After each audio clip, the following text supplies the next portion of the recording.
everyone, Novels Wonderland here. Thank you all for the love and support you've shown me and the channel. Welcome to Novels Wonderland, DanMachi, Why Am I Being Crowned the Lord of Cinder, Chapter 1-94 Synopsis. After a freak accident, Ron wakes up in Rio, the dungeon city from DanMachi. Unfortunately, he didn't just transmigrate. He brought a Souls-like system with him, and the dungeon absolutely despises his existence. No checkpoints. No mercy.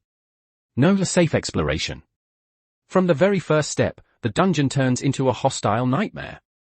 Monsters setting ambushes on narrow bridges, enemies hiding in dark corners waiting for cheap shots, mimics disguised as treasure, twisted layouts, and paths clearly designed to make him suffer. In short, it's Souls. Fine. He knows this game. Armed with a once-per-day resurrection, a save slot-style card system, and a curse that makes the dungeon actively rewrite itself just to mess with him, Ron pushes forward with a simple rule. If your cruelty isn't enough to break me, you don't deserve to stop me. Years later, when the Black Dragon descends upon Rio and every familiar unites with flawless battle plans, even as hope itself collapses, Ron walks up a staircase built from countless corpses and calmly sits upon the Cinder throne. Good. For the Black Dragon's arrival. I offer up fated death. This is a translation of a Chinese novel, with minor changes in some parts of the original story. Chapter 1, After the Truck, There Was a Goddess. Books 42 chapters Memo 59,424 word stopwatch ~238-minute read. Chapter 1, After the Truck, There Was a Goddess. 1,345 words. Labyrinth City, Rio. Hephaestus Weapon Branch Shop. Wearing a white shirt and black slacks, with wine-red short hair naturally tied into a low ponytail, a mature woman with a notably heroic bearing had a slight frown on her face at this moment. The black eye patch over her right eye instead made Hephaestus look all the more dashing. Her gaze lingered briefly on the black-haired boy lying unconscious on the sofa, before she finally shifted her helpless look to the close friend sitting opposite her, the one who gave her quite the headache. Hestia. My bottom line is letting you stay at my place for the time being, so who is this guy? The girl with long black hair tied into twin ponytails, addressed as Hestia, wore an awkward smile on her youthful face. Her voluptuous figure, utterly mismatched with that immature visage, swayed slightly as she suddenly stood up. Fortunately, the blue chest-binding ribbon kept it from becoming too conspicuous. That's a long story. Today I went to the Adventurers Guild to recruit familiar members, and on my way back, in a passing alley, I saw this child unconscious. At the very least, this girl wasn't lying around at home all day, eating and waiting to die. Hephaestus felt somewhat relieved by that, though her expression did not soften because of it. So you brought him back? That's right. And did you consider that he might be a member of some other familiar? Faced with her close friend's question, Hestia was clearly lacking in confidence. She looked at the boy's handsome face and spoke earnestly. An encounter is a kind of fate. If he belongs to another familiar, then we can count it as having done a good deed. And if he doesn't have a god yet? If he wants to become an adventurer, then when he wakes up, I'll try inviting him. As fragmented memories continued to be absorbed, the scenes reappearing in his mind made Ron suddenly realize that his current situation was not exactly good. After pulling an all-nighter finishing Elden Ring, he went out to buy breakfast, and was unexpectedly hit by a heavy truck. The cessation of brainstem function and disappearance of brain electrical activity mean the end of consciousness. This is common medical knowledge. If he could still think, then it meant there was still room to save him. But there was no smell of disinfectant in the air. Just as Ron was puzzled by this, he caught a faint scent of orchids. At that moment of doubt, pure white light enveloped his soul, like a lone bird adrift above the sea, finally finding an island on which to land. It allowed Ron to gradually feel the tangible sensation known as being alive. After slowly regaining control of his body, he opened his eyes little by little. The bright light hanging from the ceiling caused intense discomfort in his vision. Immediately after, what entered his sight was a completely unfamiliar environment, not a hospital's intensive care unit at all. A spacious room with a solid wood style, surrounded by furnishings he had never seen before. A massive amount of information flooded into his mind, ultimately pointing straight to the answer. It wasn't just a heavy truck, it was Truck-Kuan, an otherworldly teleporter. Anyone who's read web novels knows that transmigration is a classic trope, but he'd never imagined that one day it would actually happen to him. Don't tell me I got yeeted straight into the Elden Ring world. A sense of foreboding weighed on Ron's heart. Just as this thought arose, a completely unfamiliar voice, yet one with an exceptionally gentle tone, came from nearby. Are you okay? Following the direction of the voice, Ron struggled to lift his head. But when he clearly saw the appearance of the girl who was speaking, his mind went blank for a moment. The girl in a white dress had a youthful look that hovered between a girl and a childlike appearance. Her beautiful features were like a miracle crafted by the creator. Her smooth black hair was tied into twin ponytails. Despite her somewhat childish face, it was paired with an extremely unreasonable figure. TLDR, baby face, huge bust. Hestia. Blue ribbon. Where the hell did I get sent to? Recognizing the identity of the girl before him, Ron finally realized he had transmigrated into the world of Is It Wrong to try to pick up girls in a dungeon? Compared to the dark, brutal worlds of Souls-like games, ending up in DanMachi was obviously much easier to accept.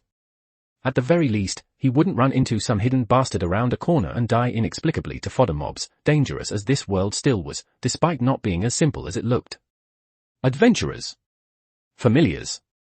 As an otherworld with a supernatural system, Ron was fairly familiar with it. The gods grant blessings to those of the lower world, bestowing upon them the authority to gain power and continuously grow stronger, and around labor and money, the familiar system is established. There are enormous differences in both the scale and nature of familiars. However, only when both familiar members and a god are present can such a group truly be called a familiar. And the core setting revolves around blessings. After receiving a blessing, one gains something akin to an attribute panel, through which ability values are manifested. Adventurers who possess a vessel. Through repeated trials within the dungeon, they can continuously draw out the latent potential within their bodies, including powers such as magic and skills. Become an adventurer. When it's right in front of you like this, it really does seem hard to refuse. Thinking of the Souls games, of bosses that had him stuck to the point of obsession, Ron felt a stifled frustration, his fists itching, wishing he could just open up a cheat tool. This DanMachi world also had monsters. No save points, but with magic and other supernatural powers, relying on technique to overcome monsters, wasn't that just another kind of single-life Soul-style dungeon run? Not to mention that he clearly knew how the plot of the DanMachi world would unfold next. Ron felt that this adventurer path was something he really couldn't avoid. According to the original story, the Black Dragon crisis that would erupt 2 years later. If he lacked any means of self-preservation, the outcome waiting for him would unquestionably be a remake. He had thought about placing all hope for saving the world on the original protagonist, Belle, but he simply couldn't get past that inner hurdle. Ron believed more in relying on himself than on others, and resolved to take his future firmly into his own hands. After sorting out his post-transmigration situation and the unavoidable problems now before him, he propped himself up with one hand and sat up from the sofa, looking toward the figure ahead. Hestia, who was pouring hot tea into a cup. After confirming that there was nothing wrong with his body, Ron sincerely expressed his thanks to her. "Thank you. My body should be fine now. I'd like to ask, where exactly is this place?" Hestia handed the hot tea to the boy and explained patiently, "This is the office of Hephaestus' weapon shop. You collapsed in an alley. I really couldn't just leave you there, so I brought you back." After explaining the whole sequence of events, the girl looked at Ron, black short hair framing his face, and her slightly upturned smile revealed sweet dimples. "Which god's familiar do you belong to? Would you like me to help notify them? As things stand now, I'd say I'm basically unaffiliated." Her personality was no different from the original work. As a virgin goddess aligned with justice, Hestia treated humans with considerable kindness. As for her question, Ron did not conceal anything. One reason was that in front of a god, any lie would have its intent perceived. But after he finished answering, Hestia, sitting upright before him, had a trace of undisguised expectation rise within her clear, lake blue eyes. May I ask, would you like to become an adventurer? Chapter 2, apparently, my blessing is abnormal. 1532 words. May I ask, would you like to become an adventurer? Ron raised his head and looked at the exquisitely delicate girl seated upright across from him. From the anticipation in her eyes, he could feel the sincerity of the invitation at this very moment. Based on the information he had obtained earlier, this place was the weapon shop office of the Hephaestus familiar. The time when Hestia came to Orario should have been before the start of the plot, and in the original work, the protagonist had not yet joined a familiar at this point.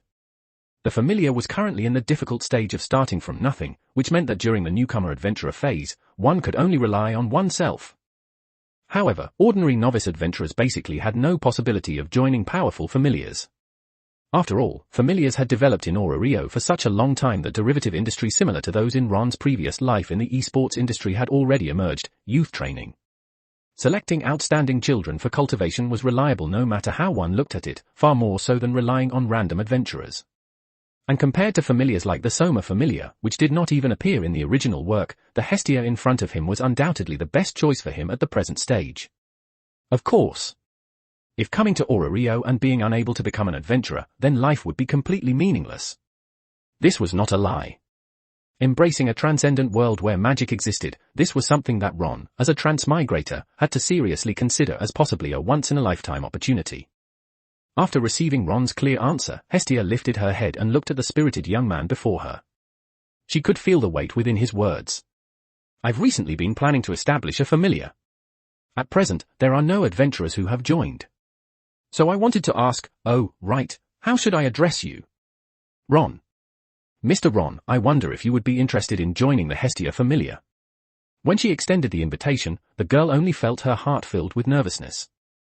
At this moment, her nervousness was completely different from how she had felt when recruiting adventurers at the Adventurers Guild before. Hestia was very worried about whether her makeshift group could shoulder the weight of this dream. Of course, if you have a better option. Maybe I can help you get in touch with the gods of other familiars. I think Lady Hestia's familiar is quite good. First was the baby-faced, big-breasted beautiful girl, second was interacting as family. Ron had no reason to refuse at all. After hearing the response, Hestia, the person concerned, initially thought it was a polite rejection.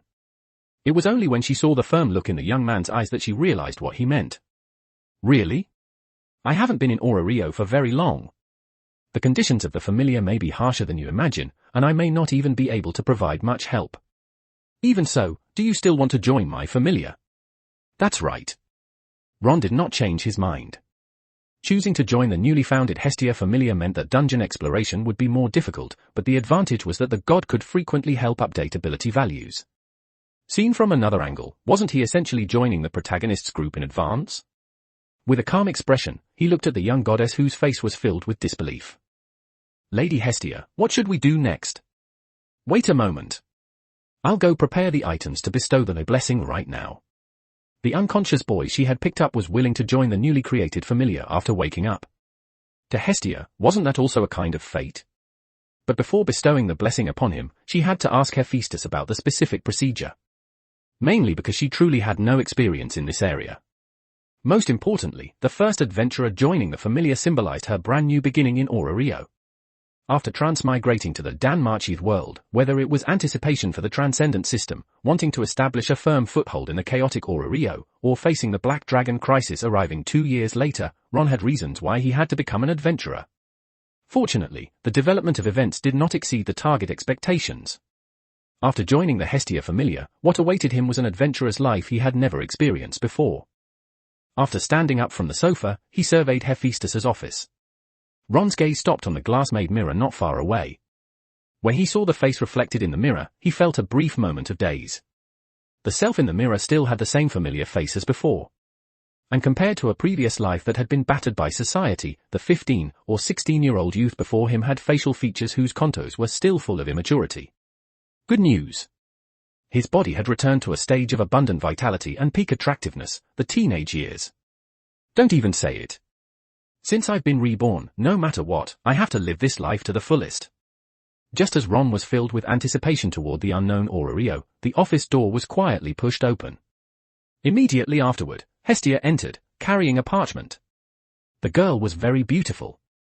Her face, slightly youthful yet like a miracle crafted by the creator, combined with her current cheerful mood, caused the corners of her lips to lift slightly, revealing sweet dimples. Oh. Mr. Ron, next you'll need to take off your shirt and then lie face down on the sofa. Hestia placed the parchment on the tabletop and explained seriously. Bestowing a blessing meant dripping divine blood onto the back of a familiar member, granting them the authority to obtain power and continuously grow stronger. And the vessel possessed by adventurers represented the potential of the familiar member. Before receiving a blessing, not even a god could know what talents a familiar member possessed. There were even a very small number of gods who, upon learning that a child of their familiar was ordinary, would lose interest, treat them as a marginal figure within the familiar, and gradually forget them. She would definitely not do that. From the moment she formed the idea of establishing a familiar, Hestia had felt that it should be a warm family. But when truly facing the important occasion of bestowing a blessing toward Ron, the new family member, and the talents he possessed, it was hard not to feel full of anticipation. The girl sat at the edge of the sofa. After pricking her finger with a silver needle, she let the crimson divine blood drip onto Ron's back. In an instant, a gentle light, accompanied by obscure and difficult-to-understand Divine-era characters, gradually emerged from his back. When the Divine-era characters gradually condensed into an attribute panel, Hestia picked up the parchment beside her and made rubbings of the various initial ability values. She did not forget to explain, Mr. Ron, all adventurers' initial ability values are 0. To raise your ability values, you have to go to the dungeon, fight the monsters there, and then improve them through status updates. Lady Hestia, how about you just call me by my name instead? Ron naturally knew these basic settings. Compared to that, what he wanted more was to correct the form of address. After all, the gods of the DanMachi world were, in terms of age, beings who easily started at hundreds of millions of years. Being overly polite was the key, would only make people feel distant. Now that he had already become a familiar member, continuing to maintain that distance was really unnecessary. No problem. Hestia was of course aware that such a form of address created a strong sense of distance. The main reason was that she was afraid that being too enthusiastic might scare away this familiar member she had finally managed to recruit. She lowered her gaze slightly and focused her attention on the parchment used to imprint the status values. Ron. Level, LV1. Strength, I0. Endurance, I0. Dexterity, I0. Agility, I0. Magic, I0. Normal initial ability values. But what left Hestia full of confusion were Ron's skills. Skills? Despicable outsider? This effect is only triggered while inside the dungeon. Hated by the dungeon. The dungeon environment may change at any time, and special monsters may be encountered. Revival. Upon being killed, can revive. Revival is limited to once. After it is consumed, it can be replenished by killing monsters to accumulate soul fragments.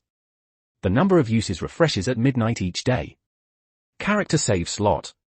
Soul fragments can be consumed to draw character cards and obtain different abilities. Only one character card can be used at a time. The number and strength of character cards increase as the individual's level rises. Current character card, none. Seriously. After finishing reviewing these skills of the novice adventurer Ron, the young goddess, who had already slid down from the edge of the sofa to the floor, could not help but murmur, even from a god's perspective, in Arario's long history, something like this probably counts as a miracle that has never appeared before, right? Chapter 3, Friendly Assistance from Hephaestus. 1360 words. Hated by the dungeon. When Ron was exploring the dungeon, not only could the floor environments change at any time, he would also encounter attacks from aberrant special monsters. This kind of debuff was enough to give Hestia a headache just from looking at it. Despicable outsider? If I remember correctly, isn't this treatment something only gods receive when they enter the dungeon? She really could not understand it.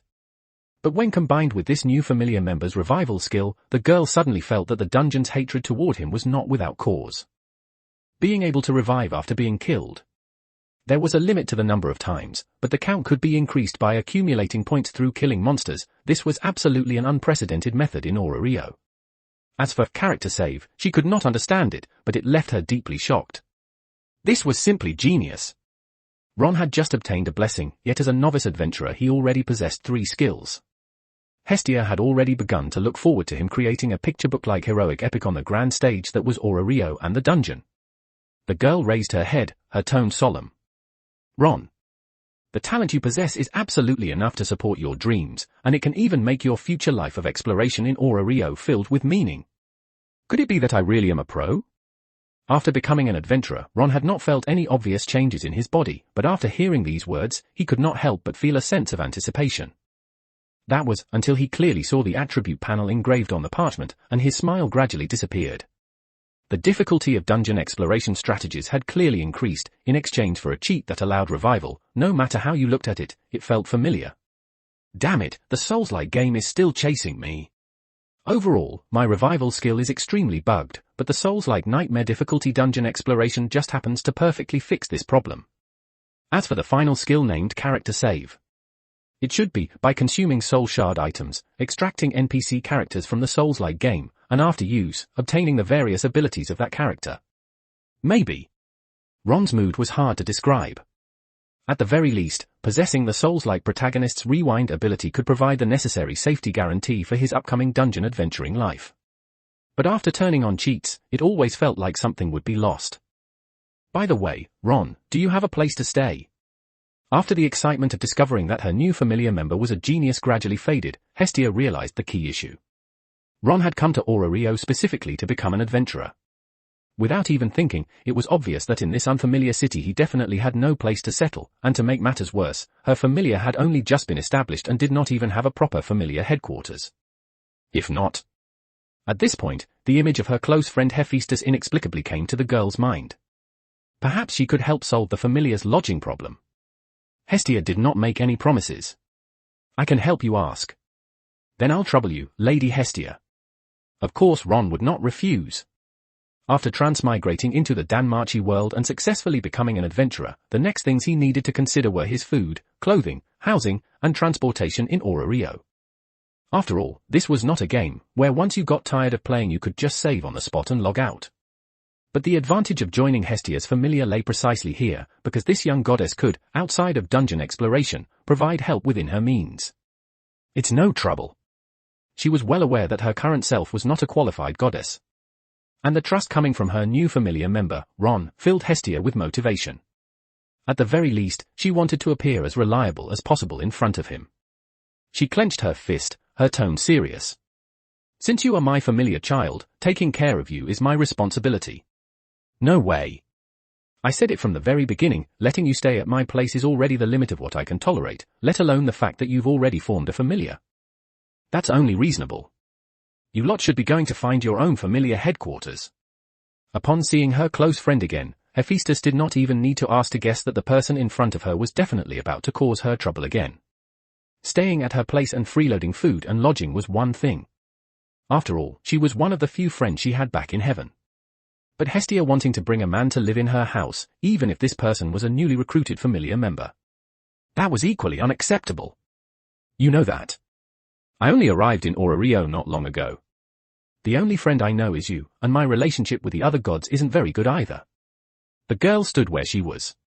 The way she used to act spoiled was clearly no longer going to work now. Hestia could only cast a pleading look toward the tall back of her close friend. It won't be for very long. Once we find a suitable familiar headquarters, Ron and I will move out right away. This is the guild's requirement. If you want to form a familiar, you have to have a familiar headquarters, even if the place is run down. Hephaestus' tone was decisive. Secondly, I don't have any extra space here for your familiar member to live. Of course, a large part of the reason was that she knew her close friend had an inherently lazy, gluttonous disposition. Now that she had finally developed the intention to change, she had to strike while the iron was hot. Although gods could not provide help with dungeon exploration, Hestia also should do what she could to help her familiar develop. She slightly softened her tone. As for the matter of a familiar headquarters, you must find a way on your own, but I can help you from the standpoint of a friend. To provide your new familiar member with a weapon set that is more refined than the Adventurers Guild's beginner equipment. Then can I pick an expensive one? The girl raised her head. Hephaestus did not answer. But from her helpless expression, Hestia felt there might still be room for discussion. She explained, this child, Ron, his talent is very good. But for some reason, it caused him to be hated by the dungeon. I don't have anything else that can help him, so I want to provide a set of equipment good enough to give his dungeon exploration a bit more safety. Hated by the dungeon. The tall woman slowly turned around, her gaze extremely puzzled. The conditions for incurring the dungeon's hatred were very simple. Gods, or items possessing high-intensity divinity, could both cause aberrations in the dungeon environment. But for this kind of thing to appear on Ron, who had just become an adventurer. Hephaestus felt it was a change beyond imagination, and she directly asked, but when I look at him, there isn't any aura of a god inside his body. Maybe it's related to Ron's other skills. In any case, he really is the most talented child I've ever seen. Hestia did not talk too much about Ron's skills. Even if her close friend could trust her unconditionally. Carrying the dungeon's hatred, and being able to revive after death, at least before Ron had grown up, these two pieces of information had to be kept as secret as possible. Then let's see how far the child you call very talented can grow. Hephaestus did not press further, but she could not help but feel curious. How far could the story of this boy hated by the dungeon go? It was full of the unknown. She waved her hand casually. As for weapons and equipment, you can take him to the weapon shop to choose, but the total price should preferably not exceed 3 million valas. Forging also requires costs. Chapter 4, Adventurers, half. 1,391 words. This set of weapons and equipment, just take it as a little meeting gift from me, your goddess. However, tonight we'll probably have to think about where we're going to stay. But Ron, you can rest assured, I'll definitely take care of it. The girl's face was always brimming with a smile. She did not want the familiar's current dire situation to become a burden on Ron. After all, his future dungeon exploration would only be more difficult than he imagined. Hestia felt that she ought to do something. At the very least, in life outside of dungeon exploration, she should be able to provide Ron with some security. Thank you, Lady Hestia. Ron spoke sincerely as he looked at the short sword suited for fighting in cave environments, the breastplate that protected vital areas of the body, and the leather bracers. The entire set fit extremely well, offering protection while still preserving mobility. On the surface of the weapons and equipment was the emblem unique to the Hephaestus familiar, indicating that they were products from Arario's largest equipment supplier. The overall price was certainly not cheap. Given Hestia's financial means, she definitely could not have purchased them. Ron could guess the source without even opening his eyes. He did not say this aloud, merely engraving Hephaestus's help firmly in his heart. As for the lodging issue he would need to face, Ron did not find it particularly troublesome. If worse came to worst, he could go to the abandoned church on West Street. After tidying up the basement a little, wouldn't that, in a sense, also count as a kind of holicite pilgrimage? Then next, are we going to settle the place to stay first? No. I'll take you to the Adventurers Guild to register your identity information first, then ask the guild staff about the dungeon situation. Leave the lodging issue to me. The girl's tone was decisive and firm. However, thinking of the negative effects of the hatred of the dungeon, she added, even if we run into mutated monsters, knowing more is never a bad thing. Compared to conquering the dungeon, I'd rather come back alive and safe. Thinking of the difficulty of clearing the dungeon ahead, comparable to a Souls-like game, Ron felt that. At times like this, he had to be steady. After all, strictly speaking, being a Souls-like expert was limited to games, being more familiar with cruel mechanics, while in real combat he was a complete novice. Even if he obtained a character card, the situation would absolutely not become optimistic. As everyone knows, a Souls-like protagonist who spends a long time allocating stats only to get kicked to death by a roadside wild dog, this counts as standard operation in games. Very reasonable. Hestia thought that her child not only had good talent but also a very steady personality. The girl felt that Ron possessed an unlimited future. After following Hestia out of the weapon branch shop, what entered Ron's view was a bustling street with a medieval style, with shops of all kinds lining the surroundings. Most of them, however, were industries related to adventurers. Weapon repair shops, apothecaries, goblin general stores, pure white sanatoriums, and so on. All the way to the end of the Adventurer Street. Ron raised his head and looked at the grand and magnificent Adventurers Guild headquarters, built with white marble pillars as its framework and paired with ornate relief stone bricks. This was the place he would frequently have dealings with after becoming an adventurer. And under the warm reception of the guild staff, they completed the familiar registration and registered Ron's adventurer status. The entire process went very smoothly. Looking around the slightly quiet guild hall, Hestia took advantage of the lack of people nearby and slipped the valas she had prepared in advance into Ron's palm. I'll go take care of the familiar residents. They couldn't really end up sleeping on the streets, could they? Not only the next place to stay, but also Ron's extremely dangerous dungeon exploration. If she was to be a qualified goddess, she had to make an effort. Consulting dungeon information requires a fee. Once you're done, go meet up at the weapon shop. Ron felt the heavy weight of the coins in his palm. Even though Hestia's attitude seemed nonchalant, when he thought of her straitened financial situation, he quickly realized this might be Hestia's last savings, and yet she was handing it over to him so readily. Watching the girl's cheerful footsteps as she left, Ron only felt that his mood at this moment was actually somewhat subtle. Thank you, Lady Hestia. The girl stopped. When Hestia turned around, a smile called gentleness flowed across her youthful face. I think with our relationship right now, you shouldn't have to say thank you. Only after her figure gradually receded into the distance did Ron sweep his gaze across the guild hall, until his eyes finally locked onto the counter in the central area.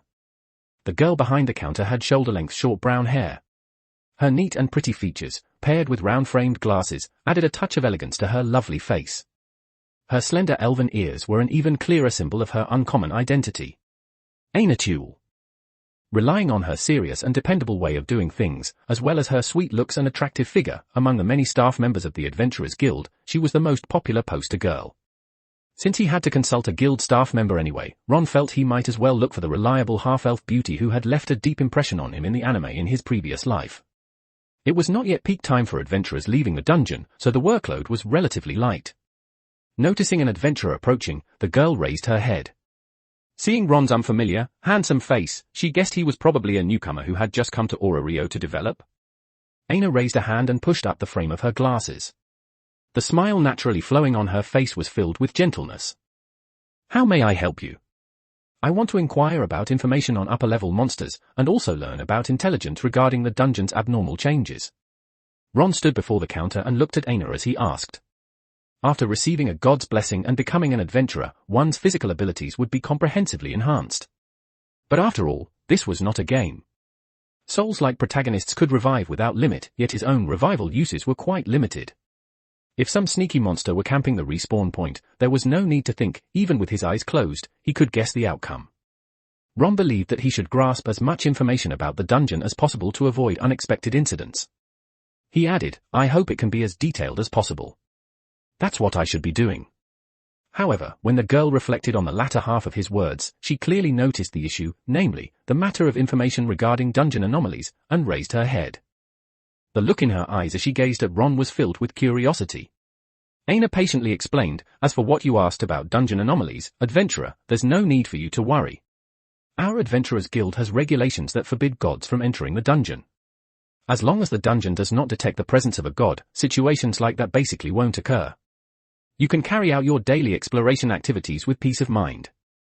After all, Ron couldn't exactly go around talking about something like being hated by the dungeon, could he? Ron smiled and nodded, deciding to adjust his wording slightly. Then if a sudden situation occurs in the dungeon, how should a novice adventurer handle it? Oh. I'll tell you the precautions for dungeon exploration as well. Most novice adventurers in the past were full of confidence in their own strength, someone as cautious as Ron was truly rare. He not only asked about the distribution of dungeon monsters, but even took dungeon anomalies and sudden situations into consideration. The girl did not feel impatient.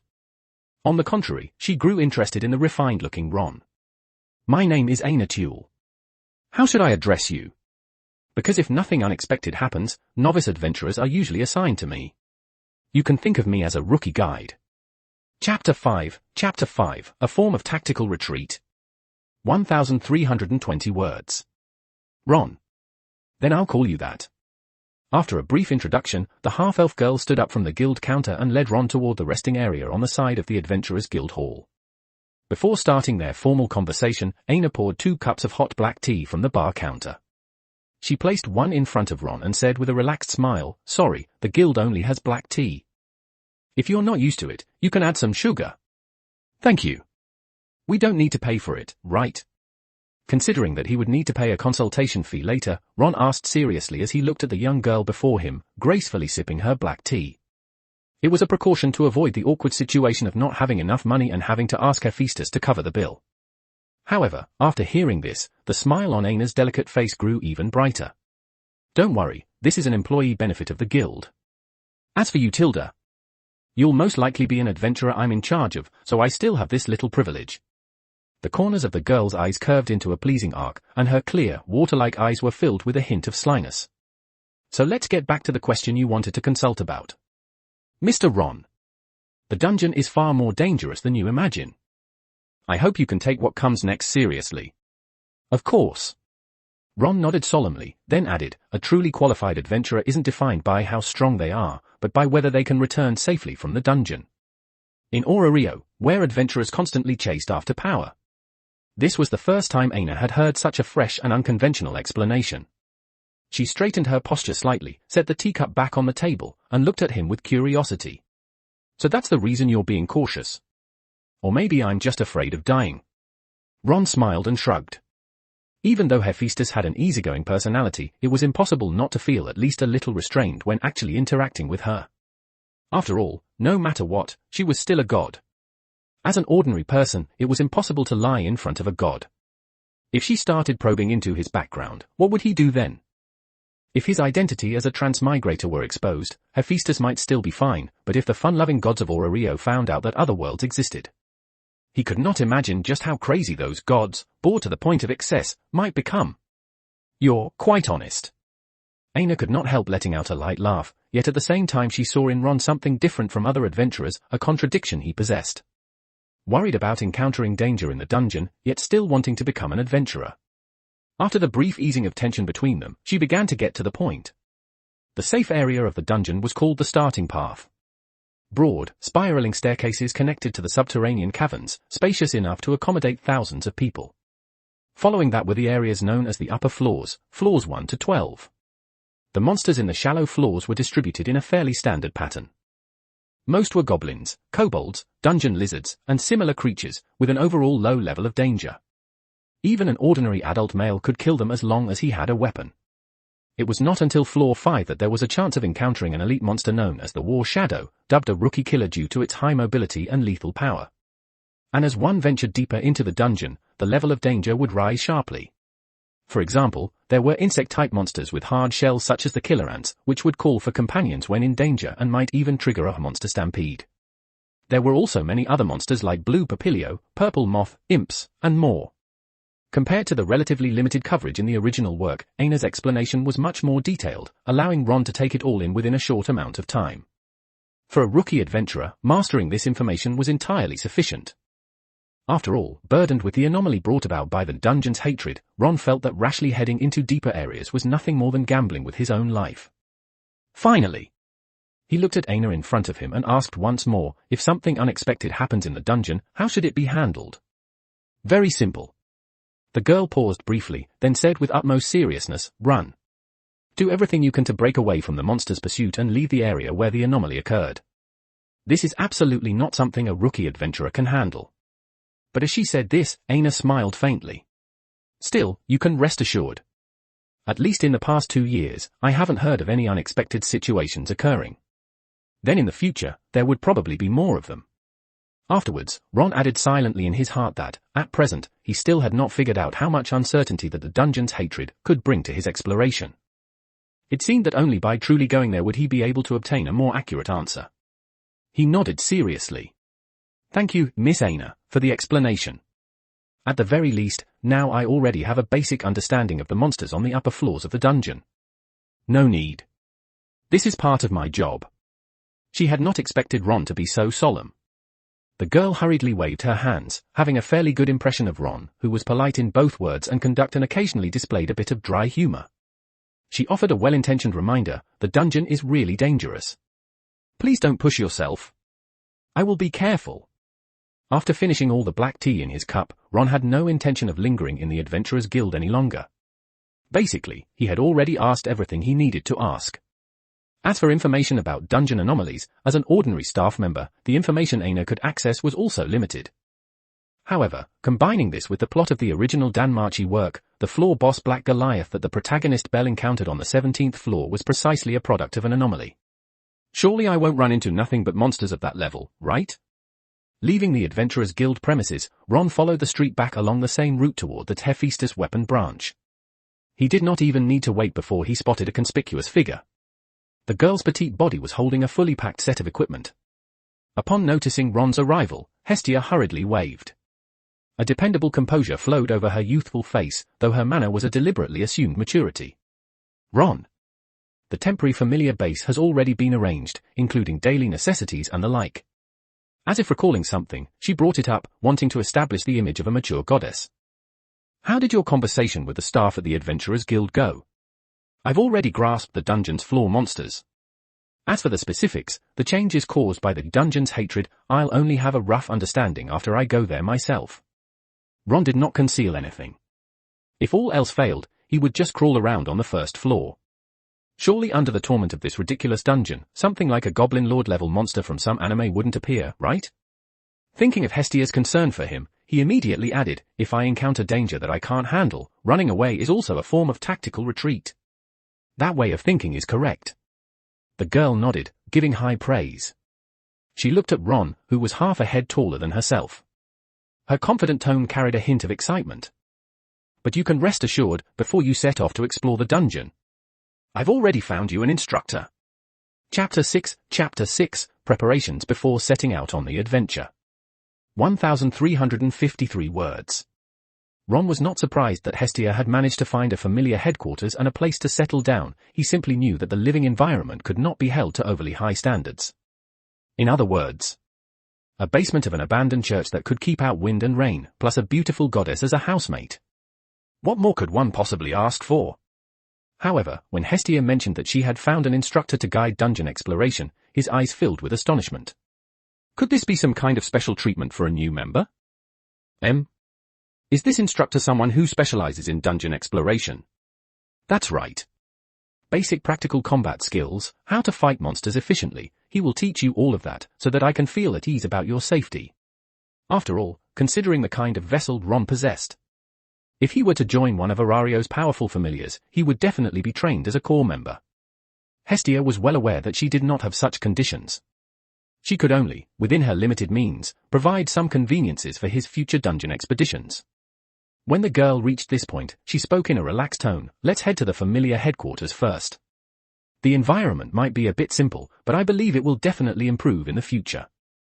And then, I'll introduce this instructor to you. Thank you, Lady Hestia. Even though the girl had said that there's no need to say thanks between us, Ron felt that expressing gratitude to someone who took care of him was basic courtesy. He simply followed in Hestia's footsteps. But as they walked along the adventurous street toward its far end, he faintly sensed something was off. This was not the route to the abandoned church on West Main Street. They did not pass the iconic building, the hostess of Fertility Tavern. Instead, they returned once again to the Adventurers Guild, and only after turning a corner at the end of the street did they arrive at a vast and imposing complex of buildings, the collective dormitories of Orario. Ron still had some impression of this place. Although it occupied relatively little space in the original DanMachi work, the war god Takamikazuchi and his familiar had their headquarters established in this very area. Thinking of this, he looked toward the girl beside him as if seeking confirmation. So, we're going to be living here next. With the familiar just getting started, conditions are limited. Hestia could hardly say that the money for renting the place had all been wages she had drawn in advance from working for her close friend, could she? She did not quite dare to meet Ron's gaze. Yet she heard the boy respond with clear anticipation. To be honest, it's much better than the environment I had imagined. After receiving Hestia's definite answer, Ron realized that because of his sudden intervention, the storyline had already deviated slightly. This was not how it was in the original work. They should have been living in a basement, not moving directly into a collective dormitory. As for the so-called instructor, he could guess who it was with his eyes closed, surely that war god Takamikazuchi, who looked extremely poor. Ah. I thought you would dislike how bad the environment here is. Hestia could feel that this was Ron's sincere opinion, and she immediately felt much more at ease. She reached into her bag and took out the keys to the dormitory room. There were 2 in total. One of them was prepared for Ron, because she would be going to work at Hephaestus's weapon shop from now on. Of course, that was something she absolutely could not say herself. It's already very good. Ron nodded heavily. Compared to the abandoned basement in the original work, there was not even a place to bathe, and they had to borrow the baths at the Adventurers Guild. A collective dormitory that could meet daily living needs was simply far better. Most importantly, there was the war god Takamikazuchi. A god who did not rely on divine power, but solely on martial skill to rival the strength of a LV.5 adventurer, personally conducting practical dungeon combat training for him. A double blessing. And as a familiar member, the development of the familiar also had to be taken into consideration. He said seriously, I believe our familiar's future will definitely not be limited to a collective dormitory. Once we earn enough money, we'll move to a bigger place. I believe in you. In the girl's bright eyes, there was nothing but trust. After arriving at the rented dormitory room, the overall layout was quite fresh and neat. There was a wardrobe, a storage chest, and near the window stood a desk and chair. As for the bed, there was only one, along with a sofa that was reasonably soft. Hestia explained patiently, weapons and equipment can be placed in the storage chest. As for resting, it might be a bit cramped. You sleep on the bed. I'll just sleep on the sofa. And I've already helped prepare all the daily necessities for you. Listening to the girl's rambling explanation, Ron felt as though the Hestia before him was practically glowing, especially given her petite, youthful beauty. This kind of special care truly left him feeling overwhelmed by favor, and he hurriedly said, Thank you, Lady Hestia, but I can sleep on the sofa. Once you truly begin dungeon exploration, it will be very hard. Hestia rejected him decisively. Thinking of the war god Takamikazuchi who was still waiting for her, she smoothly changed the subject out of habit. Let's go meet your instructor first. You've just arrived in Rio, so you might not know him yet. The war god Takamikazuchi, when we were in heaven, he and I were on fairly good terms. He is a god who governs martial arts and techniques, very formidable. I believe that with his guidance, Ron, you will definitely be able to adapt to the dungeon environment. In fact, Hestia did not even need to introduce him. Among the many gods in the original anime, the one who had left the deepest impression on Ron was Takamikazuchi's bitter, good-like face. According to the current storyline, the war god Takamikazuchi should be working alone at a Jagamarukan stall, Arario's famously poor god. But the two situations were clearly different. Their own goddess was like this because she was overly reclusive, which led to laziness and indulgence in food, whereas the war god Takamikazuchi had to shoulder all kinds of daily expenses for an orphanage. Because of his personality, Ron's impression of the war god Takamikazuchi was actually quite good. Most importantly, any god who could be on good terms with Hestia would find it hard to have a stance tainted by evil. Ron felt anticipation toward the adventurer life he was about to begin. Thank you, Lady Hestia. I won't miss this opportunity. Following the girl's steps, they arrived at a room on the same floor of the collective dormitory. After a light knock, without much waiting, the dormitory door was pulled open from the inside. What came into view was a tall man dressed in traditional Japanese-style attire, wearing wooden clogs. Takamikazuchi. He looked at Hestia standing at the dormitory door, and at Ron behind her, and spoke in an easygoing tone. Hestia, is this your familiar member? That's right. This time, I might have to trouble you. How could it be any trouble? Takamikazuchi shook his head lightly, his curious gaze examining Ron. Ron, your patron deity has mentioned you to me. You want to temper your martial skills? Yes, Lord Takamikazuchi. Ron had absolutely no psychological burden addressing gods whose ages easily started at billions of years as Lord. What was more, since he was about to learn combat techniques from Takamikazuchi, it was like a patient facing a doctor, concealing symptoms was the greatest taboo. Facing the god's gaze, he spoke candidly, I've never been exposed to these kinds of things before. I want to know where I should start learning. Chapter 7, A Souls. 1,317 words. After learning that Ron was a novice adventurer who had never come into contact with combat before, Takamikazuchi already had a simple plan in mind for the targeted training that would follow. The first step was to become familiar with weapons. Starting with developing a sense of the sword, he strengthened weapon control through continuous grip and stance training. Then came strength training for the waist and upper limbs. He repeatedly practiced basic sword techniques such as chopping, slashing, thrusting, pointing, lifting, and parrying, over and over, until Ron formed primitive muscle memory for each move.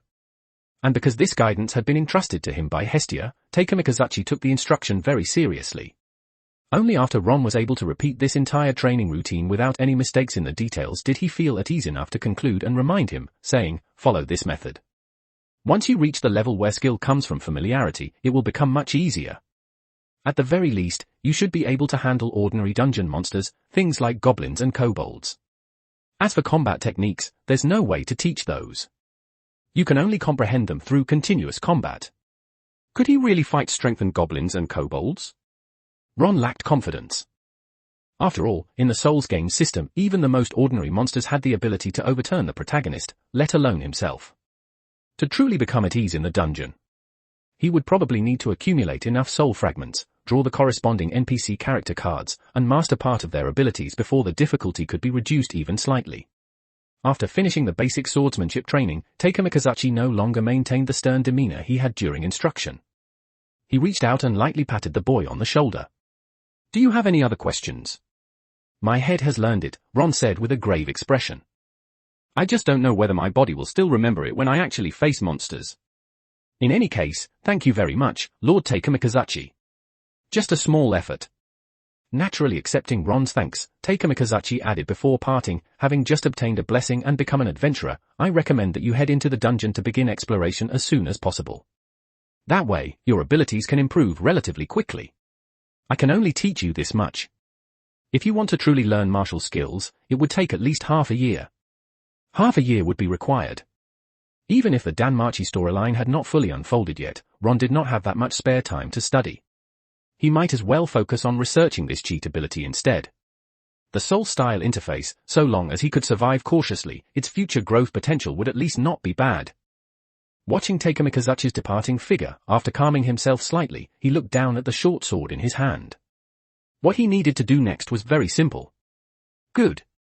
It's time for my favorite segment again. If this were a game, Ron would feel there was no need to practice at all, everything would be firmly in hand. But considering that this was reality, he only felt that the time left to him seemed insufficient. No stats, no mechanics. Only sweat and effort, making preparations in advance for tomorrow's dungeon exploration. Borrowing wages in advance from her close friend Hephaestus, she rented a room in a shared dormitory. The price was that starting tomorrow, she would need to go to work every day. For Hestia, this was indeed a challenge. But thinking that she could help Ron in other ways gave her a steady stream of motivation, though this kind of help was limited to improving living conditions. Standing by the second-floor window of the dormitory, the girl looked toward the figure of the boy in the courtyard, repeatedly training without pause. Even with the trees providing cover, sweat still thoroughly soaked his clothes. It's very hard. But this is something he has to go through. Responding to Hestia was Takamikazuchi's extremely calm explanation. Although he was not clear about the secret Ron carried, it might have been what prompted her to make the commission. That only further showed the weight this familiar member held in her heart.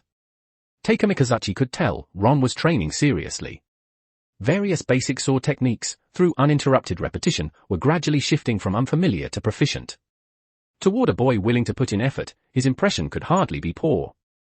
However, compared to my other children, Ron's dungeon exploration will indeed be much more difficult. The only thing he can rely on is himself.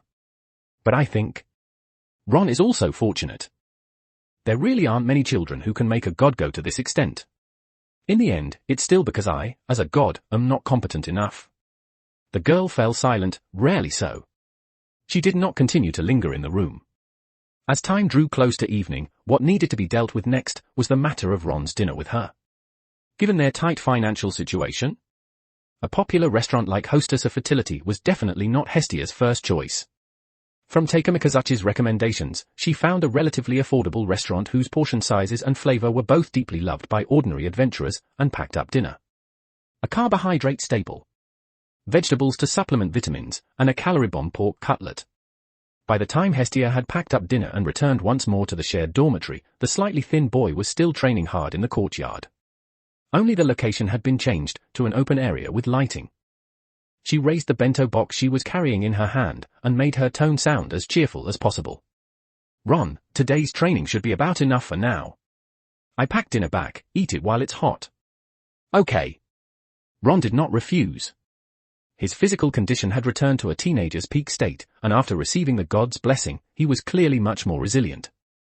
But that was limited to abundant energy. As a carbon-based organism, consuming physical strength would inevitably bring bodily hunger. Feeling his shirt soaked through by sweat and then dried by the wind, he immediately added, "But before eating, I should probably go to the bathhouse first. Then I'll wait for you." Hestia had thought of many things.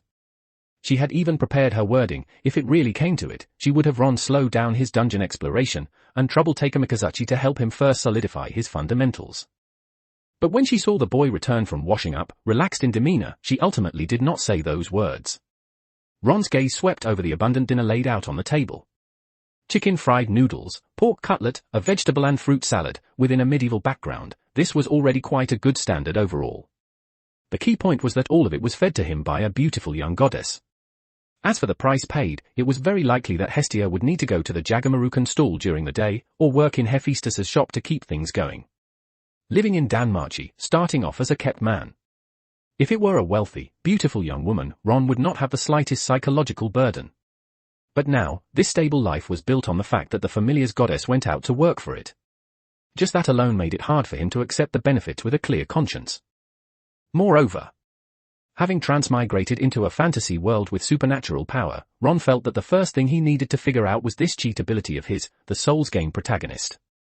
He turned his head and proposed to the girl beside him, Lady Hestia. "I'm planning to go take a look at the dungeon's upper levels tomorrow.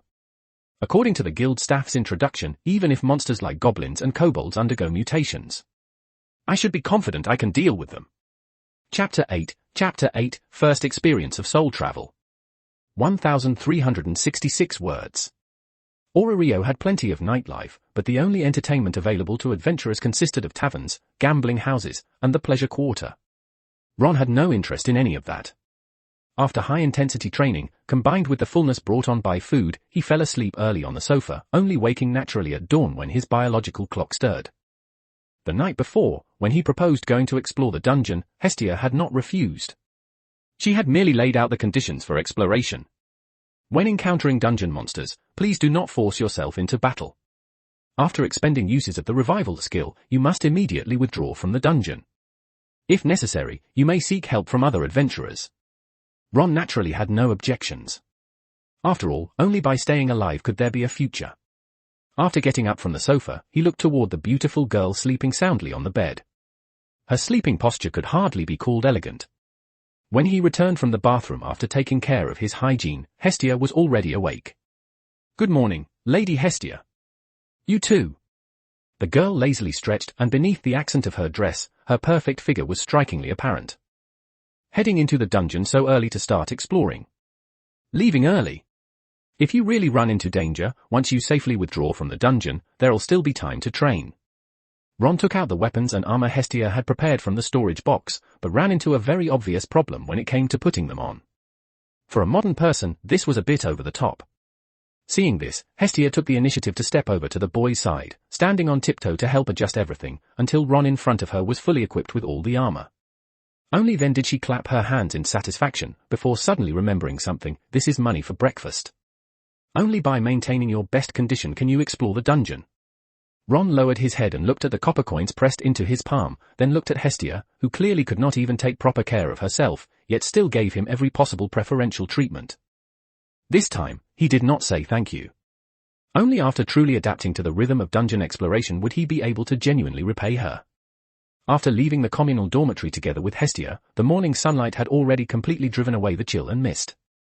Bathed in it, his body felt pleasantly warm. They walked along the lively adventurous street toward the city center, the Tower of Babel. However, when they passed by the Hephaestus weapon branch, the girl used the excuse of looking for a close friend. After offering a few words of encouragement, she entered the shop alone. Ron naturally understood the reason. After buying a portion of jagamarukan from a roadside stall as a makeshift breakfast, he stepped into the steadily growing crowd of adventurers and headed toward the Tower of Babel. About to head into an unfamiliar dungeon for exploration, saying he was not nervous would be a lie. Coming into contact with monsters that, in his previous life, had existed only in a fantasy world. Not to mention that these monsters had all been strengthened by the dungeon's hatred. Ron could only keep adjusting his state of mind before finally making a decision. Better to be steady. Upon arriving at the central plaza in front of the Tower of Babel, he looked around. Even in the early morning, the number of adventurers gathered here was enormous. They traveled in groups, leaning close to one another and chatting quietly. Joining a mature familiar with stable development probably led to scenes like this. During the novice adventurer stage, there was no need to fight alone in the dungeon. Following a familiar's adventurer team provided a safe environment for growth. These were conditions the Hestia familiar simply could not offer, and he himself was the sole member bearing a god's expectations. There was not much Ron could do right now. In the hell-level difficulty of the soul-style dungeon, he had to explore as safely as possible, improve his strength, earn money, and reduce Hestia's burden. Familiar development. Those things can wait until I can safely explore the dungeon. After the Ganesha guard finished verifying his adventurer identification, Ron followed the main group of adventurers and proceeded down the spiral staircase toward the dungeon. The first place they reached was the safe floor, starting path. Looking around, the surroundings were a very typical cave environment. Relying solely on the faint light provided by lantern-like growths on the walls for faint illumination, it was at least enough to avoid losing the way. The complex terrain of the starting floor diverted many adventurers, and even the sound of footsteps was completely swallowed by the vast cavern passages. However, the moment Ron arrived here, the skilled, despicable outsider he carried caused him to vaguely sense a trace of unease deep in his heart. Don't tell me there's some kind of boss camping the entrance. Knowing full well the nasty nature of soul-style soul travel, coupled with the fact that the DanMachi world had a living dungeon, the corner of Ron's mouth could not help but twitch. He reached out and drew the short sword hanging at his waist. Under the faint illumination of the lantern-like growths, the cold gleam flowing along the blade provided one of the few sources of reassurance. He was already here. There was no way he could turn back before even getting started. He took a deep breath to steady himself, advanced while enduring the dungeon's hatred, and after passing through the starting floor, what came into view was the stairway passage leading to the first floor. I hope it goes smoothly. Nothing unusual happened on the way to the first floor. The environment before Ron's eyes did not change much either. It was just that, compared to the spaciousness of the starting floor, the passage was clearly much narrower. The short sword Hestia had prepared for him happened to be well suited to showing its advantages here. But before he could even catch his breath, a monster was already waiting for him around a bend in the cave, a special goblin creature. Compared with the introduction given by the guild staff member Aina, normal goblins were only 40 to 50 centimeters tall, ordinary monsters that even a roadside stray dog could kick to death. The one before him was clearly much larger. Nearly a meter in height. Among goblins, it could even be considered an athletic specimen. Not only that, the greatest difference lay in its appearance. Unlike goblins clad in rags and wielding wooden clubs or stone axes, this goblin was extremely distinctive. Compared to low-level monsters that knew only slaughter, its crimson eyes were clearly much calmer. It wore a light brown, strangely styled outer garment, with a necklace made of teeth and bone fragments wrapped around its forehead, and it gripped a curved blade in its hand. The curved blade, however, was poorly maintained, with obvious chips visible along the edge. Seriously, man. What kind of dungeon exploration starts out by running straight into an elite mob blocking the way? If this fully armed goblin monster were placed among Souls-type game enemies, Ron estimated it would be about on the level of a roadside stray dog. But compared to its own kind, it was undeniably an elite monster. He even felt somewhat fortunate that it was not a goblin wielding a bow, lying in wait like a sneaky ambusher in the darkness near the stairway passage. Otherwise, he would have had to expend a precious use of revival right here. Following the guidance of Takamikazuchi, Ron gripped the short sword with both hands and assumed a combat stance. He did his best to steady his emotions and did not rashly launch an attack. Instead, it was the elite goblin that seemed unable to hold back. Driven by intense hatred, it moved as if it possessed combat technique. With a physique comparable to a giant among its kind, it was the first to initiate the attack. Then let's test your substance first. Chapter 9, Methods for Acquiring and Using Soul Shards. 1391 words. Soul-type player rules. Match the monster's rhythm, do not fight the monster for attack opportunities. Facing an elite goblin that suddenly launched an attack, Ron could only do his best to remain calm. He raised his short sword and assumed a defensive stance. Yet he had not expected that the monster before him was merely feinting. The goblin swung the curved blade in its hand, but its movement clearly slowed during the chop. Then, adopting a sweeping motion, it slashed straight toward Ron's abdomen. Damn it! Ron could not hold back and cursed it out loud. An elite goblin that possessed combat techniques was clearly on an entirely different level of strength. He could only evade by rolling clumsily on the ground and flipping backward. As for so-called elegance, when one's life was at stake, it was utterly worthless. At the very least, he needed to grasp the elite goblin's combat methods as much as possible and capture its weaknesses. If it came down to it, using revival and then killing it would still be worth it. After barely dodging the elite goblin's attack, he scrambled up as quickly as he could, using both hands and feet. Although the curved blade in the monster's hand was poorly maintained, judging by the force just now, breaking through his defenses and cutting him open would definitely not be a problem. Soul-type dungeon? Couldn't you at least turn on the character's HP bar for me? Ron's expression was grim. Before he could steady himself, the elite goblin launched another assault. This time, however, it did not use any feinting techniques. Blades collided. Sparks instantly flew. After barely parrying the monster's attack, he only felt a sharp, continuous pain stabbing through the web of his hand gripping the short sword. This goblin's strength was absolutely comparable to that of an adult man. However, it was not unbeatable. The curved blade was becoming increasingly worn. Perhaps disarming it would be his chance. Ron did not actively seek an opening to attack. Faced with the elite goblin's relentless offensive, he raised his short sword and blocked every single strike. Until the monster was thoroughly enraged.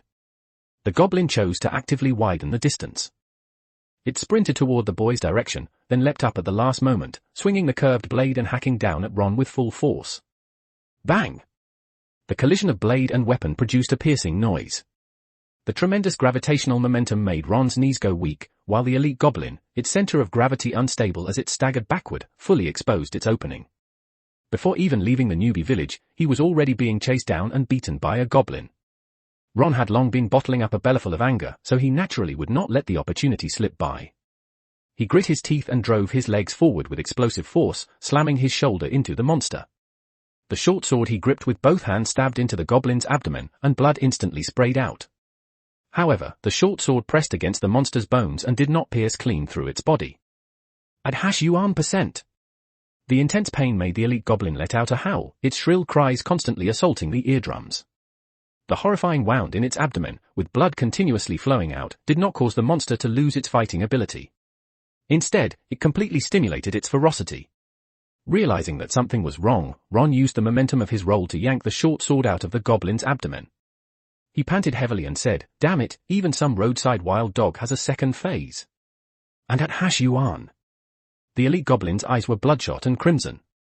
Not only did it show no sign of falling, it instead launched a full-on pursuit, like a rabid dog. Relentless slashes followed one after another, the curved blade swung with such force that it left after images. The more critical the moment, the more one had to remain calm and composed. He could not let himself fall into chaos just because the monster had entered a self-destruct mode. Ron struggled to raise his sword to block attacks he could not block, he could only evade by retreating. Until the elite goblin exhausted itself and swung its final strike. Good chance. Prolonged combat consumed stamina at an enormous rate. Moreover, the noise of the fight could also attract nearby monsters. Ron clearly realized that this was very likely his last chance to attack. Seize the monster's post-attack recovery. In Soul-type games, this counted as a standard operation, using the moment of stiffness to finish off the monster. That was exactly what he did. When the curved blade in the elite goblin's hand was about to chop into the ground, he decisively launched an attack at the monster's neck. But the development of events still exceeded Ron's expectations. The curved blade, which had originally already paused, suddenly reversed and lifted upward. In a manner he was completely unable to evade, it directly broke through his defensive armor and easily pierced his abdomen. Damn faint timing. Blood instantly gushed out from the wound in his abdomen. The sudden, fatal damage caused Ron's pupils to continuously lose focus. As his vitality completely dissipated, his consciousness gradually blurred. A gentle light once again enveloped him. Revival. Ron's lifeless eyes regained their luster once more, and the previously fatal wound to his abdomen completely healed within a short span of time. Experiencing death in the truest sense made him feel as though an entire lifetime had passed in an instant. But when he once again clearly saw the elite goblin before him, he immediately grasped the situation. The short sword in his hand swung without the slightest hesitation, hacking straight toward its head. And the elite goblin that had already swung its final strike no longer had any means of resistance. As its head was severed, this goblin, like a physical standout among its kind, turned into black dust and completely dissipated before Ron's eyes. Ding! A dark purple magic stone fell to the ground, producing a crisp sound as it struck. Ah! What a truly evenly matched battle! Is this dungeon difficulty really reasonable? Ron adjusted to his body while summarizing his fight with the elite goblin. Overall, it came down to one thing: he seriously lacked dungeon combat experience. Panicked. Shouldn't have been greedy for an extra hit. The monster had deliberately exposed an obvious opening as bait. He had failed to keep his composure. By the time he truly realized the elite goblin's fast-to-slow feint, the conditions no longer allowed him to evade. The result was that he wasted an incomparably precious use of revival on a gatekeeping monster on the first floor, even though he did manage to kill the elite goblin. But without the support of revival uses. Should he really continue exploring the dungeon? Thinking this far, Ron helplessly shook his head. He bent down and picked up the dark purple, thumb-sized magic stone that had fallen to the ground, today's harvest from his exploration. Compared to the drops from ordinary monsters, this magic stone before him was clearly several times larger than the fingernail-sized ones described in the original work. Soul shards +1. As he examined the magic stone in his hand, the black aura swirling within the crystal flowed along his palm and was absorbed and devoured by his body at a speed visible to the naked eye. Immediately after, more detailed information surfaced before Ron's eyes. Revival. Cost, 1/5 soul shards, limited to once per day. Random character card. Cost, 1/10 soul shards, exchange cost increases based on improvement in one's own strength. Why does it feel like the price paid doesn't quite match the exchange cost? To increase his number of revivals, he would still need to kill for more elite goblins. Recalling the details of the fight just now, Ron could not help the corner of his mouth twitch. He had absolutely no desire to linger in the dungeon any longer. As he prepared to follow the floor stairs back to a safe level, a sudden sense stirred within him. Acting on pure instinct, he turned around to look back, as though the abyss-like dungeon was swallowing the faint illumination cast by the surrounding dim light sources, issuing a naked warning. Very well. Those that cannot kill me will only make me stronger. Chapter 10, The Worried Guild Staff Member. 1,409 words. Intermittently brimming with ambition, persistently making active efforts. A dungeon endowed with a soul-type attribute, once deconstructed, was nothing more than an alternative real-life soul-like game that could only be logged into once per day. As a purely novice adventurer, he was able, even with an elite monster blocking the entrance, to successfully kill it after consuming uses of revival. In Ron's view, this already counted as a fairly decent result. Following the complex spiraling stairs of the starting floor, he once again left the Tower of Babel. The warm sunlight was particularly dazzling. In the fastest escape challenge of the soul-type dungeon, successfully held out for half an hour. After all, without enough soul shards to exchange for revival uses, if he were to encounter an elite goblin again, or some other monster strengthened by the dungeon, a single moment of carelessness could very well mean being completely finished off inside the dungeon. This is actually pretty good as well. First, I'll head to the Adventurers Guild and exchange the dropped magic crystals for Valis. Living off the gods by working for them made Ron feel uncomfortable all over. Although he was unclear about their exact value, filling his stomach definitely would not be a problem. Thinking this, he headed off in a direction completely opposite to that of most adventurers. He set off toward the Pantheon. Meanwhile, the Adventurers Guild in the early morning seemed somewhat empty. Looking around, there were only a few figures wearing guild uniforms cleaning the hall. Finally, Ron's gaze locked onto the half-elf girl standing at the counter, processing documents. Miss Aina, good morning. Oh. The busy girl raised her head. A slightly puzzled look crossed her eyes, but when she clearly saw Ron's refined features, a gentle smile gradually spread across her delicate face. After finishing organizing the documents, she smiled and asked, Mr. Ron, are you preparing to head into the dungeon to explore? It's already over. The young man added this without changing his expression. After receiving a definite answer, Aina raised her head and looked toward the clock hanging on the wall. The hands were neatly fixed at 8 o'clock, so fast. Did you run into some trouble while exploring the dungeon? I wouldn't really say it was trouble. It's just that, from a safety standpoint, continuing dungeon exploration for now is a bit unsuitable. Ron could only give a vague explanation. After all, he couldn't very well say that he had just entered the dungeon, hadn't even truly begun exploring yet, and had already run into an elite monster that understood combat techniques and was comparable to a goblin with the physical conditioning of a trained fighter, right? Clear about his purpose in coming to the Adventurers Guild, he took out a magic crystal from his pocket, slightly larger than an adult's thumb. May I ask, Miss Aina, how much Valis can this magic crystal be exchanged for? Please wait a moment. This indeed matched the steady personality she had left him with. It was just that Ron's level of caution was truly a bit excessive. After all, monsters encountered in the shallow floors should not be able to pose too much of a threat to novice adventurers. However, all of these conjectures vanished into thin air the moment the girl saw the size of the magic crystal. The strength of a monster determines the size and purity of the magic crystal it drops, and the one Ron had brought over was clearly far from ordinary. This is... Judging by its size, Aina was unable to determine the exact type. But among those that fit the criteria, she racked her brain, and could only think of the powerful monster that began appearing after the 5th floor, the so-called newbie killer, the War Shadow. The girl stood up from behind the counter. Immediately afterward, what entered her view was Ron's defensive armor, pierced straight through. Aina opened her mouth, only to realize that she had no idea what to say. Are you okay? If something were really wrong, I'd be lying in a hospital right now, not standing here chatting happily with Miss Aina. The revival skill could indeed bring someone back to life. But this kind of revival did not rewind the timeline, it merely healed the fatal injuries suffered by the body, and had no effect on external items such as weapons or armor. Ron spoke in a relaxed tone, trying to brush it off as a joke. But unexpectedly, the usually gentle half-elf girl adopted a rare seriousness. I know, mister. Ron doesn't want me to worry. But this kind of joke really isn't something you should make lightly. I know. This set of armor was produced by the Hephaestus familiar. Its defensive performance is very good, it's just damaged, so it looks rather frightening. Ron said this with a gentle, open smile. Only after confirming that the adventurer under her responsibility had no problems with his body whatsoever did Aina finally let out a breath of relief. The concern in her eyes was unmistakably genuine. Did you run into the newbie killer, the War Shadow? Probably. The monster's strength really was quite high, and my stamina was almost completely spent. If I continued exploring the dungeon, I was worried the worst-case scenario might occur.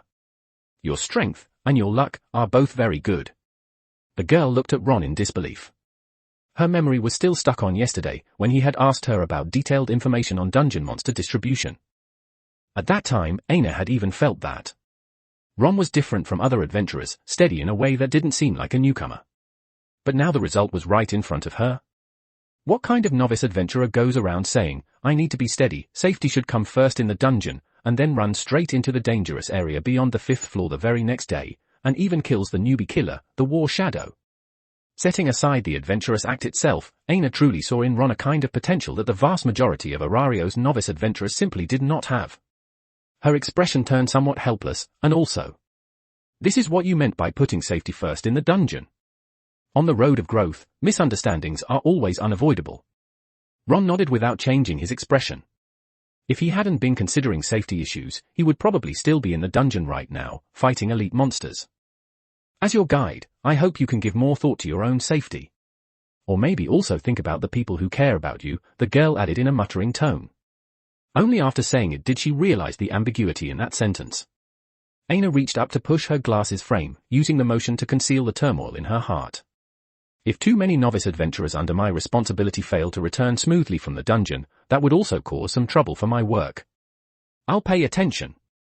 Seen this way, Aina's special concerns suddenly seemed reasonable again.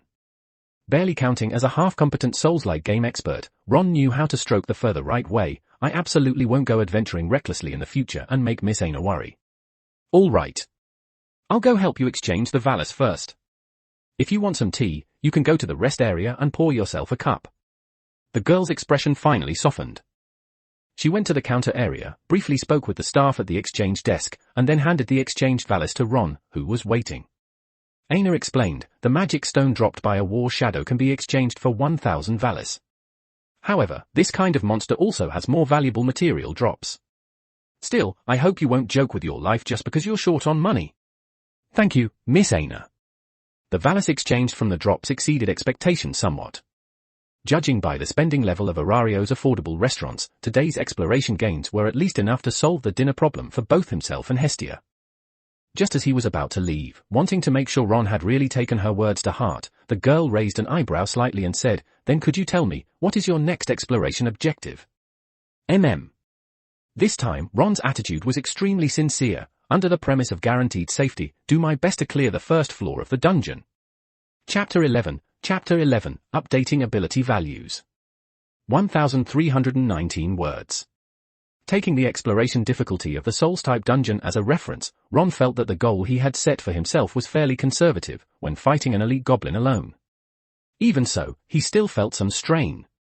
Not to mention whether the so-called dungeon's hatred might give rise to other types of monsters. To live. An adventurer could go without making a living, but could not go without living. After accepting the setting that monsters dropped soul shards upon being killed, Ron's next plan became very simple, to do his best to exchange for a random character card. Otherwise, it would truly be difficult to contend with stat monsters. It feels like I'll have to pretend to be very busy from now on. After leaving the Adventurers Guild, Ron headed straight for the Hephaestus weapon branch. His armor had been pierced through by a scimitar during the fight with the elite goblin. He did not really care about appearance. The main issue was that the appearance of a breach would inevitably reduce its defensive performance. To prevent minor wounds from monsters from consuming his revival uses, he at least needed to find out the cost of repairing armor. However, as he walked along the street, before he had even reached the weapon shop, a figure caught Ron's attention, a girl standing at the entrance of the Hephaestus weapon shop, wearing a clerk's uniform and brown leather shoes. Her recognizability was truly very high. Her smooth black long hair was tied into twin ponytails, and the slightly ill-fitting uniform was stretched taut by a figure that did not match her youthful appearance. At this moment, Hestia was holding a thick stack of flyers in her hands, handing them out one by one to passing adventurers. The girl who was working hard to pay off debts had not yet noticed Ron's arrival. Her voice sounded tired as she called out, "New weapons have arrived, feel free to take a look if you're interested. Good quality at a fair price, the best choice for dungeon exploration tilde." However, adventurers busy heading toward the Tower of Babel rarely stopped, even though weapons produced by Hephaestus were suitable for ordinary adventurers. But price was absolutely not something they could afford to consider. Just as the girl was feeling somewhat discouraged, she heard a familiar voice. "Lady Hestia, may I ask how much armor repairs cost?" "Ron? You're back?" Following the direction of the voice, Hestia perked up and turned her head. When she clearly saw the armor on his abdomen that had been pierced through, the girl's brows instantly twisted together, and her eyes filled with undisguised, heartfelt concern. The good news. Ron had followed her advice and withdrawn from the dungeon after the uses of the revival skill were exhausted. The bad news. The exploration difficulty of the dungeon might be even higher than she had anticipated. Giving it everything I had, I defeated an elite goblin. Summarizing his first dungeon exploration experience today in the fewest words possible, Ron explained further when faced with the puzzled look in Hestia's eyes. "I mean one that was much more robust in build than ordinary goblins. A rare variant that used higher quality weapons and had mastered combat techniques. But in the end, I still had the upper hand and successfully completed the monster subjugation." Explaining all this was mainly to keep Hestia from worrying. Ron added at the end, "Being burdened with the dungeon's hatred does indeed cause some trouble for routine exploration, but it's not purely a bad thing. High-intensity combat will definitely help with improving ability values. You being able to think that way, of course, that's for the best." Hestia was still worried. High-intensity dungeon exploration could have made Ron lose his nerve, but judging from the results, the child she had picked up had a mindset far better than expected.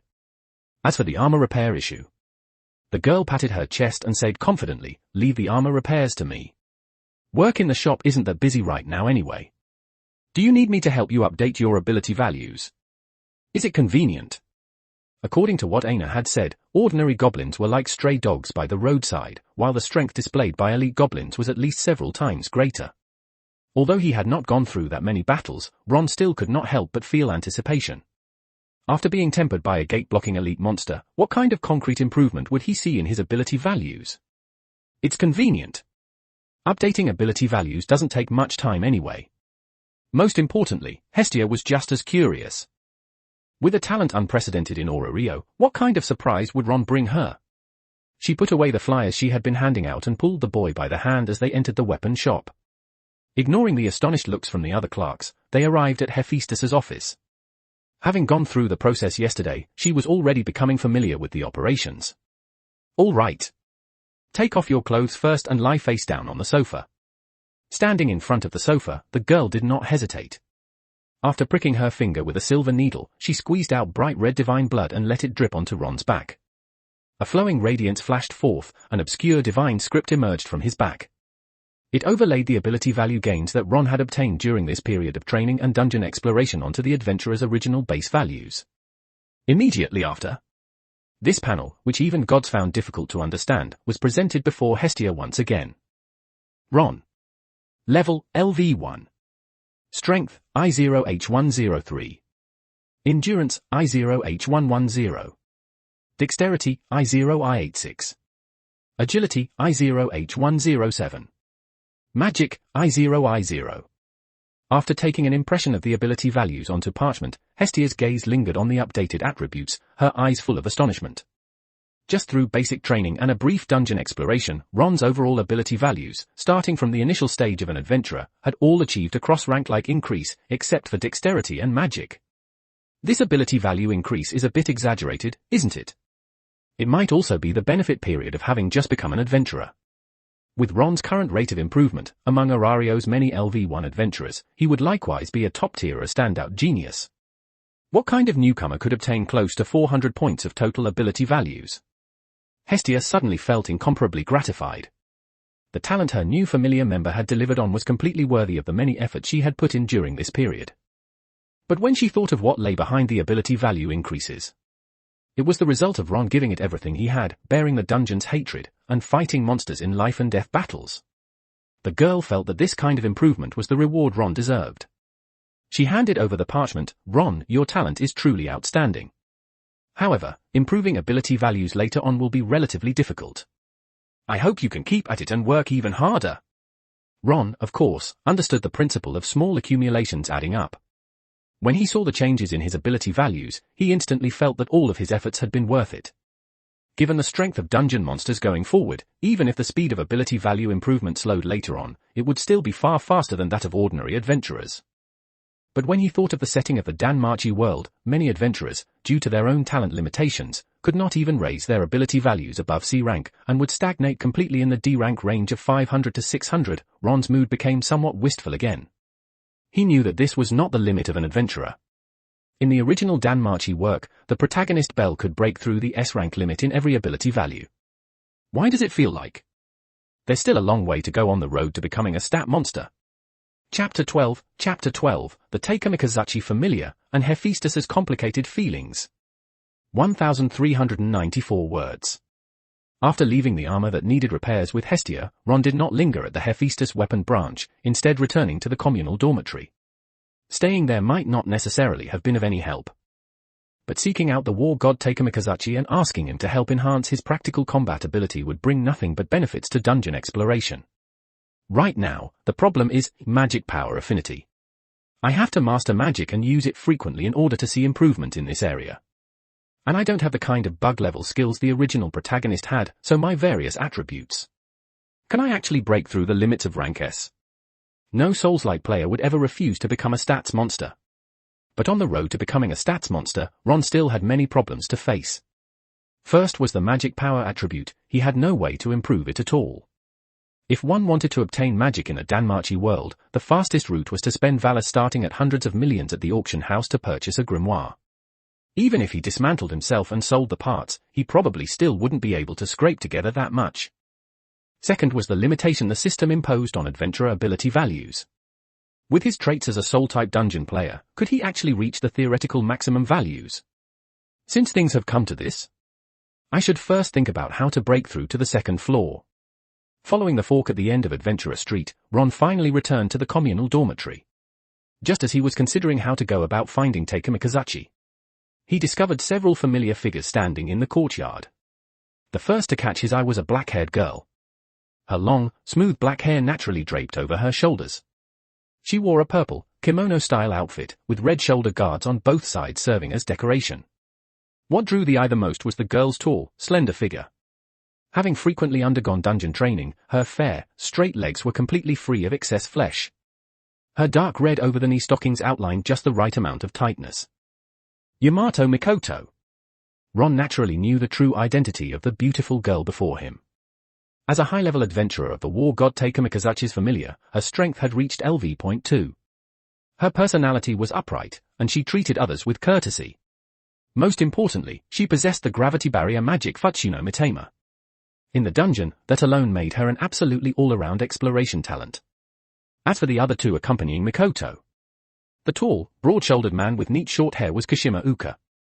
This guy was the leading figure in the original work's monster offering incident. The one with shoulder-length short hair, heavy bangs covering part of the face, and a slightly gloomy disposition was Hitachi Chigusa. They looked as though they had just returned from a dungeon expedition. As the familiar's god, Takamikazuchi was currently greeting the children who had returned from the expedition with a gentle smile. Now doesn't seem to be the right time. Ron naturally understood the most basic principles of social conduct. Especially toward the war god who had guided him yesterday, he could not possibly pretend he had seen nothing. He took the initiative to greet him. "Good morning, Lord Takamikazuchi." "Hello." At first, Takamikazuchi thought it was simply a resident greeting him. But when he turned his head and saw clearly that it was the child Hestia had entrusted to him for guidance yesterday, there was a trace of surprise in the man's eyes. Takamikazuchi's impression of Ron was limited to being described by a close friend as highly talented and displaying an extremely rigorous attitude during basic training. "Ron, what are you?" He had not expected Takamikazuchi to take the initiative to ask. Along with Mikoto and the others, all of their curious gazes focused on him. Ron did not feel uncomfortable. "I just came back from the dungeon. I'm planning to rest a bit and then continue training." "Oh. If there's anything you don't understand, you can ask Kashima or Mikoto. Starting at noon, I'll be going to work at the Jagamarukan stall, so I won't be particularly free." Even though the commission had already ended, Takamikazuchi was still willing to extend care to his close friend's familiar member. As for why Ron had ended his dungeon exploration so quickly, he had no intention of probing further. After saying this, he simply explained to the children of his familiar, "His name is Ron. He's a member of the Hestia familia and our new neighbor. You're all young, maybe you'll find some common topics. All of it was networking. It was just that, for future exploration, it might not provide especially much help. After all, what Ron needed to face was a soul game difficulty dungeon. Ron did not refuse Taika Mikazuchi's kindness.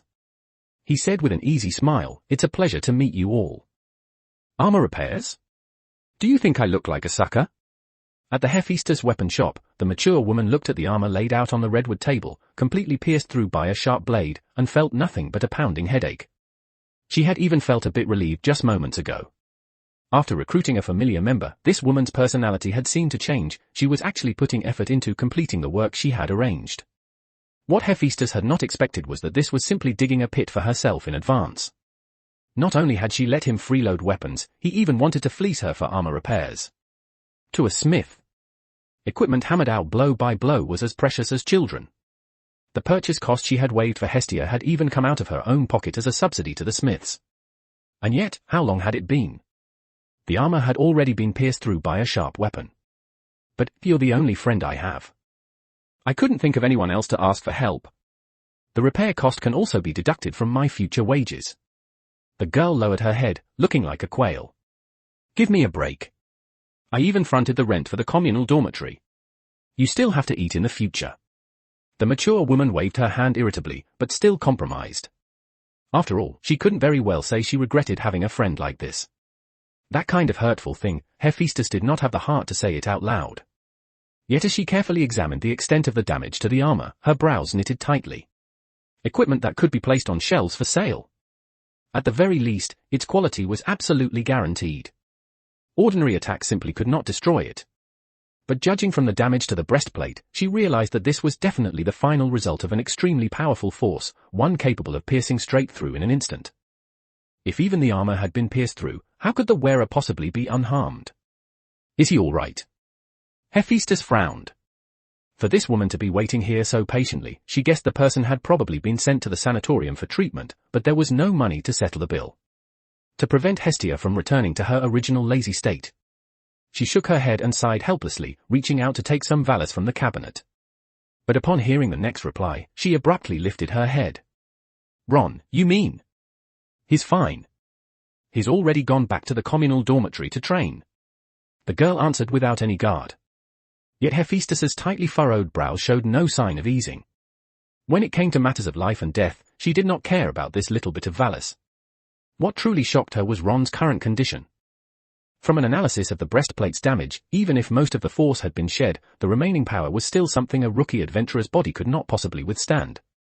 Without timely treatment, it would have been absolutely fatal.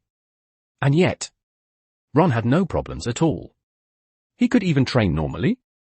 Recalling how spirited the girl had been yesterday, swearing confidently to her that the familiar member she had recruited possessed unprecedented talent. A strong curiosity arose in Hephaestus's heart. It seems the familiar member you recruited might not be as simple as I imagined. Chapter 13, A Beautiful Girl's Guidance, The Second Goblin Battle. 1,452 words. If he needs it. Appropriately help Ron carry out practical combat training. His starting conditions are much harsher than yours, yet he ended his dungeon exploration so quickly. I imagine the process definitely wasn't smooth. These were the instructions given to her by Lord Taika Mikazuchi, the war god, before he went off to work. The girl had no objections. After finishing dungeon exploration, they would spar with each other anyway. This time, it was simply a matter of changing the training target to a member of another familiar. For Yamato Mikoto, this was nothing unusual. It could be said to be mutual assistance among adventurers. She took out a wooden sword used for training from the storage room, then returned once more to the open space in front of the communal dormitory. Just as Mikoto was hesitating about how to begin.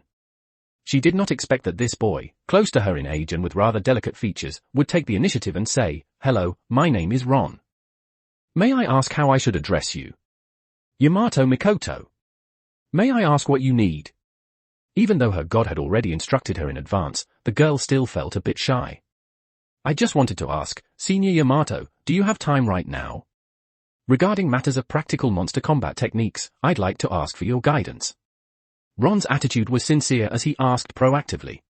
She did not feel that it was hard to speak up. In fact, interpersonal relations were quite simple: just be proactive, ask seriously and humbly, and provide emotional value. That way, you could freeload help from a LV.2 high-level adventurer. Maximum cost performance. And yet, the girl's previously relaxed expression unconsciously grew serious again when she heard the form of address senior. She did not feel offended. The key point was, he called me senior. Thinking of how Lord Takamikazuchi had specifically instructed her on this matter, it really would not seem right if she were to injure Ron. The girl's brown-black eyes looked toward Ron as she explained in advance, practical combat techniques are honed through constant training. There's a strong possibility of getting injured, so I must make this clear to you beforehand. No problem. Getting injured during practical combat training was far easier to accept than losing one's life in the dungeon. Ron took the training wooden sword from the girl's hand, his eyes brimming with eagerness. However, facing the girl's doubtful gaze, his attitude remained calm and unhurried. There's no such thing as holding back in practical combat training. If you're worried about that kind of issue, then I think there's no need to spar. Hearing Ron say this, a trace of surprise flashed through Mikoto's eyes. Her impression of the black-haired boy she had only known for a short time was quite good. At the very least, one needed to possess such a quality to be worthy of Lord Takamikazuchi's careful guidance. She tightened her grip on the training wooden sword in her hand. She did not rashly initiate an attack, but instead carefully observed Ron's movements. Whether it was his stance or the way he held the sword, it was hard to imagine that Ron had only just begun basic swordsmanship training. Still, the god she believed in, Takamikazuchi, would not deceive her. Mikoto adjusted her breathing, her gaze sharp like that of a hawk, and decisively stepped forward. Excuse me. For a novice adventurer who had just begun basic swordsmanship training, facing a LV.2 veteran who frequently fought in the dungeon, the outcome was already decided from the very start. In both speed and strength, it was a complete suppression. Ron could only rely on passive defense with the training wooden sword, turning the basics of swordsmanship into muscle memory through repeated use. The most direct result was that when facing Mikoto's hard-to-track rapid assault tactics, he could instinctively raise the wooden sword to block and defend. As for finding openings and exploiting post-attack recovery, those commonly used Souls-like techniques were utterly ineffective in the face of a chasm-like gap. This sense of pressure was far stronger than what he had felt when encountering elite goblins in the dungeon. The key point was that this might not even be Mikoto fighting at full strength. There was no concept of holding back in sparring. Continuous high-intensity combat rapidly drained Ron's stamina. The speed at which he used the wooden sword to parry and block gradually became insufficient to deal with the girl's rapid assaults, and the price of taking hits with his body was unceasing pain. Until he was flipped to the ground by Mikoto's upward strike. Feeling the soreness all over his body, Ron lay sprawled on the ground, completely giving up. I think today's practical combat technique training can end here. The level gap was indeed the harshest mother to novice adventurers. But for him, it was not without gains. At the very least, the next time he faced an elite goblin, as long as he maintained his current state and approached it with a cautious attitude, he probably would not end up wasting a use of revival. Sorry. Are you all right? The girl put away the training wooden sword. When she noticed Ron's slightly twisted expression, she finally realized sparring across levels was not suitable for her. Yet recalling the scenes from just now, Mikoto could not help but feel puzzled. Even though Ron had been on the defensive the entire time, his solid fundamentals alone were enough to show that he trained quite diligently. A novice adventurer having this kind of strength was already quite rare. As for what Lord Takamikazuchi said, I imagine the process of dungeon exploration definitely wasn't smooth. If it were not a matter of privacy, she really wanted to ask. Exactly where was it not smooth? At the very least, in the areas on floors 1 to 5, the girl could not think of any monsters that could threaten Ron. Your fundamentals are very solid. She added, your reaction speed is also quite swift. I think that as long as you don't go to the area of the 6th floor, there's no need to worry about safety issues. I think so too. So Ron chose to wriggle on the 1st floor. He stood up and stretched his body, then expressed his thanks to the black-haired, long straight-haired beautiful girl who was willing to help with practical training. Senior Yamato, thank you for your practical training. In the future, there may be many times when I'll need to trouble you. Once I start making money as an adventurer, I'll definitely treat you to a meal. No need. The girl subconsciously shook her head and refused. But looking at Ron's resolute gaze, she said helplessly, then wait until you break through to LV.2 before considering something like treating someone to a meal. The central plaza in the early morning was quite lively. Ron stood below Babel Tower at the dungeon entrance. After passing the identity check by members of the Ganesha Guard, he headed toward the spiral staircase. The bustling crowd of adventurers even made the atmosphere feel somewhat subtle. It was like office workers queuing and squeezing onto the subway to go to work, though considering that the vast majority of Arario's adventurers made a living by killing monsters to earn money, that comparison was inexplicably fitting. Wearing the armor that Hestia had brought back, already repaired, Ron chose to start again, beginning his own Souls-like dungeon exploration. Passing through the safe floor. Realizing the importance of route selection, Ron chose a different direction this time. The corridor leading to the first floor was not only the one from yesterday. In his view, deliberately avoiding the standard route was necessary, but after yesterday's special training, Ron was full of confidence.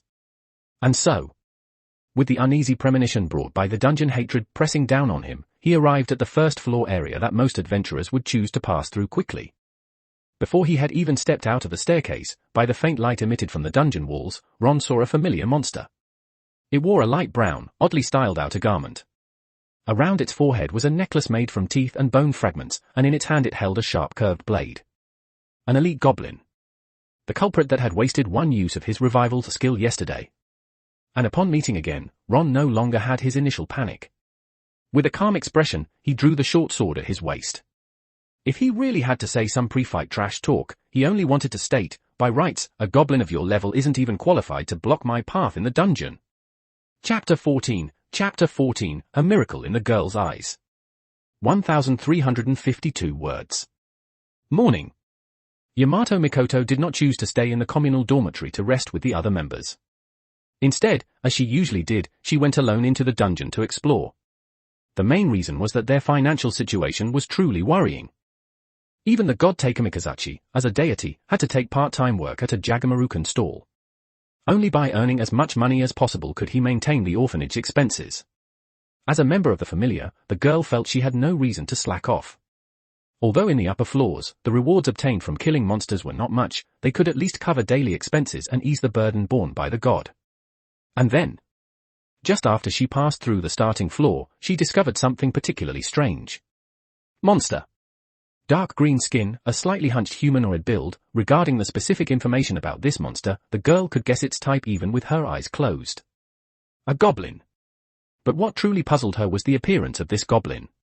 Compared with the goblins in Mikoto's memory, those that stood only half a meter tall and were bottom-tier creatures of the dungeon, there was a clear difference in physique. With a height close to 1 meter, it could be considered a giant even among goblins. Most importantly, the feeling this goblin gave her was completely different. Compared to the roadside wild dogs that swung wooden clubs and stone axes, this monster's equipment could be described as refined. It wore a uniquely styled brown outer garment and carried a sharp curved blade. All of it symbolized that this monster was far from as simple as she had imagined. The girl's eyes were filled with confusion. She had been developing in Orario for nearly 2 years and had never encountered a goblin with such a special appearance. However, when Mikoto's gaze fell upon the figure of an adventurer in the distance who was currently facing off against the goblin, the girl felt an unprecedented sense of familiarity. Even though he was wearing heavy chest armor, she still recognized the other party's identity from the boy's back. A rookie adventurer of the Hestia familia, Ron. What is going on here? Mikoto did not rush forward to avoid disrupting Ron's attack rhythm, but the way the situation developed clearly exceeded the girl's expectations. Because it was this special goblin that had taken the initiative to launch a fierce assault on the boy. Whether in speed, strength, or other aspects, it far surpassed the goblins in her memory. Bang! The violent sound produced by blades colliding echoed through the narrow tunnel. Facing the goblin's successive offensives, the boy holding a short sword could only barely parry. At the very least, throughout the fight, he was in a passive position. The girl's eyes were filled with disbelief. According to her estimation yesterday, the fundamentals Ron had displayed meant that before encountering the rookie killer War Shadow, there should have been no need to worry about his safety. This was absolutely not a misjudgment on her part. Rather, it was the goblin currently confronting Ron. Its level of strength far exceeded that of monsters of the same type. A rare type monster. But in the information provided by the Adventurers Guild, there is absolutely no record of special goblins. Mikoto did not consider the possibility of a dungeon anomaly. Judging from the circumstances, it was highly likely that after monsters were killed, their magic stones had not been picked up in time. In the end, they were swallowed by this goblin, causing its strength to undergo a qualitative change. While she was thinking, the battle between Ron and the monster had already grown increasingly intense. Repeated attacks failing to achieve results drove the goblin completely mad. Rapid, consecutive slashes. All of them were deftly parried by Ron.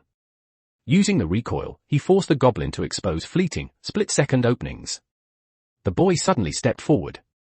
The short sword in his hand slashed sideways, leaving a horrifying, torn wound across the monster's chest. Blood instantly gushed out. It's over. Once a monster suffers a fatal injury, it basically has no room left to resist.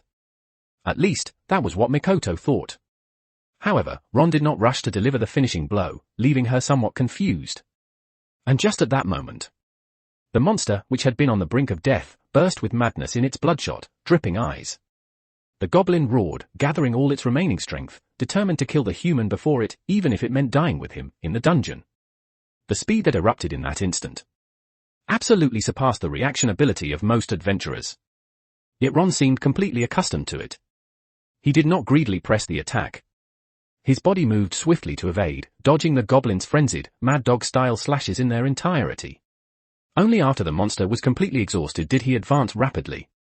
The target of his sword strike was not the goblin's head, but the arm gripping the curved blade. This kind of attack is somewhat unnecessary. Dust settled. Mikoto felt that with her own strength, dealing with this mutated goblin would not be difficult. But just as this thought arose in her mind, another sudden change occurred. The goblin that had already been exhausted reversed its grip on the curved blade. Charging straight toward the position of the boy's chest armor, it used the unique technique of alternating fast and slow strikes, attempting to rip him open. And Ron's seemingly unstructured slashes were, in fact, made before the monster launched its final counterattack, successfully severing the arm with which the goblin held the curved blade. Was this a trap? The girl stood dumbfounded. She had never imagined that a goblin could possess such combat techniques. But the good news was that Ron successfully severed the special goblin's head, winning through his solid fundamentals and his on-the-spot response to the monster's counterattack. She could not help recalling Lord Takamikazuchi's admonition, dungeon exploration is likely not going to go smoothly. When she herself had been a rookie adventurer, had she ever encountered mutated monsters in the dungeon? Mikoto suddenly understood why Ron, already outstanding among rookies, found daily exploration in the dungeon so difficult. This luck was really quite bad. But before she could step forward, whoosh! A whistling arrow tore through the air, bursting forth with a piercing sound. From the depths of the dim dungeon, it shot straight toward Ron's position at a speed beyond imagination, giving Mikoto no time to react. Let alone Ron, who was only LV1. The speeding arrow struck the boy's worn armor with perfect accuracy. The sound of shattering steel, followed by the dull thud as it pierced into his chest, sent him collapsing straight to the ground. Everything happened far too suddenly, to the point that Mikoto could not even react. Her gaze swept over the boy lying on the ground. Blood continued to pour from the pierced chest, and she felt as though her throat were tightly clogged. Extremely complex emotions enveloped Mikoto's heart. Just yesterday, this guy had still been full of vigor, declaring that once he became a LV2 adventurer, he would treat her to a meal at the best restaurant. She drew the long blade from her waist without hesitation. But just as the girl prepared to launch her pursuit, what appeared before her was a green-skinned goblin hiding at the corner of a dim cavern, bow in hand. It was letting out a low, rasping growl. At Hashuan? Why would a goblin use a bow? She could not understand. Mikoto looked at the boy lying on the ground, the light of life continuously fading from his eyes, and realized that all she could do was kill this monster to avenge him. But something even more incomprehensible to the girl happened next. Revival. A gentle light completely enveloped the boy. Like some kind of magic, vitality flowed once more into his brown eyes, and the wound in his chest healed instantly. Ron staggered as he climbed up from the ground, leaving only the girl holding a long blade, standing there in a daze. This was Resurrection. Chapter 15, the girl's strange questions increased. 1,386 words. Exerting all his strength, seeing through the elite goblin's fast, slow blade feints, and successfully defeating the gate-blocking monster, he had not expected there to still be a despicable sneak attacker hiding in a dark corner. Helplessly, he fell. Never underestimate the malice of a Souls-type dungeon toward players. After picking up the short sword, Ron quickly rose to his feet. His gaze caught the goblin that had once again raised its bow, preparing to shoot, and he had no intention of lingering. The number of uses of revival had already been exhausted. At this point, if he were to suffer another fatal injury, he would probably be completely finished in the dungeon. Damn it, why is there still another rat bastard? However, After he found a place to take cover, he discovered a black-haired girl standing in the distance. Judging from the purple kimono of the Far East that she wore, the red armor adorning it, and her delicate appearance, the girl's identity was already obvious. Yamato Mikoto. Why was she here? Wouldn't that mean that his fight with the goblin just now, including using the revival skill to resurrect, had all been seen by her? But Ron could not concern himself with that. Noticing the goblin archer that had lost its target and was slowly shifting its aim toward the girl, he shouted, "Quick, dodge! This monster's next target is you." The girl moved very swiftly. More precisely, this was the strength the LV.2 adventurer ought to have. With a distance of 20 meters from the goblin archer, in the blink of an eye she had sprinted right up in front of it. Mikoto skillfully used her katana to deflect the incoming arrow, then followed up with a clean, decisive sliding slash, completely severing the head of the monster before her. The goblin that had lost all vitality instantly turned into black dust and dispersed. A dark-colored magic stone fell to the ground, producing a crisp sound. As Mikoto sheathed her katana and bent down to collect the spoils, she noticed something unusual.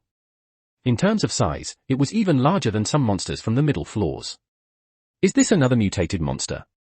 The girl's heart was filled with deep confusion. Compared to that, she was even more curious about the miracle that had appeared on Ron. Able to revive after death. If she had not seen it with her own eyes, it would have been hard to imagine such a thing happening. Carrying these doubts, Mikoto took the initiative to look toward Ron. The crack where the arrow had pierced through his chest armor was clearly visible, yet there was no sign of any blood flowing out. Ron, your body, is it all right? It's nothing serious. Before absolute strength, even a mutated goblin monster could not pose a threat. This was exactly what Ron longed for. Most importantly, without Mikoto stepping in, at his current level of equipment, dealing with this goblin archer would definitely have required paying some price. At the end of the day, his combat methods were still extremely lacking. After Ron picked up the magic stone dropped earlier by the elite goblin, the instant he touched it, a strand of black energy, visible only to him, was absorbed. Soul shards +1. Only by truly approaching death can one clearly understand the value of soul shards. There was still a very long distance to go before reaching the amount needed to exchange for additional revival uses, let alone saving up enough soul shards to draw character cards that could rapidly increase one's strength. As for the girl's hesitant expression, Ron could guess the reason even with his eyes closed, yet he had no intention of explaining anything. "Senior Yamato, are you also here to explore the dungeon?" "Yes. I didn't expect to run into you here either." The refined-looking boy before her was shrouded in a layer of mystery. Mikoto very much wanted to ask, but she realized that she did not know from what angle, or in what capacity, she should try to understand the secret surrounding Ron, who was also an adventurer. She could only extend an invitation instead. "Are you planning to continue exploring the dungeon?" "That's it for today." Ron decisively shook his head in refusal. Continuing to explore left no margin for error. He could not place safety issues on Mikoto, even though her strength was indeed sufficient. Summarize the problems, continue training. Only then can dungeon exploration go further. The girl did not persist. She merely watched Ron's back as it disappeared into the floor passage, until only her own figure remained on the current floor. She once again took out the magic stone dropped by the goblin archer she had slain. Perhaps it was simply a matter of probability? Mikoto did not dwell on it. Following the original plan, she headed toward the deeper reaches of the dungeon. As it turned out, she had not gone far. Just as she reached a bend in the cave, the faint rustling sounds reaching her ears instantly made the girl realize that there were monsters in the area ahead. She drew the katana she had just returned to its scabbard. However, once she clearly saw what the monster looked like, her interest immediately waned. The monster appearing not far ahead was still a goblin, but there was a clear disparity in size. It wore tattered rags and held a stone axe, looking utterly shabby. It was completely on a different level from the giant goblin that had fought Ron earlier. An incidental occurrence. At this level, the girl did not even feel the urge to clear the monster. And what followed, dungeon exploration just like usual, without any changes, only caused the confusion deep in her heart to grow even stronger. Could it be that encountering special monsters was Ron's exclusive experience? If that were truly the case, Mikoto could more or less understand why Ron's dungeon exploration had been so difficult. When rookie adventurers encountered monsters of that level, whether they could even return alive was uncertain, yet she dismissed the thought almost as soon as it arose. How could Orario possibly have something this bizarre? "I really think you should explain yourself. Why is your equipment getting damaged so frequently?" If other adventurers found out, they would probably think our products are defective. Inside the office, Ron looked toward the god wearing a white shirt that perfectly outlined her sexy figure, a slightly serious expression paired with a mature, intelligent face. She indeed had a rather distinctive charm. But at this moment, he had no mood to appreciate it. Faced with the question, he hesitated as he answered, mainly because the monsters I encounter in the dungeon are all rather special. Some monsters' sneak attacks leave me unable to react in time, and my armor just shatters instantly. While explaining this, he did not notice that Hephaestus was doing her best to maintain a serious expression. She cleared her throat and asked with a hint of curiosity, then would it be convenient for you to share which floor of the dungeon you are currently conducting your daily exploration on? Floor 1? ?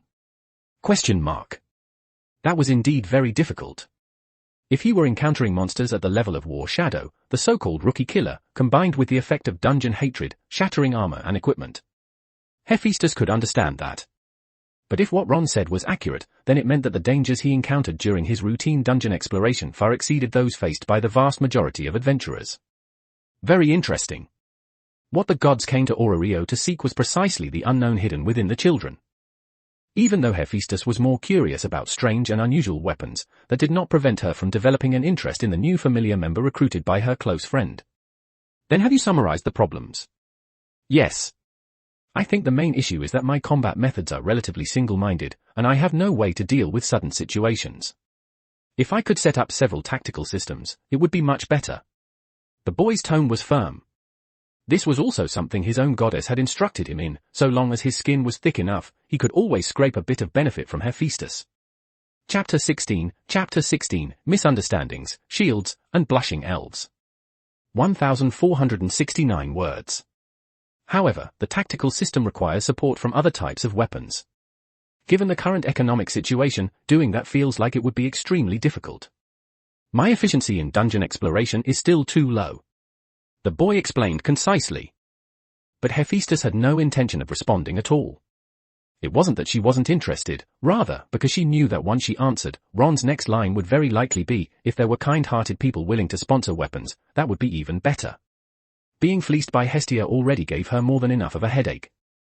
If even her familiar member Ron did the same. Then an odd scene appeared, the refined-looking young man standing in front of the desk, and the mature woman sitting on the sofa with a deeply helpless expression, staring at each other. Until finally, Hephaestus waved her hand casually. Was it that Hestia who taught you this? Still pretty righteous of you. He only felt his head buzzing. She shook her head and relented. Then tell me, what kind of weapons and equipment do you want? If possible, I'd like to custom make a brass shield. It has to be sturdy enough, and then a rapier, one with a blood groove would be best. Ron answered decisively. Souls like wheelchair play style. Shield poke. The strength was absolutely solid. Against any kind of monster, it allowed one to cheese the fight without taking any damage. The requirements after shaping were also relatively low. A sufficiently tough brass shield, paired with weapons such as a rapier or a spear, could all achieve quite good results.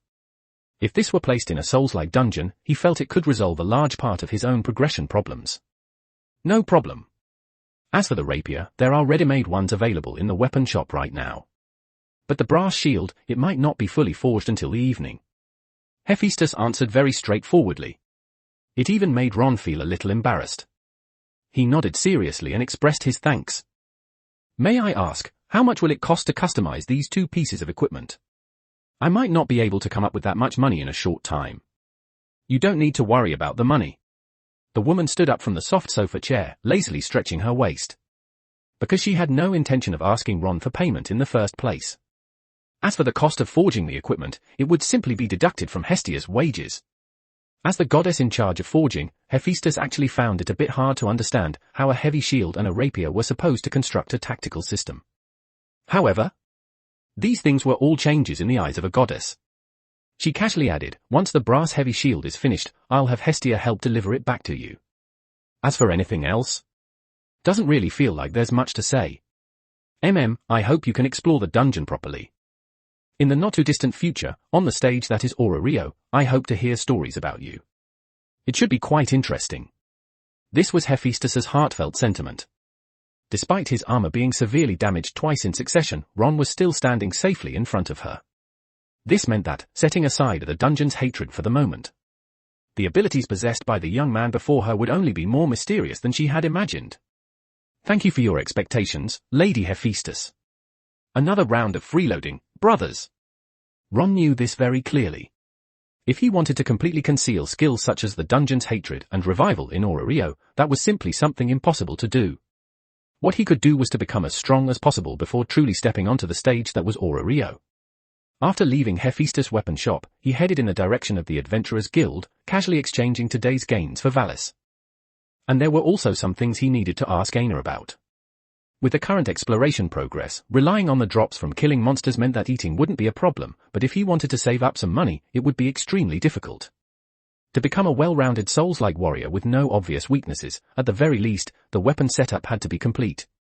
Many builds in Souls-like games from his previous life could be reproduced in the world of DanMachi as well, only, they required specially customized weapons with traits. A dagger with a bleeding effect. A greatsword that could reduce a monster's toughness and defense, and so on. If this dungeon completely follows a Souls-like art style, then I absolutely have to get these weapons prepared. The idea was ambitious. The reality Ron had to face was also very cruel. He was short on money. Hestia Familia was not like powerful groups such as Loki and Freya.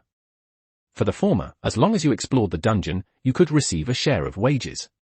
For the latter, everything was fully covered. At his current money-making speed, even if Hestia worked 2 jobs every day and mopped the floor until it smoked, she might still not be able to gather these matching pieces. After exploring, leave some time for basic training. As for the rest of my free time, if I can find some way to make money, at least I won't be as strapped as I am now. With such thoughts in mind, the boy once again arrived in front of the Pantheon. Aina. How many times have you checked the time today already? Are you really that eager to get off work? In front of the Adventurers Guild counter, the young female clerk with short pink hair, Misha Flott, couldn't help reaching out and lightly poking her close friend's cheek with a finger. She felt that her own complaints about how tedious the work was were already rather excessive. Yet she hadn't expected that her close friend, who was usually serious and diligent about her work, would, every so often, keep frequently glancing at the clock in the guild hall. It was extremely rare. Of course it's not because of that. It's the adventurer I've just been put in charge of. He came back at around 8 last night, and today he's already been late for so long. I'm worried he might have run into danger in the dungeon. The girl puffed out her cheeks in protest at her friend's poking. After just 2 brief interactions, Aina's impression of Ron was still quite good, and as the person responsible for him, it was only natural for her to worry about his safety. Could it be that her advice yesterday had actually worked? Today, Ron's exploration objective was just as he had said, within the bounds of ensuring safety, do his best to clear the first floor of the dungeon. That was a bit too conservative. But just as the girl began to feel puzzled by this, at the entrance of the Adventurers Guild, a familiar figure appeared, slowly walking toward her. Aina raised her head. Seeing Ron's refined face, along with the worried look he was wearing, she immediately felt helpless. Good news. Ron had safely returned from the dungeon. Bad news. Was it likely that, up in the upper floors, he had once again run into a rookie killer monster comparable to a war shadow? The girl was just about to put on a serious expression and carefully explain the severity of the situation, when she saw Ron place a magic stone of the same size as yesterday's onto the counter. And then, hesitantly, he asked, Miss Aina, may I ask if there are any other ways to make money in Orario? Aina froze for a moment. What she wanted to emphasize was the issue of safety, yet at this point she did not know how to begin. For a newcomer adventurer to be able to kill a war shadow monster, the talent Ron possessed was absolutely superior to that of most adventurers. Had he encountered some kind of special setback? The girl's delicate brows knit slightly, but after a moment, she spoke in a tone like that of a considerate older sister. Ron, your dungeon exploration has run into some trouble. With your talent, as long as you persevere, you'll definitely be able to realize your dreams in Orario. So, please don't talk about giving up so easily. Ron's brows furrowed slightly. Let's just say, wasn't there some kind of misunderstanding here? After thinking for a moment, he added, I actually meant during my free time after exploration. To see if there are other ways to make money. Miss Aina, did you misunderstand something? Then, he did not receive an answer from the girl. He only saw Aina's elf ears, which symbolized her identity, visibly covered by a flush of red.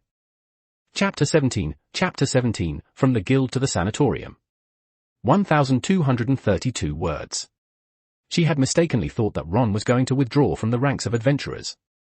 This made the girl's cheeks grow increasingly hot, especially under the teasing gaze of her close friend. Aina wished she could directly find a crack in the ground and crawl into it. After a brief round of introductions, she decisively stood up from behind the counter. "He's called Ron. He's the adventurer I'm responsible for. This is my colleague and good friend, Misha Flott. As for matters related to consultations, shall we talk in the rest area? We can talk here too." Although Aina was responsible toward all adventurers, a clear difference could be felt in her attitude. Ron was absolutely special.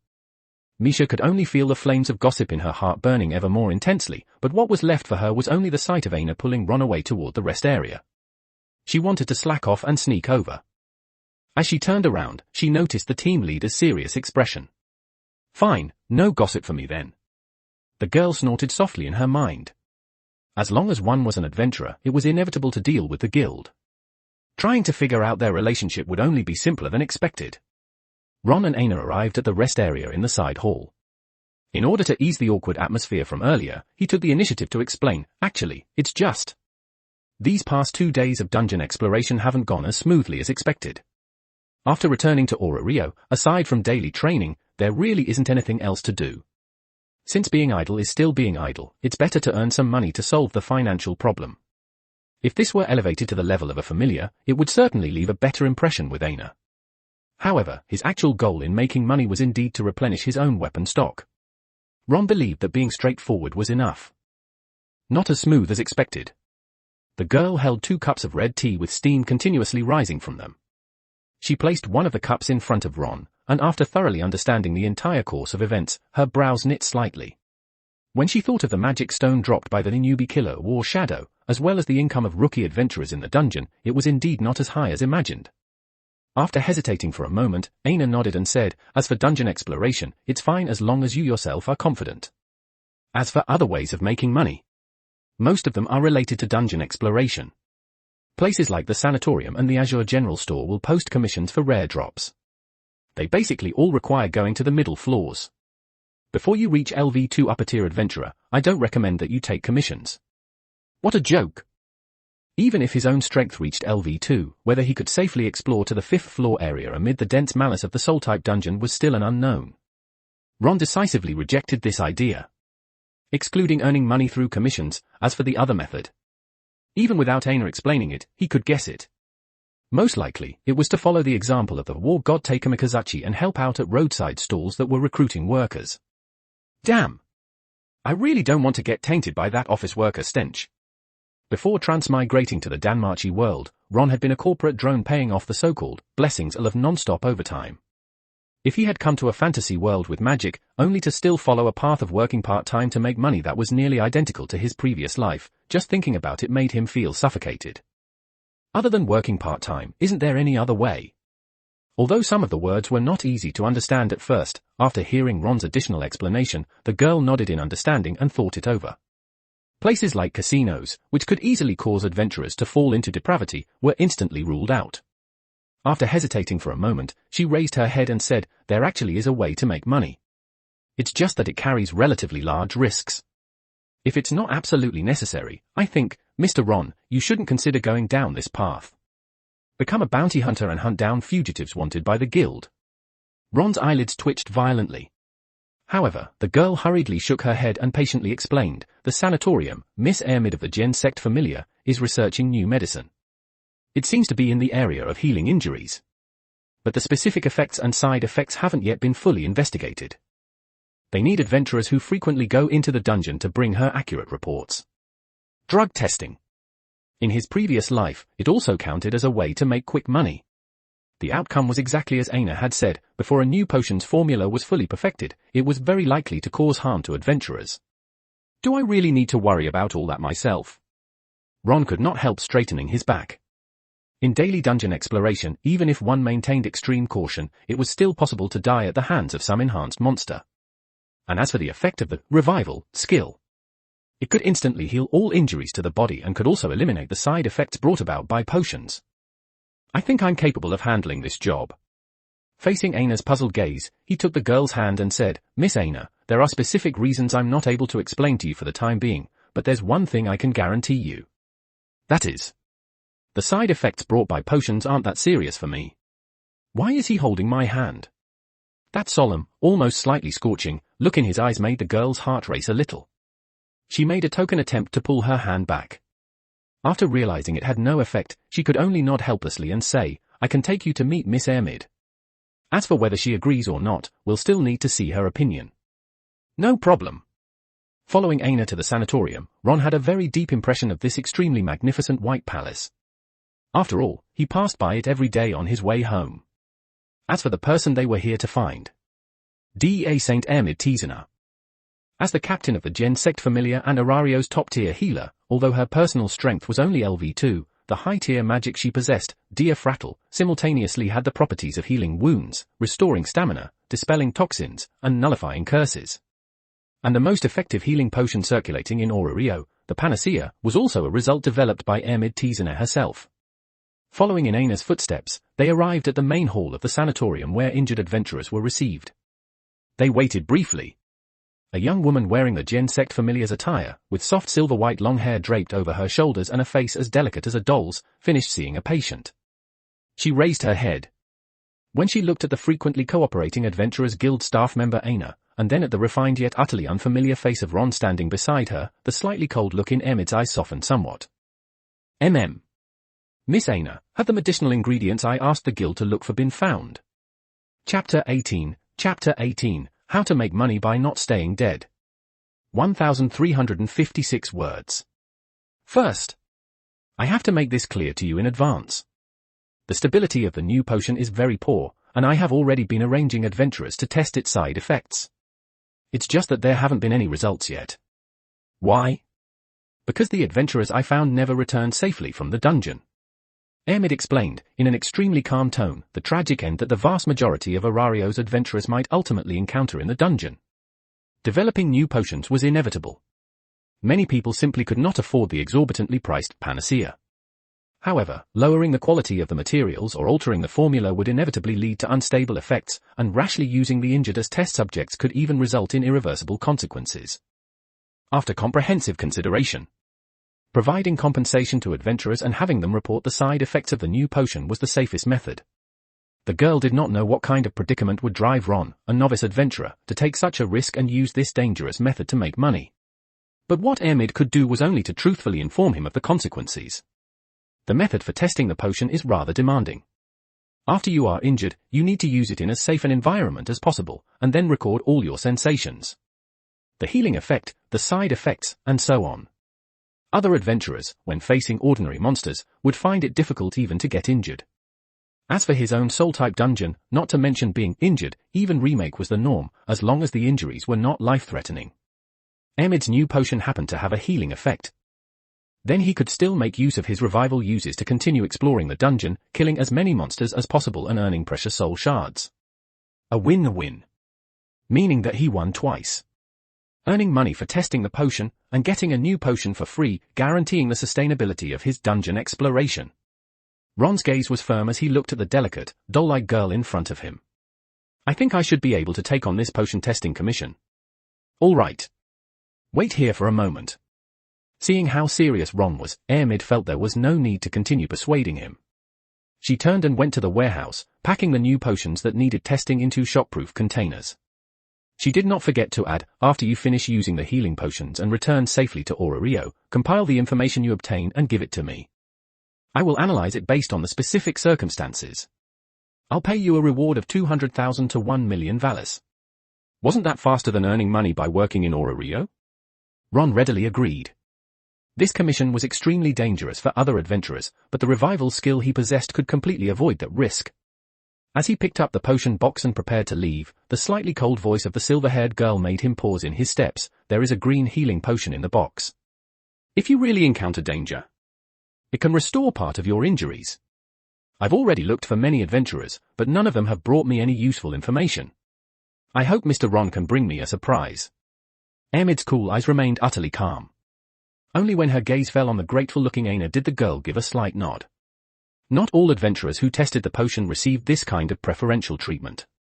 It was purely for Aina's sake that she provided some help. Consider it done. And also, I want to thank Miss Aina. If it weren't for you, I might not even have had the chance to come into contact with this kind of special commission that makes money. Ron's tone was quite frank and cheerful. Even though he acted relaxed, he still could not dispel the half-elf lady's worry until the boy's back completely disappeared from her sight. She still could not be sure. Was it the right choice to let Ron come into contact with a potion testing commission with extremely high risk? Actually, if he was truly short of money, she could also provide a bit of help. After returning to the communal dormitory, Ron put the potion box into the storage trunk to avoid Hestia noticing it. When the time came, no matter how he explained it, it would become a problem. As for the remaining time, he did not waste it, but trained alone in the courtyard, doing basic training. Until evening, Hestia, who had gotten off work, came home carrying a custom-made heavy brass shield.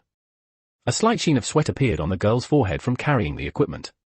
Yet it still could not conceal the joy that rose from the bottom of her heart. Ron. I brought back the shield you custom-ordered for you. The materials are absolutely solid.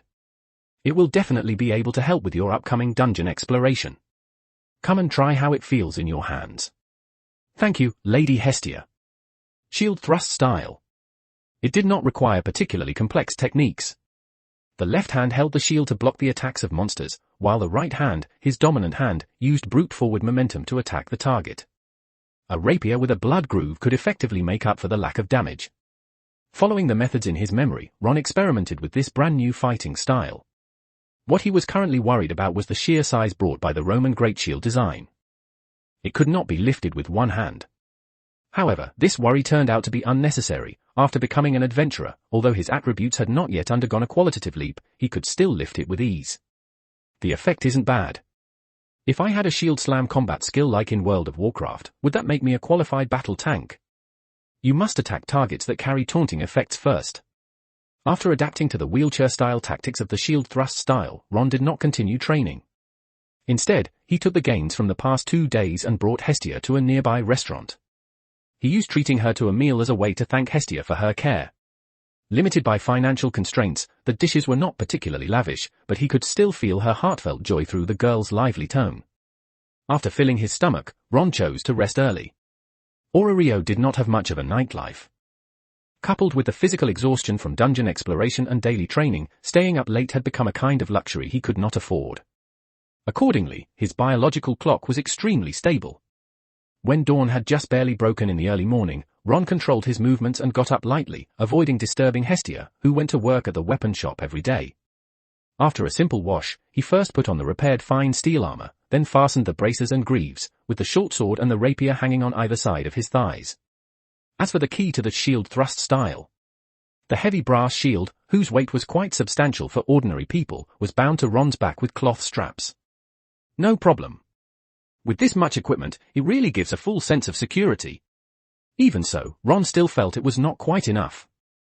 If it was said to be a sword, it was far too heavy. If it was said to be a slab, it was far too thin. What he lacked was a door-plank greatsword that could be wielded with both hands. And a hand crossbow to deal with ranged monsters. If he wanted to forge a full set of weapons that also possessed the traits, the biggest problem was a lack of money.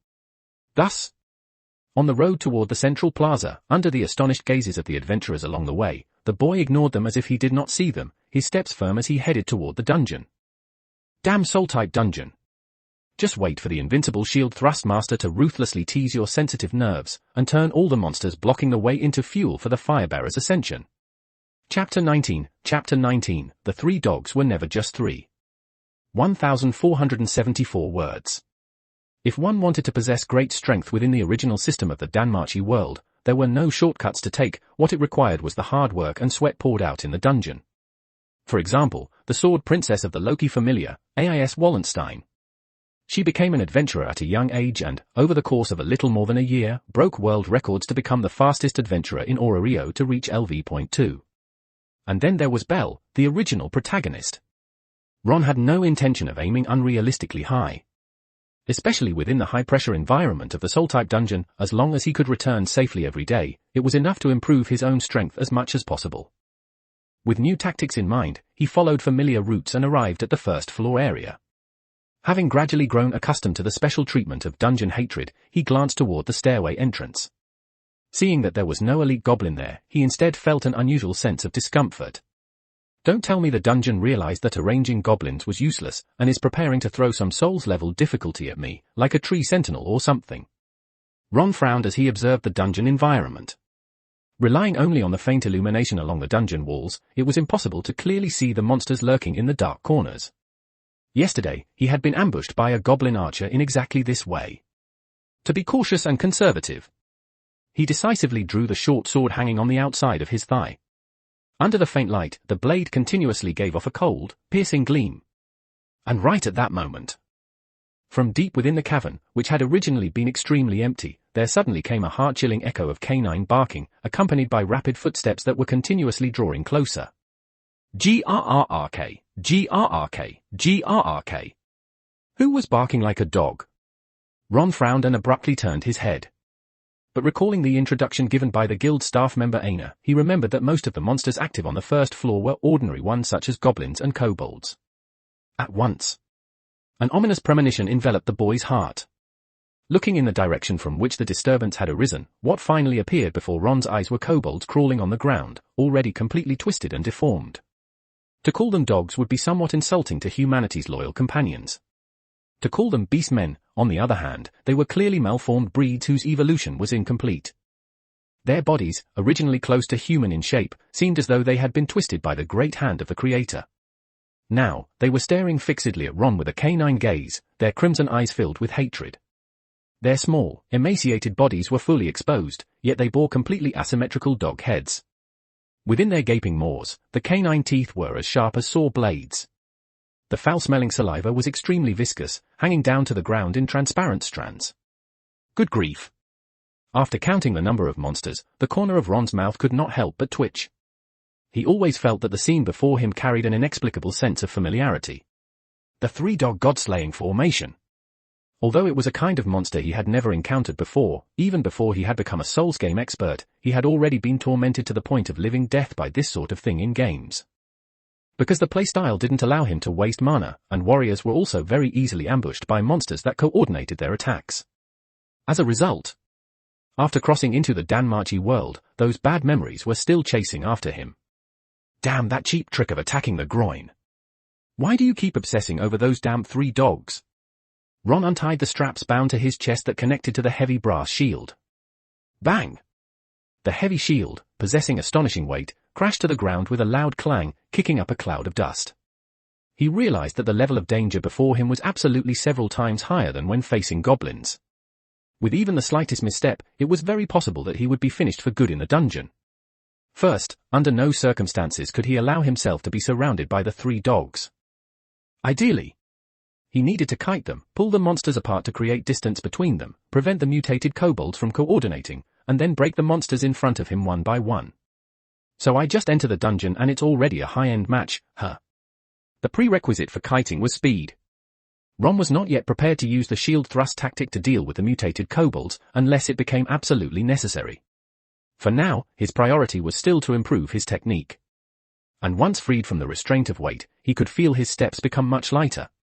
Taking advantage of the moment before the mutated kobolds could react, Ron suddenly lunged forward, but this time, he chose to use two weapons simultaneously. The slender thrusting sword was extremely sharp. It was not suited for slashing, but it possessed formidable penetrating power. It all happened in an instant. The thrusting sword in his hand pierced through the mutated kobold's massive mouth at an extremely tricky angle, and finally burst out from the neck. The injuries were unable to be instantly fatal. Ron decisively withdrew the thrusting sword from the monster's body.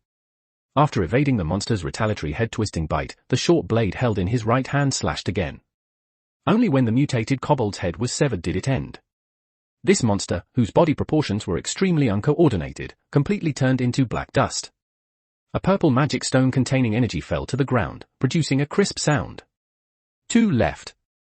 The two mutated kobolds that had kept a bit of distance finally seemed to react. Howling, filled with hatred, they launched an attack toward Ron. The posture of the monsters sprinting at full speed was very strange.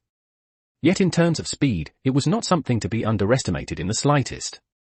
In the end, a kobold leapt high into the air, using its momentum to lunge and bite toward the weakest point of the human before it, the neck. Damn it! Ron did not even have time to catch his breath. His expression turned grim. Just as he was about to counterattack the mutated kobold with a sliding maneuver, he only felt a tremendous force come from his waist, sending him crashing heavily outward. Even with the protective effect of the chest armor, his internal organs still felt a surge of pain. Lowering his head to look, Ron discovered that in an area not covered by armor, a shocking claw mark had already been left behind, with blood continuously seeping from the wound. What was going on here? The surge of adrenaline brought on by the dangerous situation allowed him to ignore the pain for a short time. He finally saw clearly the culprit that had ambushed him, the mutated kobold that had charged out from another passageway. Fortunately, it had not used its huge mouth to tear at him. Otherwise, the uses of revivals would very likely be consumed right here. So that's how you want to play it, huh? The 4 heavenly kings usually number 5, even the 3-dog god-slaying formation had a 4th stray dog. This was Ron's first time encountering this kind of mutated monster. His handling method was also based on soul-style techniques, yet reality gave him no room for error. He decisively took out a glass vial from the potion case at his waist. A pale blue potion. It was not the recovery potion given by Ermid, the D.A. saint, but rather a new medicine entrusted to him to be consumed when injured, its effects still unclear. But where was there time to consider all that now? Pulling out the wooden stopper sealing the glass vial, Ron drank the entire new potion in one go. Immediately after, a violent burning sensation surged up from his abdomen. The effect was obvious. He could no longer feel the pain from the claw marks at his waist, but the intense, unavoidable burning in his stomach suppressed what had originally not been a severe injury. Was it the potion healing the wound, or an obvious side effect brought about by the treatment? Ron could not figure it out. But he knew the urgency of the situation. Rolling deftly up from the ground, he looked toward the mutated kobolds that had finished regrouping ahead of him. He was only certain of one thing. Very well. With this kind of setup, you're trying to leave me here in the dungeon for good, aren't you? And so, he abandoned the combat techniques he took pride in, choosing instead the more execution-heavy shield thrust tactic. Chapter 20, Hard Mode Never Ends. 1,511 words. The opportunity to seize the initiative had already been missed. What was more, he had even drawn all of the aggro of the mutated kobolds onto himself. As a result, the tactics for what followed would have to be adjusted in a technical manner. That was what Ron was thinking. He raised the brass heavy shield in his left hand and gripped a rapier in his right, facing the encirclement by the 3 hounds in a defensive stance. Were the past 2 days already on hard mode, and today the dungeon has started ramping up the intensity again? He knew clearly that if he wanted to leave the dungeon, he had to kill all of the mutated kobolds in front of him.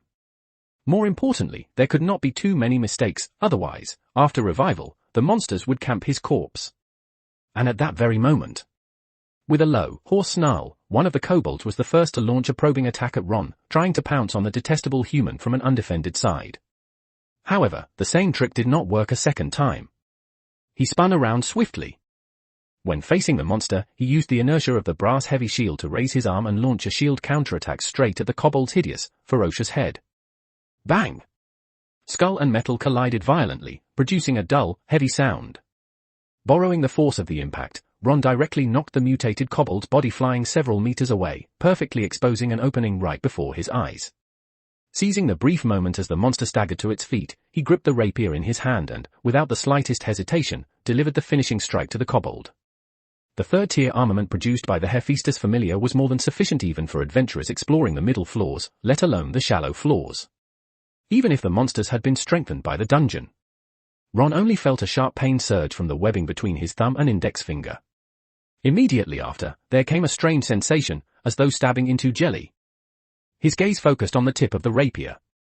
At this moment, it had already pierced straight through the kobold's skull.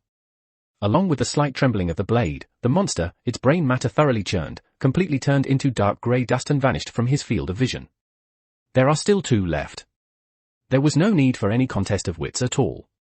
As long as his reaction speed could keep up with the monsters, and he had a firm grasp of the key technique of shield counterattack, dealing with them was not as difficult as he had initially imagined. The taut string in Ron's heart finally relaxed a little. But in the next instant, a powerful sense of danger surged forth like a tidal wave. He turned his head and abruptly discovered that a mutated kobold had already silently crept into attack range and was lunging straight for his neck, trying to slip past the armor's defenses and tear the enemy's throat apart with its sharp fangs. Use the same move as before?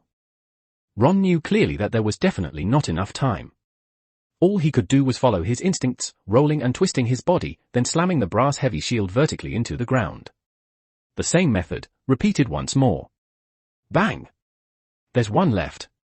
After clearly confirming the number of monsters, and coordinating with the defensive counterattack tactic centered on shield thrust, Ron took less than 3 minutes to completely crush all the monsters present, until the final mutated kobold thoroughly turned into dust and dispersed.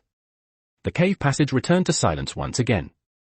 Only his panting remained. After all, he was carrying a brass heavy shield and had to tangle with the monsters and counterattack. The demands on stamina were extremely harsh. If this were a Souls-like world, the stamina bar definitely would not be enough. Did I survive? In the previous 2 dungeon explorations, he had first run into the elite goblin's fast slow slashes, and then been cold shot from behind by a goblin archer. Every time he explored the dungeon, he had to expend a use of revival. Those briefly ended adventures meant Ron did not get any effective improvement in his ability values, but today's dungeon exploration was obviously different. With an excited feeling in his heart, he picked up the drops. Soul Shards +4. The dark purple magic stone was about the same size as the ones dropped by goblin creatures. If taken to the Adventurers Guild, it could be exchanged for 4,000 Valis. The key was the Soul Shards. The key item Ron cared about most. Once he saved up enough, he could exchange them for a random character card. The number of revival uses still hasn't been consumed. It feels like today I can still stay on this floor and find some lone monsters to deal with. Ideally, I'll use that random character card within these 2 days. Ron had not been blinded by joy. In addition to improving his strength, there was another important commission in dungeon exploration, helping Ermid verify whether the new potion had any side effects. He lowered his head and examined carefully. On the outer side of his thigh where it was not covered by armor, his pants had already been torn open by a kobold's claws, and the blood that flowed out had soaked a patch of the area. But the good news was that the pain had already disappeared. Even the flesh that had been torn away by the monster's claws had slowly healed during the recent battle, leaving behind only a faint, light brown scar. Is this medicine really that effective? Ron carefully recalled the sensations from when he had just drunk the potion. His stomach had felt as though it were being burned, using an extremely extreme method of pain transference, forcing the injured person to ignore their original wounds and focus on fighting. He could not really explain the specific principle. Aside from that, as for the potion's so-called side effects, he only felt an unmistakable sense of nausea in his stomach, but it was something he could ignore through sheer willpower. There was also an overwhelming sense of fatigue. I just don't know whether this kind of report will satisfy Ermid. After checking and confirming that the mutated kobolds had not left behind any additional drops, he rested briefly, then once again advanced toward the deeper part of the current floor. This was a stage-by-stage improvement. Perhaps for ordinary adventurers, the first floor was not worth lingering on at all, and it was even less likely that anyone would stumble twice at the hands of goblins. But Ron remained thoroughly engaged. He had a strong premonition that after a dungeon adventure of this intensity, his ability values would definitely see a decent improvement. And then, facing a sudden cold arrow shot from the depths of the darkness, Ron skillfully used the brass heavy shield to block it.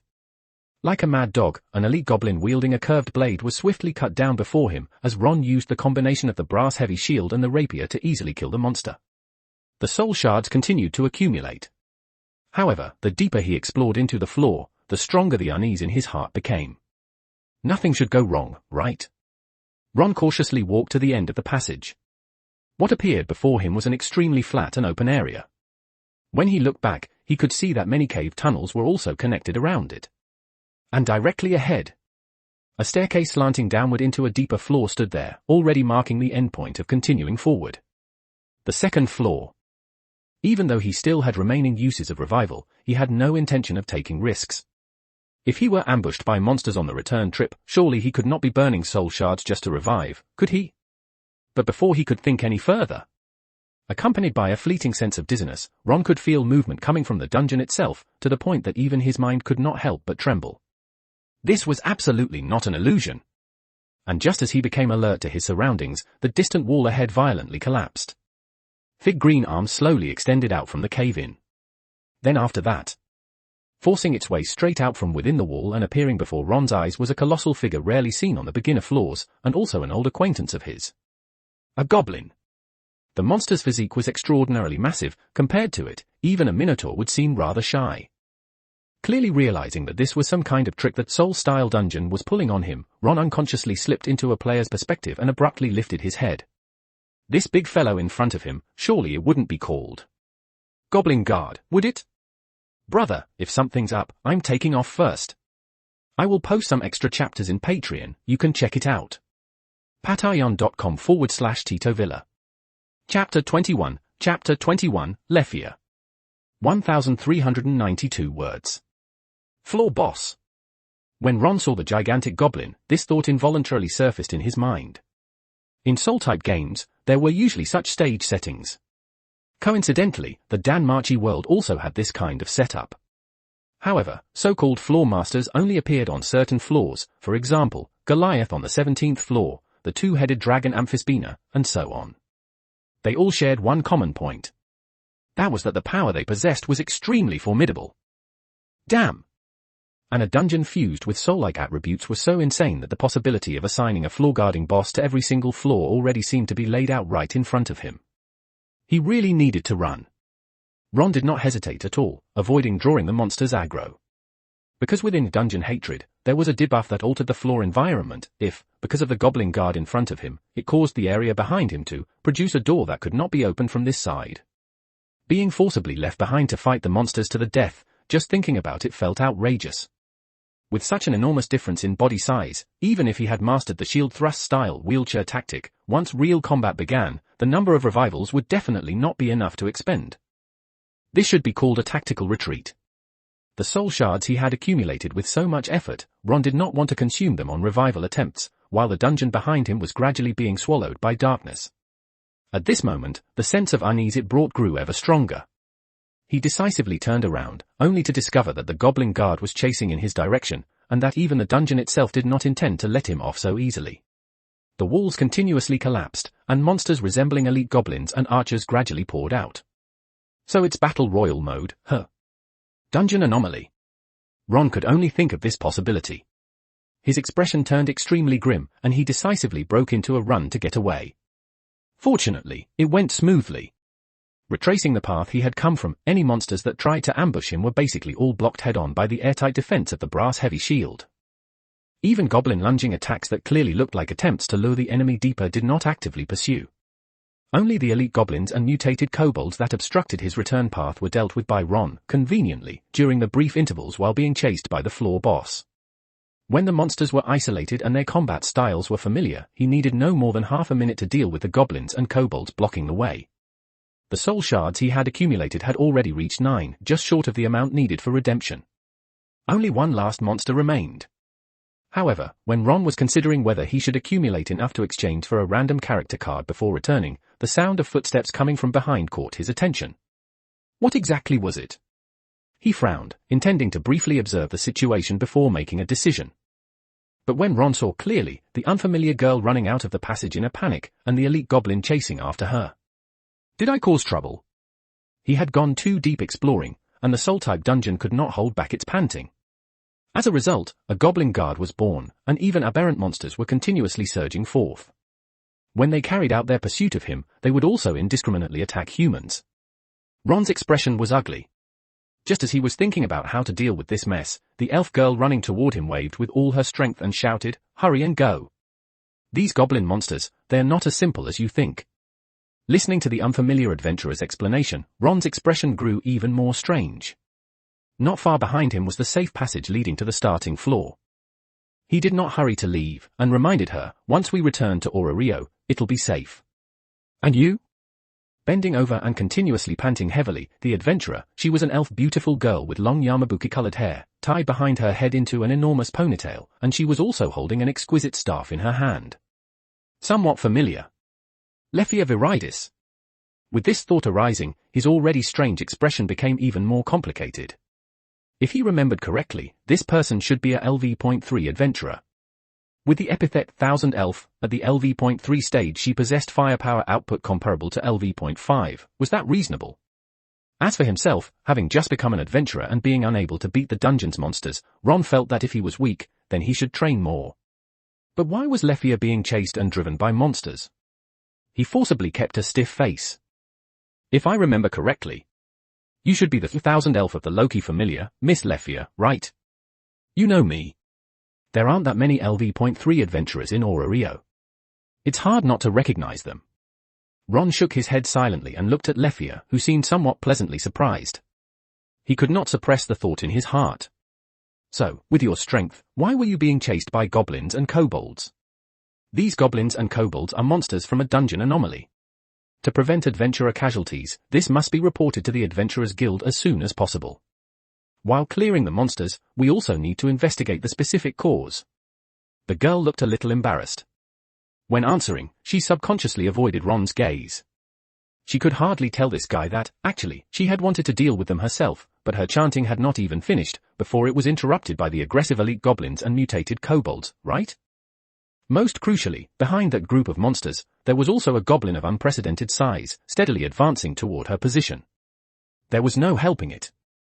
A mage who had left the team to act alone, facing fast-paced attacks and a large number of monsters, and being poor at close combat, most would end up like this.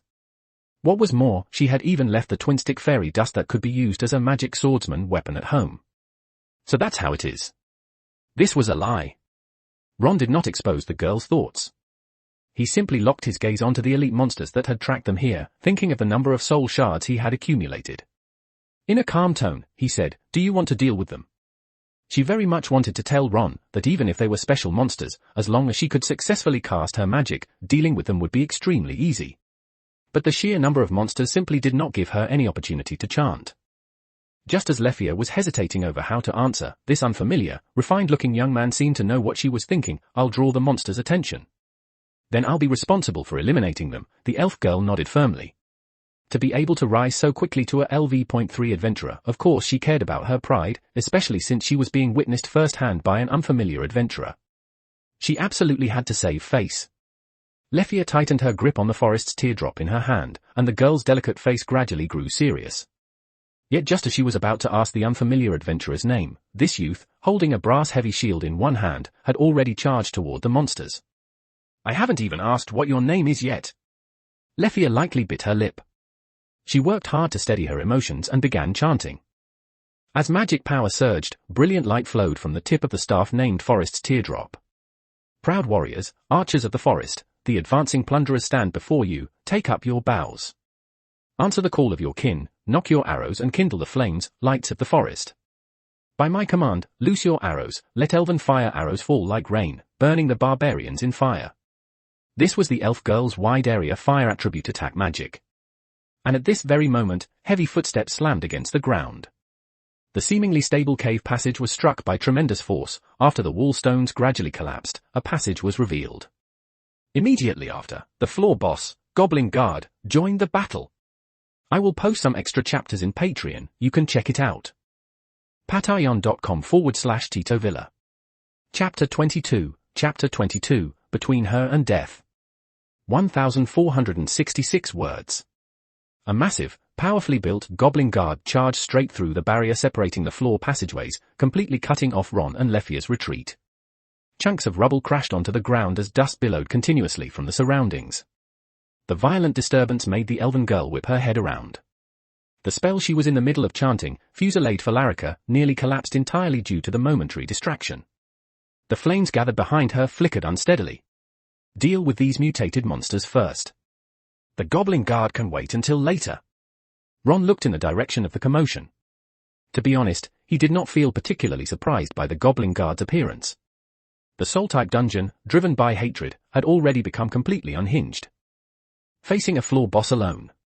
He admitted that, with his current strength, it was indeed something he needed to avoid head-on. But now he had already formed a temporary cooperative relationship with Lefia, a LV.3 adventurer. Dealing with this giant goblin should not be too difficult. He kept a clear head. Ron understood the principle that enough ants can bite an elephant to death, let alone a large number of mutated monsters that now possess decent combat capabilities. Take care of these kobolds and goblins first. Once that's done, everything else will be much simpler. Seriously? Because she was standing behind Ron at this moment, Lefia was less than 10 meters away from the Goblin Guard that had cut off their retreat. The situation was extremely dangerous. But when she noticed the unfamiliar adventurer facing nearly 10 monsters alone, the elven girl chose to trust his judgment. While continuing her chant, she kept watch out of the corner of her eye on the distance to the giant goblin behind her. The tremors from its bloated body striking the ground continued to draw closer. With her back completely exposed to the enemy, Lefia felt an inexplicable sense of unease, until she finished reciting the final line of the spell's incantation. Blazing fire shot skyward, illuminating the dim cavern. Just as described in the prayer, elven compatriots responded to the girl's call, and bows and arrows constructed from magic instantly took shape. They shot toward the monsters that were facing off against Ron. Fusillade for Larica? Although the hit rate was relatively low, the arrows that fell like a rain of fiery meteors still pierced the bodies of the monsters pursuing them. They gradually turned into grey dust and dispersed. HMPH. I told you they could be dealt with easily. The elven girl thought that fighting as a magic swordsman would resolve things even faster, but before she could catch her breath, a violent disturbance came from behind her. A giant goblin like a mountain of flesh loomed forward, its dark shadow completely enveloping Lefia. She stiffly turned around and saw the stone axe raised high by the goblin guard, roaring as it lifted its arm to gather strength, preparing to hack down at her. The pressure brought by the mutated monster was overwhelming, so much so that even its roar carried an effect akin to forced halt. The blow caused the girl's thoughts to freeze completely for a brief moment. She could not think of any way to respond, and just as the giant axe was about to cleave down, Lefia only felt a powerful impact that directly knocked her flying. I seem to be fine. Although she had been sent tumbling head over heels, the girl did not feel any pain in her body. Just as she was about to figure out what had happened, she saw, not far in front of her, the figure of a young man standing between her and the danger. The rapier he had been using earlier had already been casually thrust into the ground. In its place was a brass-heavy shield held before Ron, braced firmly against his shoulder. The dust kicked up by the violent shock made visibility extremely poor. Yet Lefia could still see the unfamiliar boy's arms hanging unnaturally at his sides, and the dark red blood dripping onto the ground, where it soaked into the dust. This is... The elven girl's expression turned blank with shock. She finally understood the situation. If Ron had not shoved her away, what would her fate have been when facing the goblin guard's full-force attack? Lefia could guess it even with her eyes closed. It was this unfamiliar guy who, at the cost of his own injury, had secured a brief opening. She looked at the stranger's unnaturally drooping arms, raised the forest's teardrop staff with trembling hands, and began chanting the prayer for the spiritual bow light arrow magic. Arrow of liberated light, bow shaft of the sacred tree, I am the one who bears the name of the bow. Intercept them, fairy archer. Pierce through, sure hit arrow. Even though the girl's voice trembled slightly, the magic she had condensed showed no reduction in power at all. Pure white light arrows appeared at her side. Then, the Arc's ray, containing the majority of a LV.3 adventurer's magic power, shot toward the direction of the goblin guard. Bang! The violently erupting burst of light momentarily dyed the cavern passage a snowy white. When the blinding light gradually dissipated, the floor boss that had taken the full-force attack of a LV.3 adventurer had already completely vanished before the elven girl's eyes. Lefia ignored the drops scattered across the ground. She looked toward the unfamiliar boy facing her, his back braced against the brass shield.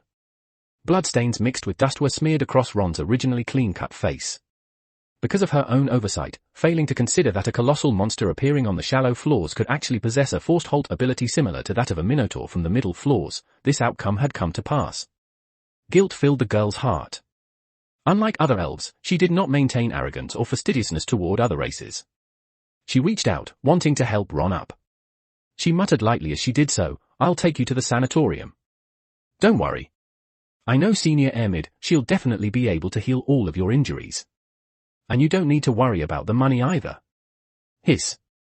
At best, the result was a dislocated arm. When the effects brought by adrenaline wore off, Ron's face tightened from the pain. After sucking in a sharp breath, he grit his teeth and said to the girl, there are healing potions in my box.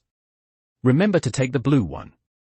He still had remaining uses of the revival skill. Ron was not afraid of dying, but he was still somewhat afraid of pain.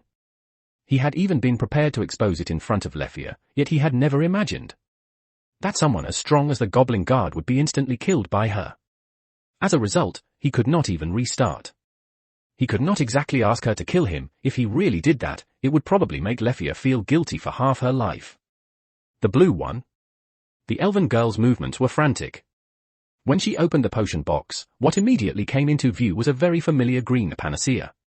Lefia looked up to confirm, it's the green panacea, right? Ermid's gifted potion was actually a high-priced panacea? This was a rare item worth 500,000 valis. She did not even worry that he would take the items and run. Recalling the silver-haired girl's commission, he considered it a case of returning one good turn for another and gave the most truthful information. Ron had no time to waste. He gently shook his head. It's the blue potion. We won't need the panacea for now. The injuries are already very serious. Lefia could not understand. But for Ron, who had saved her, she chose to follow the benefactor's wishes. After taking out the healing potion she had never seen before, she slowly poured it into the young man's mouth.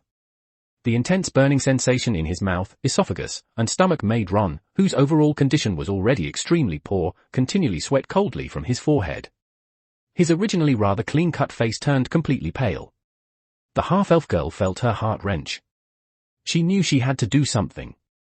Lefia did not care in the slightest about the blood and grime all over him. When she bent down, wanting to carry the young man on her back, she heard Ron's reminder through clenched teeth. The injury was already a foregone conclusion. Even more, he could not accept that after working hard for most of the day, and finally cooperating with Lefia to kill the mutated monsters and the Goblin Guard, it would all be for nothing. Since things have come to this, pick up the drops first. I will post some extra chapters in Patreon, you can check it out. patreon.com/Tito Villa. Chapter 23, Who Says Elves Are All Aloof? 1,336 words. Shouldn't we be considering your injuries first? Lefia did not understand, yet her heart was profoundly shaken. Following Ron's instructions, the girl gathered all the dark purple magic stones scattered across the ground. Just their heavy weight alone was already far from ordinary. Compared to the magic stones dropped by ordinary monsters, usually no larger than a fingernail, these mutated goblins, kobolds, as well as the largest of them, the Goblin Guard, were already capable of bringing quite decent returns to ordinary adventurers. The key point was that Ron did not look like someone who lacked money. She could not identify what kind of potion the blue vial was, but the green panacea could only be purchased through the official channels of the Gen Sect Familiar. Its price was 500,000 valis.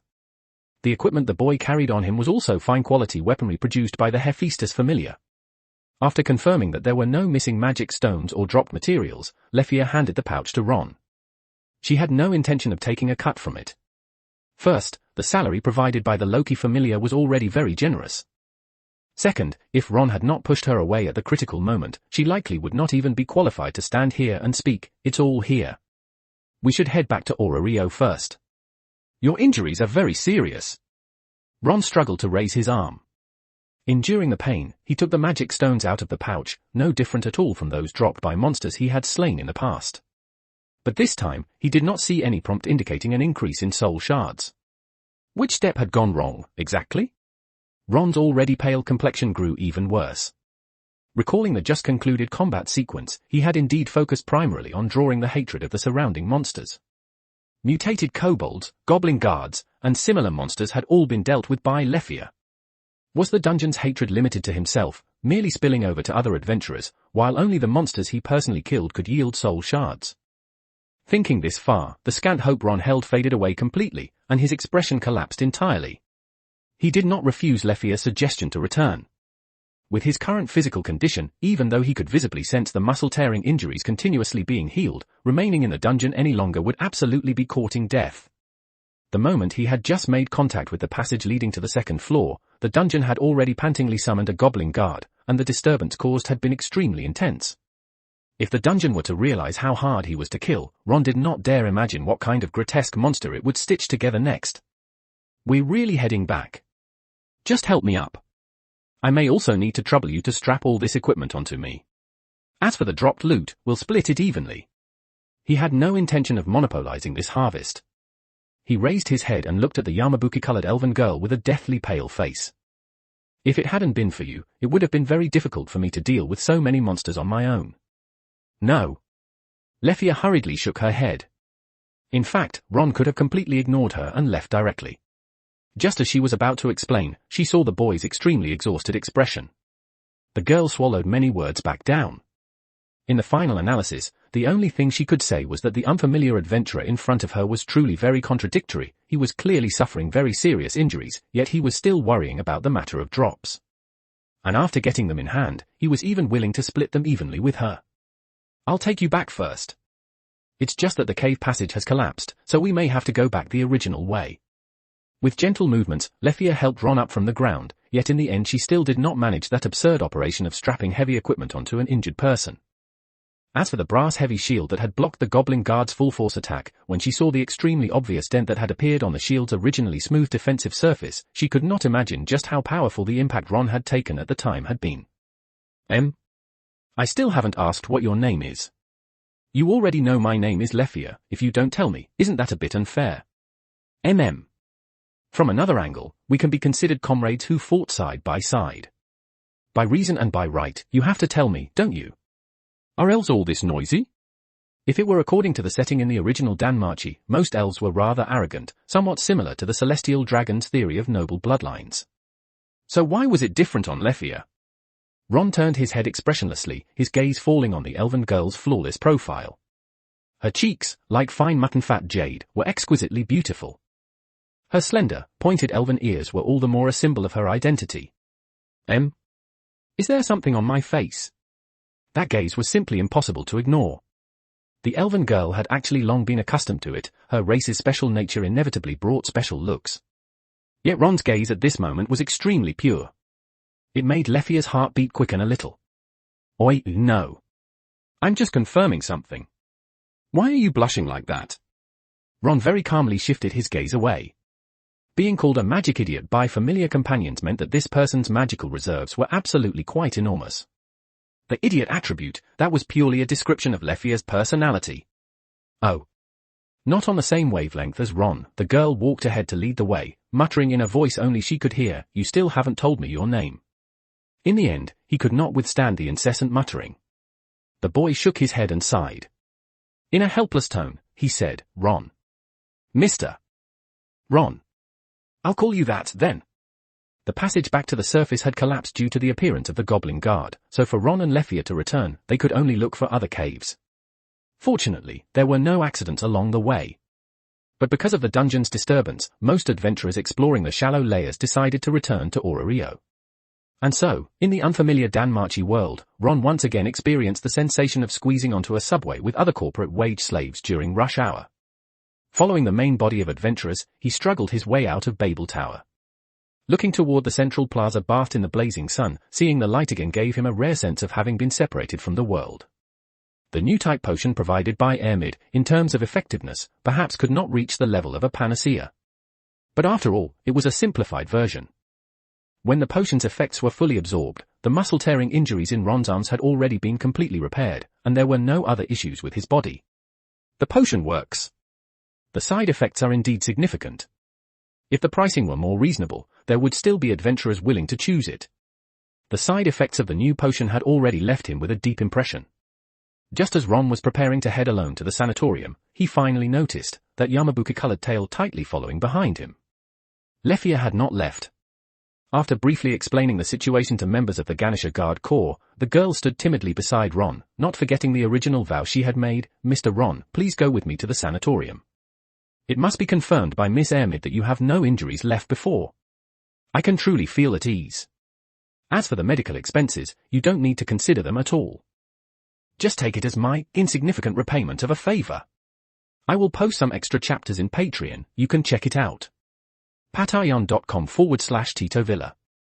Chapter 24, When the Sun Rises, Forget About Yesterday. 1555 words.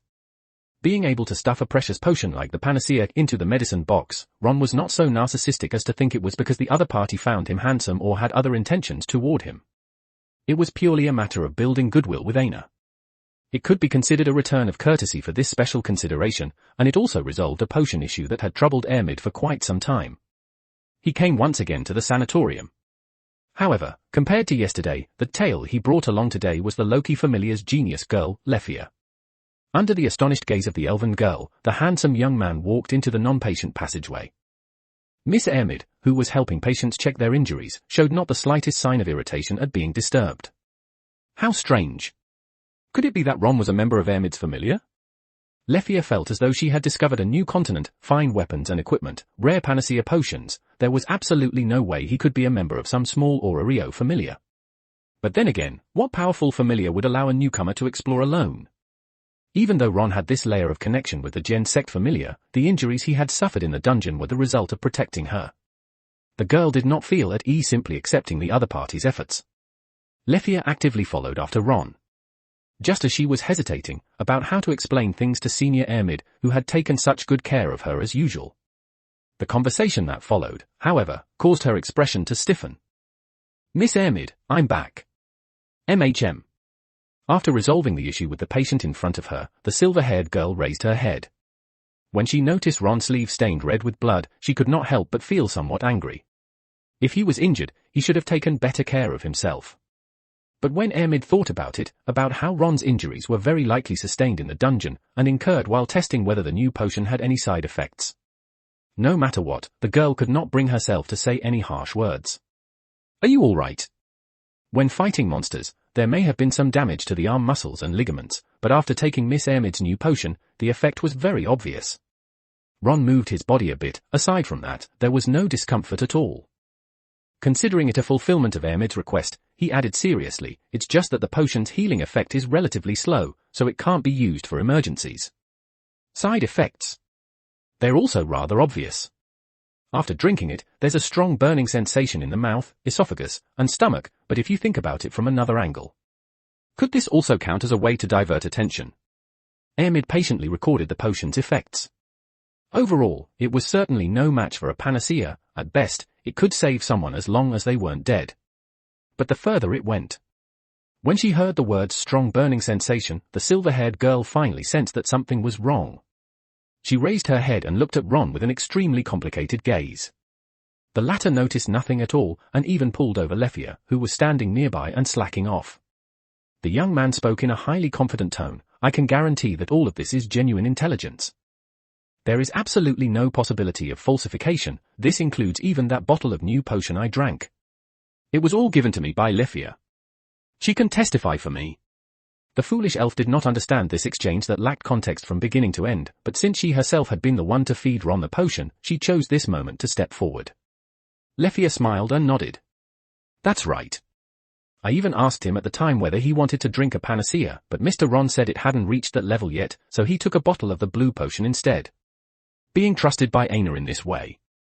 The silver-haired girl had never doubted the authenticity of Ron's words. However, as she looked at Lefia, Ermid hesitated for a moment before choosing to explain the reason. "I'm sorry. I didn't explain it clearly. Is there a possibility that the new potion isn't meant to be drunk, but only needs to be applied to the wound to take effect?" And so, the smile on the golden-haired elf girl's face vanished completely. "Then let me ask you this." Setting the process aside and looking only at the result. Ron successfully completed the potion testing commission and even received from Ermid an Adventurers Guild check with a face value of 1 million. The payment was made at the highest rate. In Ermid's words, if even drinking this external use potion caused you no problems, then the side effects from topical application can be completely ignored. Like a lab rat, but what she paid was simply far too much. After leaving the sanatorium, Ron looked at the elven girl following beside him, her expression uneasy. He truly did not want to get too close to Lefia. It was a matter of familiar stance. Making contact on his own initiative with a key figure being carefully trained by the Loki familiar, especially a golden-haired elf regarded as a successor to the 9 Valkyries, was tantamount to sending out a dangerous signal. Secondly, the relationship between Loki and Hestia was absolutely one of deep-seated hostility. As you can see, my body has no problems at all right now. As for those dungeon monsters, anything that can't kill me will only make me stronger. And regarding the matter of oral potions, you don't need to feel guilty either. Until Miss Ermid explained the proper method of use, I had been taking them by drinking them directly. Ron stated the facts in a calm tone. It really was a bit of a blunder. But in exchange, he would not need to worry about financial issues for a short period of time, and his mood immediately eased. He could forget about yesterday when the sun rose. "Thank you." She understood that Ron was comforting her. Yet the guilt in the elven girl's heart did not dissipate in the slightest. She had originally thought Ron was a newly recruited member of the Gen Sect Familiar. But she had never considered that the set of equipment Ron was wearing was very likely purchased with money earned by serving as a test subject for potion trials. After directly enduring the Goblin Guard's full power attack, even though the brass heavy shield had not been completely scrapped, the subsequent repairs would certainly cost a considerable amount of Valis. This was probably the reality faced by bottom-tier adventurers. From that school district to later joining the Loki familiar, Lefia's life had gone smoothly. At the very least, she never had to worry about equipment or income. Since Ron's body had no serious issues, she felt it was necessary to provide repayment within her capabilities in other areas. Mr. Ron, regarding equipment repairs. I think this can be entirely left to me. Our familiar's high-end weapons are all custom-made by the Goibnu familiar. The damaged equipment on you can definitely be repaired. The Goibnu familiar. Even though it had relatively little presence in the original DanMachi, Ron was not unfamiliar with this familiar. For example, the sword Princess Ais Wallenstein, her desperate sword, a weapon with that indestructible trait, was made with Goibnu's help. The ability to grant weapons unique traits, this alone was extremely enticing. If a rapier that already had a blood groove were granted the bleed trait, then once enough damage had been accumulated, could it directly make a monster explode to death. A brass heavy shield with a taunt effect. A great sword that could additionally deal armor break, or armor that increased the agility's attribute. Ron looked at the elven girl who was eager to repay him. He had no intention of using up Lefia's favor so quickly. After gently shaking his head, he explained, "You don't need to worry about equipment repairs. I have dedicated wool, a dedicated place where it can be repaired. But in the future, I might need Senior Lefia to help introduce me to the Goibnu familiar. I want to commission some rather unique weapons and equipment." No problem. He had already called her Senior, what else was there to say? Most importantly, Ron was different from the other adventurers she had encountered. Lefia had even prepared herself to take a loss, yet she had not expected that he had no such intention at all. Truly a contradictory fellow. Clearly he was short of money, so much so that he had reached the point of improving his finances through potion trials, yet he was still willing to split the dungeon's gains evenly with her. He had also not used the life-saving favor to threaten her. After thinking it over, the elven girl turned around. Her azure eyes, pure like amber, looked straight at Ron beside her, who had wiped away the dust and revealed a refined face. Lefia smiled gently and said, "Since that's the case, let me treat you to a meal. This should be fine, right? I will post some extra chapters in Patreon, you can check it out. patreon.com/Tito Villa. Chapter 25, A Maiden's Sincere Blessing. 1540 words. The Hostess of Fertility. As Arario's most famous tavern, even though its prices were more expensive than those of other restaurants, it still attracted countless adventurers to visit. The main reason was that the food it served tasted quite good. On top of that, every single staff member recruited by Mamma Mia, the shop owner, was a beautiful young girl, a feast for the eyes. Under normal circumstances, Ron would absolutely not come here. His familiar was still in its initial stages, and anywhere money could be saved had to be saved as much as possible. Unless someone else was treating. Lefia had made so many requests in succession that he really could not bring himself to refuse. It was just that. Looking at the honey-glazed stewed chicken, the grilled fish set meal, and the extra-large serving of chicken chow mein placed in front of him, Ron inexplicably thought of the goddess who was currently working part-time. He looked at the abundant spread laid out before him and felt a little guilty. But not very much. When my level goes up later, and we recruit new members and such, we can consider coming here to celebrate. During today's dungeon exploration, under the application of the skill-intensive shield thrust style play, the overall amount of physical exertion far exceeded the total of the previous several days combined. It was close to noon. Ron's stomach had long been growling. He looked toward the Yamabuki-colored elven girl sitting across from him, who, when truly spending time alone together, had instead become somewhat introverted. "Thank you for the treat. Then I won't stand on ceremony with you. Don't mention it. This is what I should do." Lefia hurriedly shook her head. When she truly saw Ron start eating, a gentle smile of relief finally appeared on the girl's pleasant face. Although the time they had interacted was very short, it did not hinder her from having a very good impression of the young man in front of her. When she had been careless, unprepared, and chased by mutated goblins and kobold monsters, he had kindly guided her toward the route out of the dungeon. Secondly, when encountering the goblin guard, he had been willing to get injured in order to protect her. All in all, she was very happy to have met an adventurer of excellent character like Ron, and also to have the opportunity to repay a life-saving favor. "Is this enough to eat? Do you want to consider ordering a few more dishes?" Unlike other elves, she was not aloof. The girl was like a next-door younger sister, gentle and cheerful. Besides that, her heart was full of curiosity regarding today's encounters in the dungeon, but she simply had not found the chance to ask. "It's completely enough." After becoming an adventurer, as his ability values increased, Ron could feel that his appetite was gradually growing. But judging by Lefia's ordering trend, it was clearly heading in the direction of raising a pig. He shook his head. If you don't mind eating and taking leftovers, I don't have any objections. Okay. The girl was very simple-minded. Just as she was about to pick up the menu, Ron, looking rather helpless, reached out and took it from her, then placed it on the chair to the other side. Just kidding. I know, of course. Lefia blinked her eyes mischievously. After lowering her head and twirling the noodles around her fork, she finally could not hold back and asked curiously about the dungeon. How did you know the name of that giant goblin? And also, when I watched you fight the other monsters, you seemed very familiar with them. How could he not be familiar? All of that was experience paid for with life and pain. After thinking for a moment, Ron gave a simple explanation. This kind of giant goblin, I encountered monsters of the same type back in my hometown. As for the other monsters, for adventurers who are familiar with close combat, dealing with them would only be easier. Did that mean she herself was not familiar enough? The girl could not find any reason to refute it, but she did not doubt this explanation. As a student of the school district, traveling the world was unavoidable. Not only Arario's dungeon. Even in other parts of the world, monsters also existed. And if an aberration occurred in the dungeon, it would indeed give rise to some monsters that even the Adventurers Guild had no records of or registrations for. Lefia did not press further. The girl shrugged her shoulders, feeling somewhat emotional. It can only be said that our luck was pretty good. I've been in Orario for 2 years and never encountered anything like this. But without this incident, it would have been hard for us to meet. She had no other thoughts.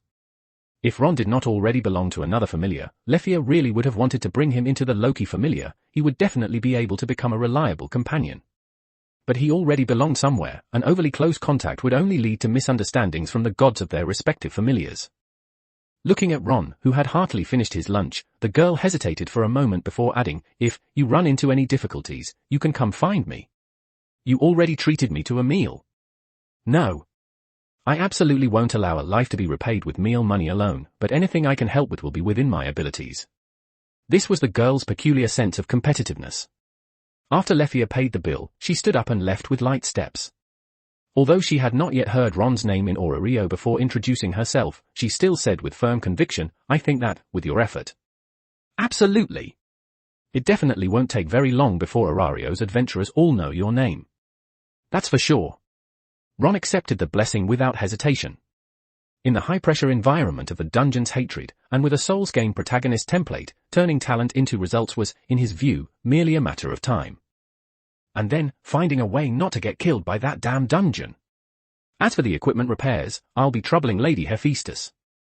Inside the weapon shop office, Ron placed the brass-heavy shield that needed repairs on the floor. Once he had sufficient earning ability, there was no need to keep fleecing Hephaestus. He handed the check written by Ermid onto the tabletop. Leaning back against the sofa chair, the red-haired woman, whose every gesture exuded a mature charm, had no intention of taking the money at all. When she raised her head again, Hephaestus looked at Ron and stated calmly, there was a great disturbance in the dungeon today. In the area of the dungeon's first floor, an aberration suddenly occurred, and many special monsters appeared that even the Adventurers Guild has no records of. Some eyewitness adventurers even saw the existence of something similar to a floor boss. As she said this, she looked without the slightest hesitation at the handsome young man. When Hestia had just recruited him as a member of her familiar, she had already told Hephaestus that Ron carried the dungeon's hatred. But judging from the current situation, how could things be as simple as she had thought? Referring to Arario's history, the closest case was still that one 5 years ago, which directly led to the destruction of the Castria familiar.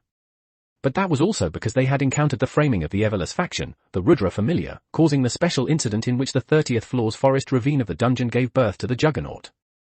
That incident resulted in the deaths of all members of that familiar except Gale. Hephaestus could not imagine what kind of secret Ron was carrying that could make the dungeon, as if defying common sense, give birth to a floor boss in the area of the first floor. The Adventurers Guild is investigating the situation. The dungeon may stop being open for the next few days. My suggestion is, if you don't want to be exposed too early to the attention of Arario's gods, then for these next few days, it would be best not to go to the dungeon. Thank you for Lady Hephaestus's suggestion. The development of the situation was even more serious than he had expected. Ron, of course, took the advice. The dungeon had repeatedly failed to deal with him, it had even released a boss merely because he approached the stairs leading to the deeper floors. Before the hatred had completely calmed down, he could not use a sensitive identity to test the dungeon's bottom line. Otherwise, he truly could not imagine what kind of perverse monster that damn dungeon would pinch out. After confirming that this guy had fully taken it in, Hephaestus did not take the guild's check placed on the table. With a somewhat complicated gaze, she let her eyes fall on the handsome young man in front of her. Seriously. If the Adventurers Guild finds out, you'll definitely end up on their exploration blacklist. I will post some extra chapters in Patreon, you can check it out. patreon.com/Tito Villa. Chapter 26, Updating Ability Values. 1,375 words. Regarding the abnormal changes occurring in the dungeon. Ron and Hephaestus did not notify each other, yet they tacitly reached the same understanding and concealed the matter from Hestia. After briefly confirming safety issues, he left the weapon shop and headed straight for the Adventurers Guild. The reality was much the same as anticipated. All guild staff, members including Aina, were exceptionally busy, organizing intelligence about the dungeon's abnormality from the accounts of returning adventurers. The dungeon was closed for 2 days. Ron did not rashly disturb Aina. When their gazes met, he merely gave a light smile and a nod as a greeting, signaling that he was safe. As for introducing Emid's commission and thanking Aina for her extra care, he planned to consider inviting Aina out for a meal after the turmoil gradually subsided. After exchanging the magic stone drops, split with Lefia, into Valis at the counter, the overall gain somewhat exceeded his expectations. 10,870 Valis. Not a bad haul. It just feels like every dungeon exploration is like walking a tightrope. Prompted by Hephaestus's reminder, On suddenly realized belatedly that this damn soul-type dungeon seemed to be gradually getting stronger. Elite types, archer goblins. 3 dogs. Then the floor boss, the goblin guard. Was this really the limit of the first floor? No one could give him an answer. But Ron understood clearly, this dungeon's waters ran deep. If he did not want to be persecuted, the only thing he could do was push himself as much as possible within limited conditions. He could not help but click his tongue. At this rate of development, I don't even dare imagine what comes later. They wouldn't seriously spawn something like a goblin commander for me, right? Being persecuted in the game is one thing, now I have to be treated the same way in reality too, is that it? He returned to the communal dormitory. After a brief rest, when the feeling of fullness was no longer so intense, Ron felt he could not afford to sit and wait for death. He picked up his weapon and went to the courtyard to begin basic training. The process was very dull and monotonous. But by pushing his physical limits, he could slowly increase his ability values while strengthening the fundamentals of his swordsmanship. During this time, members of the Takamikazuchi familia, Kashima, Chigusa, and the others, were also carrying out their daily training. However, since their relationship was relatively unfamiliar, they did not spar with one another. Until evening. Sweat had soaked Ron's clothes countless times, only to be dried again under the sun's scorching heat. He had already forgotten how many times he had swung his sword. He was relying purely on willpower to endure. Only when, upon encountering danger, he could block by instinct without needing to think, only then could it be considered truly passing. And what interrupted Ron's training was a beautiful girl carrying 2 bento boxes, returning to the communal dormitory beneath the afterglow of the setting sun, her steps noticeably light and lively. Hestia called out to him from afar. Ron. I'm back. What was it like to become the god of a familiar? She found it hard to describe. It was probably like this, life suddenly became fulfilling, and she could no longer be like before, with no goals, choosing to lie flat at home every day. Working at Hephaestus's weapon shop was quite tiring. Yet Hestia only felt as if she had inexhaustible motivation, but all of that motivation was woven together with Ron's daily life. When he returned safely from the dungeon. Working side by side to improve the familiar's situation. And also, when Ron needed her, she would, within her ability, provide help, repairing weapons, helping update ability values, and so on. All like today? After finishing the dungeon exploration, Ron did not slack off at all. He trained hard in the courtyard, waiting for her to finish being busy outside and come home to eat dinner. Today's dungeon exploration was hard work, go take a shower. I'll wait for you to eat. The smile overflowing on the girl's youthful face was as if she refused to lose. Always full of youthful vigor. That smile's infectious power was strong, slowly smoothing away Ron's mental fatigue. He simply loosened up his body, and his smile relaxed. You too, Lady Hestia. If it weren't for you, this familiar would sooner or later fall apart. What are you saying? Ron, didn't we say we were going to form a familiar for a lifetime? Even if there is a god, it only counts as a familiar if there is the support of the familiar members. The emotion from the boy's heart made Hestia blush a little. She pulled Ron home, and she did not forget what she was going to do tonight. After we finish eating, I'll come help you update your ability values. After these 2 days of dungeon exploration, plus your high-intensity training, I think it will definitely bring about a pretty good improvement in your ability values. I'm looking forward to it as well. Ron nodded seriously. The soul-type dungeon he explored, compared with what other adventurers in Orario faced, could no longer be described with something as simple as card mode. It was purely treating him as if he were not even human. As long as he survived, the improvement in ability values would absolutely not be small. After taking a quick shower to wash away the fatigue from his body, he returned to the room once more. A lavish dinner had already been set out on the table, and the girl did not start eating first. It was not until Ron sat down on the sofa that Hestia lightly clapped her hands and said in a cheerful tone, "Then let's eat." The food's taste, of course, needed no comment. And after enjoying so much of her special care, Ron did not feel it was something he should take for granted. After filling his stomach, he explained honestly, "Lady Hestia, these past few days I took on a commission. The income was fairly considerable, and together with what I've accumulated from the dungeon, it's probably a bit over 1 million valis. I want to know, right now, is there anywhere in the familiar that needs my help? Save it. We'll need money to buy weapons later. Even if we don't use it, it can serve as emergency funds." The girl decisively shook her head in refusal, preventing Ron from bringing up the topic again.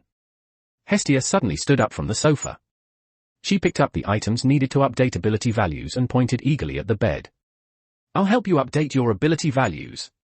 Sorry to trouble you, Lady Hestia." The topic was glossed over. Ron did not bring it up again for the time being. He took off his shirt and lay face down on the bed, but this time Hestia did not sit at the edge of the bed to perform the updating ritual. Feeling the weight straddling his waist, along with the softness unique to a young girl, he hurriedly turned his head and saw Hestia's fair, slender legs. Her skin was particularly smooth, lacking the frail, overly thin look from his previous life, with well-balanced proportions. Her overall sense of beauty was not diminished by her petite figure. Ron silently averted his gaze. He had not yet realized that the situation was overly intimate. The girl's youthful face was filled with concentration at this moment. She dripped divine blood onto Ron's back and skillfully carried out the ritual to update her familiar member's ability values. A gentle glow continuously emerged. Only after the divine script was engraved onto the parchment did Hestia finally finish and clap her hands. Ron. Level, LV.1. Strength, H103G267. Endurance, H110G280. Dexterity, I86G259. Agility, H107G260. Magic, I0I0. However, when the girl picked up the parchment and carefully examined the changes in the ability values, the calm on her face was gradually overtaken by disbelief. Hestia frowned.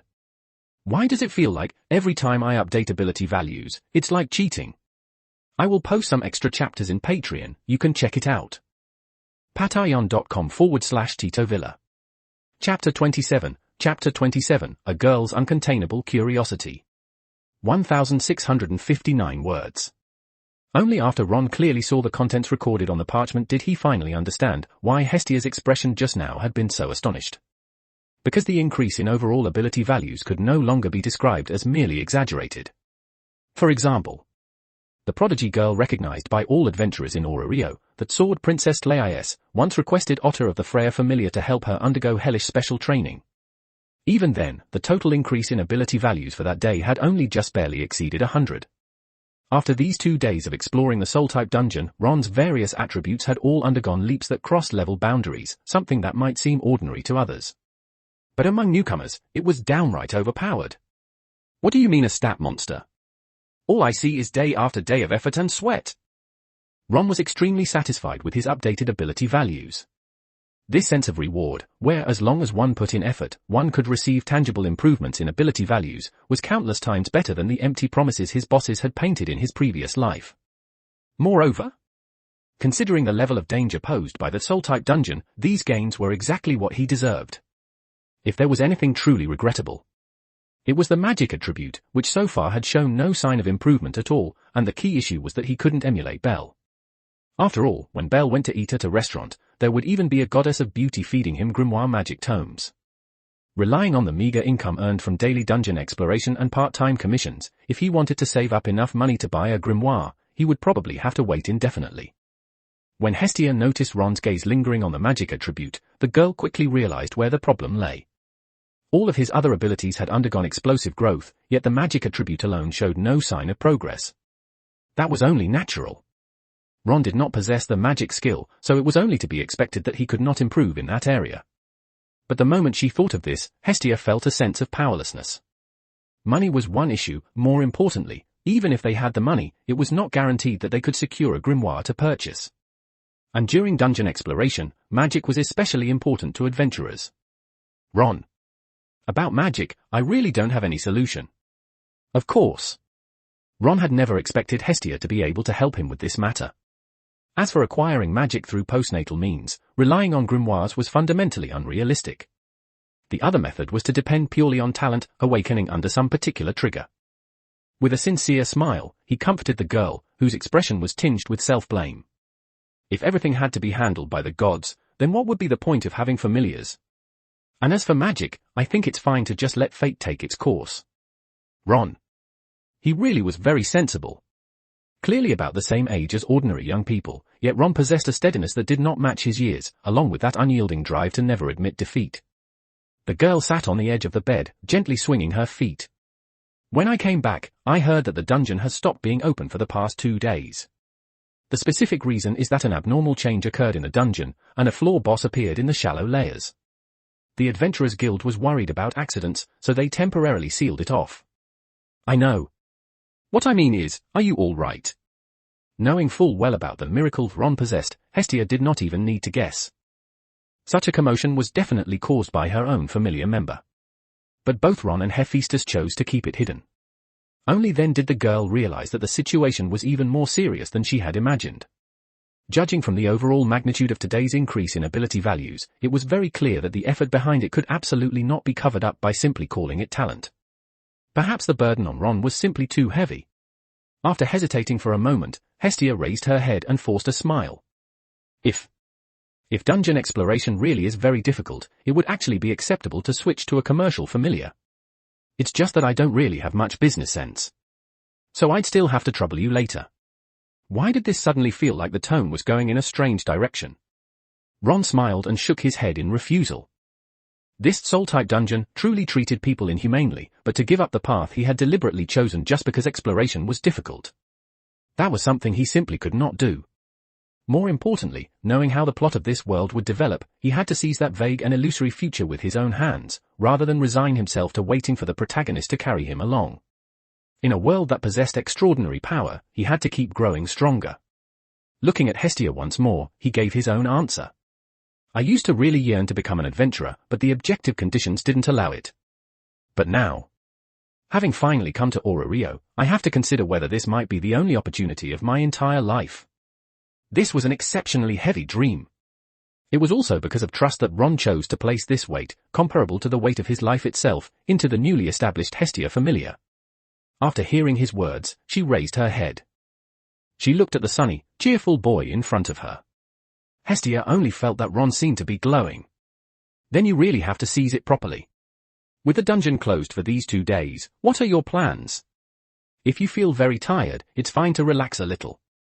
The girl took the initiative to extend an invitation. She recalled that ever since Ron arrived in Rio and joined the familiar, he had been constantly immersed in the dungeon. After finishing exploration, it was nothing but dull, monotonous training, with no free time at all. As for me, Tilda, I also have days off. If you want to stroll around Rio, I'd be very happy to be your guide. Thank you, Lady Hestia. But a Sigma man must know how to resist a goddess's charm. Ron shook his head seriously. I think now isn't the time to relax yet. At the very least, I should wait until I've pushed my exploration depth through to the 2nd floor before resting. Hestia could feel Ron's ambition. She was very gratified. It was just that, how should one put it, wasn't this goal a bit too conservative? Because of that, she was almost embarrassed to boast about it in front of Hephaestus. Even though the dungeon had temporarily stopped being open, he could afford to sleep in a little. But the habits Ron had developed through strict self-discipline remained completely unchanged. After washing up in the morning, he carried out his daily training in the courtyard of the communal dormitory. This kind of training might contribute very little to improving ability values. What he valued more was the help that a solid foundation in swordsmanship would provide during exploration. Judging by the current trend, to reach the second floor, I'll at least have to deal with a goblin guard. Isn't that thing a bit too outrageous? Yesterday's successful slaying of the monster had been purely thanks to the formidable killing power of Lephia's magic. If it had been him instead, Ron was very clear about one thing: the floor boss was absolutely not something he could try to brush against. The vast disparity in size and strength. Shield thrust style. A wheelchair tactic that required no real operation, but it would probably get him sent flying the moment he faced the goblin guard head-on. The only solution Ron could think of was kiting, making use of his own speed advantage. As for whether the weapon in his hands could actually deal substantive damage to a floor boss, Ron remained doubtful about that point. Now that things have come to this, I might as well grind hard first. After the dungeon is reopened, I'll raise all my ability values evenly to F rank before considering breaking through to the second floor. With no sparring partner available, Ron trained alone with a wooden post. His sword swings were extremely fast. Each strike landing on the post caused the bamboo sword to ring out with a crisp sound. As his strength gradually increased, occasional bamboo splinters even sprayed outward. Just as he was training so intently that he forgot himself, a girl wearing a light grey kimono, with black hair smoothly draped over her shoulders, walked to the entrance of the communal dormitory. The girl looked half asleep. Yet her bare, unadorned face, without a trace of makeup, carried a kind of languid beauty. When Mikoto saw Ron already training so early in the morning, her eyes were filled with surprise. Thinking about the dungeon's temporary closure, the girl immediately felt enlightened. No wonder he had been able to advance so quickly from a newbie rookie to a qualified adventurer. A faint breeze carrying a chill swept across her face, dispelling any lingering desire to go back to sleep. With this chance right in front of her, she truly wanted to talk with this boy, this youth shrouded in an air of mystery from head to toe. And so, Mikoto took the initiative and walked toward Ron. When she noticed the boy pause his movements, turn around, and look at her with friendly curiosity in his eyes, she gathered her courage. I was wondering if I could talk with you for a bit. Would that be all right? I will post some extra chapters in Patreon, you can check it out. patreon.com/Tito Villa. Chapter 28, Forming a Party. 1520 words. After Ron clearly saw the girl who had suddenly come to visit, it was Yamato Mikoto of the Takamikazuchi familiar, he stopped his training movements and turned around with a relaxed expression. As for the issue Mikoto had brought up, to be honest, there was no need to guess at all. It was definitely a foreshadowing left behind from their encounter in the dungeon the day before yesterday, special monsters, and the dungeon that was now under lockdown. His gaze swept across the surroundings. Finally, he proposed, no problem. Want to go out and take a stroll while we're at it? Up to you. The girl was not particularly lively by nature. Walking side by side with Ron, she was thinking about how to use a brief summary to ask all the questions in her heart that still had no answers. Only, when she thought that it might very well involve the other party's privacy, Mikoto felt rather helpless. That day, when she had run into Ron by chance in the dungeon, the elite goblin and the archetype special monsters could still be explained as mutations caused by accidentally swallowing magic stones. As for the means of revival, it could also be classified as Ron possessing a special magic that allowed recovery from near death. But when the girl personally witnessed the occurrence of the dungeon anomaly, and saw a floor boss, the goblin guard, be born in the shallow layers, her worldview collapsed on the spot. As a LV2 adventurer, when facing a goblin guard that appeared in the shallow layers, she still felt a trace of pressure. In terms of strength, that monster was absolutely more powerful than the Minotaur of the middle layers. As for what exactly caused this, Mikoto could not understand it at all. Until she saw Ron exploring on the first floor. All of her questions instantly pointed toward the youth she had once guided. Ron. Perhaps this is somewhat presumptuous, but the anomalies appearing in the dungeon should be related to you, right? The girl stopped in her tracks, her gaze burning as she spoke. If it were an isolated incident, it could be treated as a coincidence. But encountering such situations repeatedly, with Ron present every time as the person involved, and with anomalies occurring only on the first floor where he was, this was highly intriguing. Realizing that her attitude had been too direct, Mikoto hurriedly explained, please don't misunderstand. I don't have any ill intent. If the dungeon were merely spawning monsters in a targeted manner, Ron felt the despicable outsider could still remain hidden for a while. The problem was that the disturbance it caused was too great. Anyone who had come into contact with it would inevitably take notice. He gave a light shrug. That kind of thing isn't something I can control either. Seeing that Ron had no intention of discussing it further, the girl realized that he might not have understood her meaning. She lightly pressed her thin lips together and finally made her request. What I mean is, if time allows, could we form a party to explore the dungeon together? Mikoto did not feel that, taking the initiative to propose forming a party with Ron, who had only recently become an adventurer, was anything embarrassing. The dungeon producing special monsters and anomalies was likely related to the skills Ron possessed. Lord Takamikazuchi had also once said that adventurers could even manifest skills that gods themselves were unable to interpret. This was the other party's privacy, and she had no right to probe into it. What Mikoto truly cared about was this: if even goblins from the upper layers could be strengthened to that extent, then if one advanced into deeper regions, what would the result be? Just thinking about it, the girl felt a surge of eagerness. Battling powerful monsters, tempering her own martial skills, and improving her ability values and level, this was what she pursued. What was more, raising their overall strength as much as possible could also change the difficult situation of the Takamikazuchi familiar. So it was about that. Forming a party? When exploring the dungeon in the shallow layers, there was indeed no need for supporters or teammates. Acting alone was often the most suitable choice. The grim difficulty of the Soul-type dungeon greatly restricted the progress of exploration. Even novice players in Soul-style games could still co-op with veteran players and, under extremely harsh limitations, scrape together some transitional equipment to improve the overall gameplay experience. But for Ron, it was different. Once he used up his revival count, he had to retreat immediately, and still worry about whether monsters would be camping his body when he revived. Now that Mikoto had proactively made the request, he really could not agree right away. Not only did he need to consider his relationship with the Takamikazuchi familiar, but more importantly, the dungeon's difficulty itself. He was not afraid of death. But he could not drag someone who had once helped him into the dungeon just to get slaughtered, could he? Are you sure? Of course. The girl nodded seriously. Worried that such a plain answer would not be persuasive enough, she carefully arranged her words and said, as a warrior, only by constantly challenging powerful enemies can one's strength improve. Even if it costs your life. Exactly. Her voice was pleasant, yet it seemed filled with strength. As a LV2 adventurer, Mikoto also possessed the bug-like magic of Futsu no Mitama. Placed in the early stages, she was unquestionably high-quality exploration talent. Ron felt a bit tempted. At the very least, forming a party meant having someone to watch each other's backs in the dungeon, helping one another when danger arose. It would maximize exploration efficiency around the number of uses of revival, preventing him from being stuck crawling around the shallow layers, and there might even be a chance to take down a goblin guard. With that in mind, he spoke directly. I can state this clearly for you: if you form a party with me, the difficulty of dungeon exploration will increase sharply, and you'll have to face all kinds of special monsters. There's a risk of death at any time. For me, too, this is a completely new kind of challenge. With Ron's permission, the heavy stone pressing on Mikoto's heart quietly dissipated.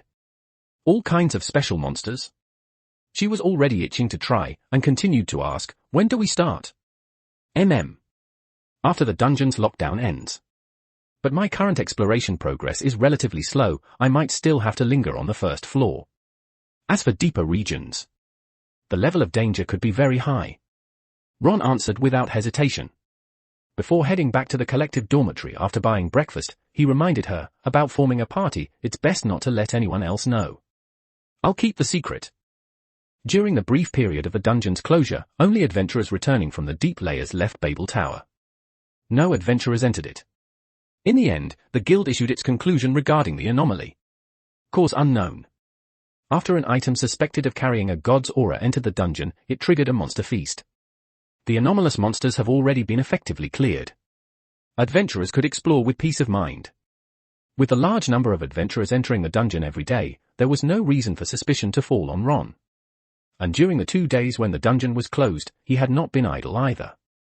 Together with Mikoto, his prospective party member, he conducted practical combat training to hone their techniques, making advanced preparations for challenging the first-floor Goblin Guard boss. On the morning of reopening day, the girl stood fully armed in front of the collective dormitory, wearing a fitted purple kimono adorned with shoulder armor.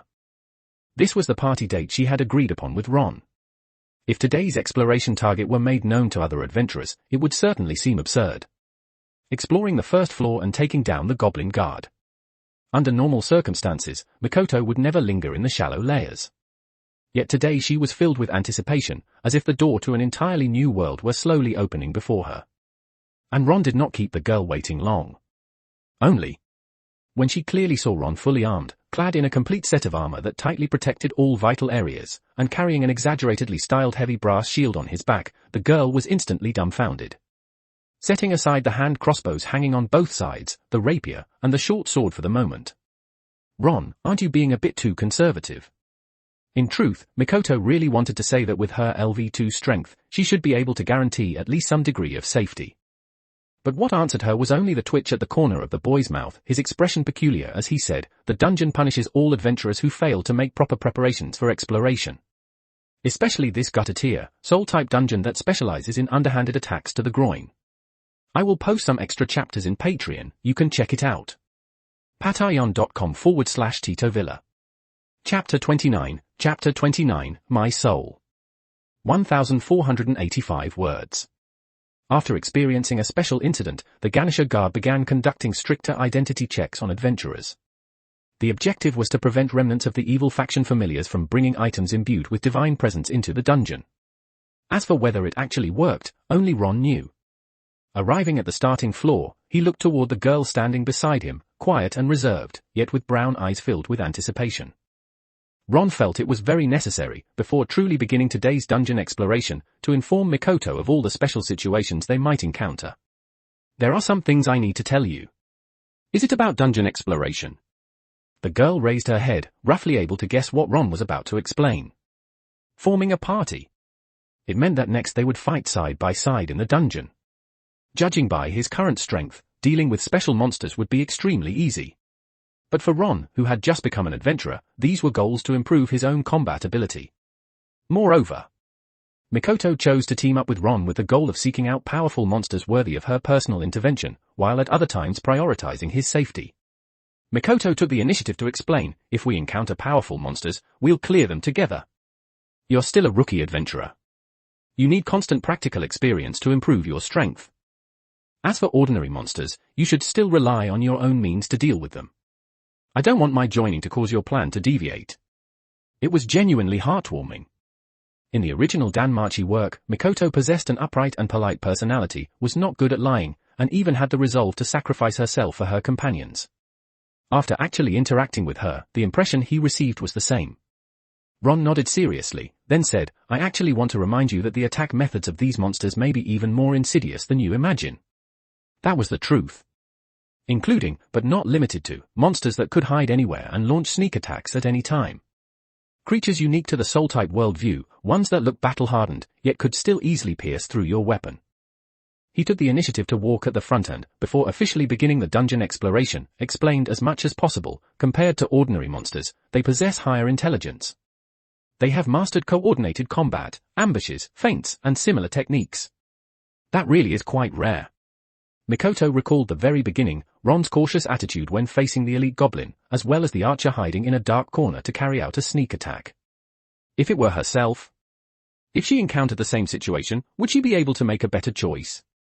The girl firmly engraved these words in her mind, then smiled and nodded as she said, truly, the vast majority of adventurers probably don't have an attitude as rigorous as yours. Of course. All of it was lessons piled up from blood and sweat. After a brief exchange, Ron once again came to the staircase leading to the first floor. The moment he arrived here, he felt an extremely familiar sensation. Hatred. This kind of feeling was hard to describe. It was as if someone had kicked a newborn in a sensitive spot just as he shouted Dad, only for his mother's lifeline to be cut off, leaving him without a mother ever after. And Ron was like a plunderer of the dungeon's own mother. The wave of malice surging toward him did not stop his steps. Thinking of the monsters he would soon have to face, Ron even felt a faint sense of anticipation. After updating his ability values, no matter what, he had to step on a monster's head and ask, just how much did he still resemble his former self? Let's go. Party exploration. Mikoto was already accustomed to it. The main reason was that the Takamikazuchi familiar had relatively few members, only through close cooperation could survival rates in the dungeon be improved. But teaming up with members of other familiars, this was the first time. Even though it was the shallow floors. After personally witnessing the anomaly and hearing Ron's repeated warnings, the girl maintained a cautious attitude.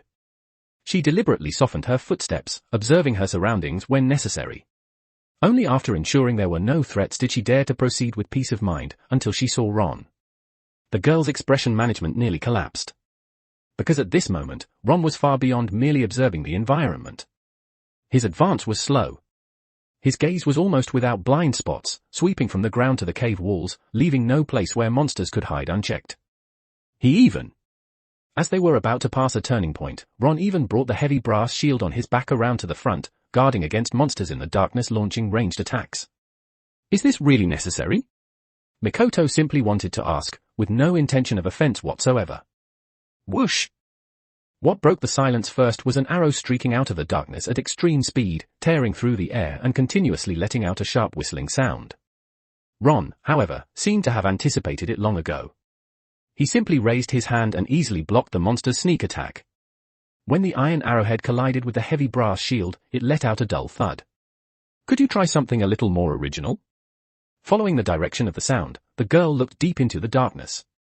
Because the faint illumination along the dungeon walls was poor, she could not even see the monster's silhouette. By contrast, Ron maintained a calm expression from beginning to end. As if this kind of thing was something he had long since grown used to. Mikoto took a deep breath and tried to steady her emotions, but the twitching at the corner of her mouth still betrayed how she felt at that moment. Ron, I finally understand what you mean. Monsters are lying in ambush everywhere, and the key point is that their strength is many times greater than that of monsters on the current floor. Realizing that this was the kind of daily routine Ron had to endure, the girl suddenly understood, advancing slowly through the dungeon was merely his method of self-preservation. She continued to add, if it were other adventurers, the slightest carelessness would be enough to get them caught. This was only the beginning. Still, Ron was quite satisfied with the change in Mikoto's attitude. When traveling as a party, what one fears most is an impulsive teammate who ends up needing others to clean up the mess. LV2 strength was indeed an advantage on the shallow floors of the dungeon. But for a soul-type dungeon, caution was the most crucial factor. After all, even a casual little trick like attacking a vulnerable spot could be enough to bring down a Lord of Cinder. When you get used to this kind of exploration, you won't find it troublesome anymore. Places like cave corners, where the field of view suddenly opens up, there will absolutely be monsters lurking here to launch sneak attacks. But that still isn't the most insidious part. Some nasty bastards will even pounce directly from the walls to ambush you. Of course. There was also the possibility of a boss dropping down from above and hoisting you up to smash you. As if the dungeon were responding to Ron's words, chunks of dirt and debris fell from the walls, striking the ground and producing crisp impacts that echoed through the empty tunnel. And then, large sections of the wall began to peel away, and seeds formed of flesh and blood fell through the air. As the outer husks of those seeds were torn open, what finally appeared before their eyes was a goblin with dark green skin and an exceptionally robust build. Compared to the elite, this monster's physique was even larger. It wore rust-covered armor, ragged scraps of cloth hanging from its body, and held a broad-headed spear in its hands. What is that thing? Ron sensed that something was wrong. Frowning slightly, he kept retreating. The sound of running coming from behind him made his internal alarm blare. He abruptly turned his head and saw a mutated, twisted kobold charging straight toward them. It was extremely fast, continuously kicking up dust from the ground. Without thinking much, he directly shoved the girl beside him aside and quickly shifted his body to evade the monster's ambush. But it was obvious that this kobold's target was not Ron. It did not stop until it reached the goblin. Although the worldview was different, it should be an isomorphic counterpart of a Souls game knight. However, compared to that, what Ron cared about more was, just which version of a knight is this damn thing in front of me? I will post some extra chapters in Patreon, you can check it out. patreon.com/Tito Villa. Chapter 30, Goblin Knight. 1,388 words. Reference from Souls-like games. There are many types of knights, such as the high defense, high poise furnace knights, or the utterly unstoppable banished knights, each of them a nightmare for newcomers. In the world of DanMachi, encountering a goblin knight was not something Ron found particularly surprising. The key point was this: after updating his status, when facing an elite monster like this, could he actually take it down? His gaze swept toward the equally alert girl beside him. Mikoto had already drawn the katana at her waist. Facing an entirely new monster, her expression was grave. A goblin, a monster fused with a kobold? More or less.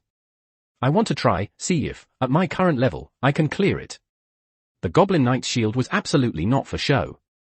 If this were a mid to late map version, it was very likely to have already mastered the technique of shield parry. This thing might even have learned magic. Ron did not give the opportunity of the first battle to Mikoto. At the very least, he was more familiar with Souls-like mechanics, and he also had the number of uses of revival that allowed for remakes. It was practically like taking a newbie along to experience the beginner tutorial of a Souls-style game. I want to try, see if, at my current level, I can clear it. No problem. It was hard to imagine that mutated kobolds and goblins could be turned into something so elaborate by the dungeon. However, the girl did not refuse Ron's proposal. In her view, this joint exploration naturally revolved around him as its center. Mikoto stepped back to open up distance, her gaze remaining alert to the surrounding environment. I'll keep watch for you. Ron did not launch an attack rashly. He had yet to fully grasp the patterns of this entirely new monster, and when facing heavy cavalry, carrying a brass-heavy shield would instead become a considerable burden. He had to adopt a fast, agile, quick-strike tactic. He drew the short sword and the rapier hanging from either side of his thighs and carefully observed the Goblin Knight's movements. Until the goblin wearing a steel helmet revealed eyes filled with hatred and bloodlust through the slit of its visor, while the kobold beneath it charged forward violently at its command.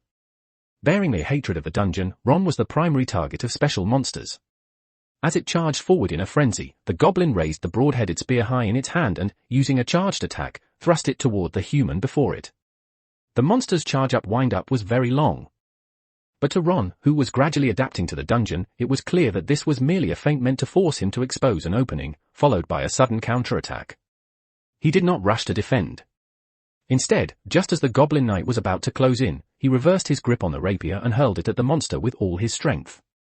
Using the momentum of that force, Ron rolled forward, narrowly avoiding the sweep of the monster's broad-headed spear. Bang! The sound of metal colliding shook his eardrums. He sprang to his feet and once again faced off against the Goblin Knight. The rapier's piercing power was far inferior to that of a spear, but with his strength attribute enhanced and the support of third-tier weapon sharpness, the rapier still succeeded in piercing through. From the monster's pierced shoulder, crimson blood continuously dripped down along the blade. #%. The goblin let out a pained, shrill scream that echoed incessantly through the narrow cave. It drove the spear into the ground, attempting to reach out and pull out the rapier. But Ron quickly rolled and rose. The youth had already prepared for another attack. He bent slightly at the waist, gathering all his strength into his legs. Then, as that power was released in an instant, in the blink of an eye, he shot forward like a cannonball, charging straight at the goblin that had lost its weapon. I really need to teach you a lesson. After finally creating such a perfect attack window, Ron had absolutely no intention of letting it slip by. He gripped the short sword with both hands to unleash the greatest possible force, but his target was not the goblin. It was the kobold being ridden beneath it.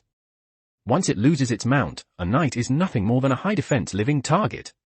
Most crucially, the weight of the Goblin Knight's armor greatly reduced the speed of the mutated kobold, even completely restricting its defensive options. Just as expected. At the very moment the goblin raised its knight's shield, preparing to counterattack, Ron suddenly shifted his posture and adjusted his body, bracing his back against the ground and using the smooth armor to slide forward, while the short sword in his hand viciously stabbed into the monster's abdomen. The sharp blade sliced open the kobold's skin. The ribs that had served as protection were breached layer by layer.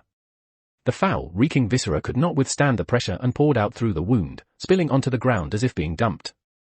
As life was lost, the monster completely turned into grey dust and dispersed. All that remained was the Goblin Knight, which had fallen to the ground, shield in hand, readying itself for a counterattack. There was no thought of popping the champagne early. The exhilarating battle sent a surge of adrenaline through Ron's body. Yet in this moment of extreme tension, his mind was calm to the utmost degree. He ignored the girl watching from the sidelines. In his eyes, only the wounded monster remained. Without any effective means of breaking through armor, all Ron could do was strike at the weak points where the armor connected. He sprang up quickly and launched another surprise attack. The result was obvious. Having lost its kobold mount, the goblin had no advantage at all in terms of mobility. By instinct, it used its shield to parry the short sword slashing toward its neck. As metal collided, the sparks that flew were dazzling. Good opportunity. The goblin's arm holding the shield could not be withdrawn in time due to the shield parry. This gave Ron an excellent opening to attack. Ignoring the numbness in his arm, he stepped forward forcefully and slammed his shoulder into the monster, knocking it to the ground. Originally hanging behind his back, the dwarf hand crossbow purchased while the dungeon was closed was already gripped in the youth's hand. The goblin's armor was indeed top tier, but the exposed eye area of the helmet became Ron's aiming aperture. He decisively pulled the trigger. The bolt that shot out at high speed instantly pierced through the skull. Worried that the damage might not be lethal enough, he quickly reset the crossbow string and delivered a follow-up shot at the monster's other eye. After suffering fatal damage, the goblin's body instantly dispersed. All that remained on the ground were the abandoned pieces of armor, along with the rapier embedded in the shoulder section of the armor. Ron finally let out a breath. Retrieving the rapier, he briefly reviewed the battle and murmured, "It seems, the difficulty wasn't as high as I expected." Watching from the sidelines, having personally witnessed this thoroughly exhilarating battle, the girl was momentarily dazed, though more than that, she was filled with disbelief toward Ron. Clean and decisive. After racking her brain, Mikoto could only think of those words to describe it. He did not pursue any flashy combat techniques. Every attack he launched carried an extremely clear purpose: how to restrict the monster's means of offense. Even when faced with dangerous situations, Ron was still able to handle them calmly. It was as if the person standing before her was not a novice adventurer at all, but a war machine honed through years of slaughter against such special monsters, intimately familiar with all their traits. This guy? The combat talent he's showing is frighteningly strong. This had nothing to do with adventurer level. Rather, it was the girl's genuine evaluation after watching the battle, an assessment formed by someone who had been personally taught by the war god Taika Mikazuchi. I will post some extra chapters in Patreon, you can check it out. patreon.com/Tito Villa. Chapter 31. Chapter 31, Achieving Great Deeds with a Mortal Body is the true essence of a Souls-like. 1408 words. Always maintain a cautious attitude toward Souls-like monsters. Ron did exactly that. Rather than charging in like a green rookie and fighting monsters over initiative, he relied on technique and his familiarity with their mechanics to execute focused, single-point breakthroughs. He restricted his methods of attack. Making use of weapon diversity, he hammered relentlessly at the Goblin Knight's weaknesses. The results were, of course, excellent. After updating his ability values and seeing improvements across the board, elite monsters that would previously have been extremely troublesome could now be killed without taking a single hit. Feels like moves like the slide tackle can't be used too often. Ron reflected on the details of the fight.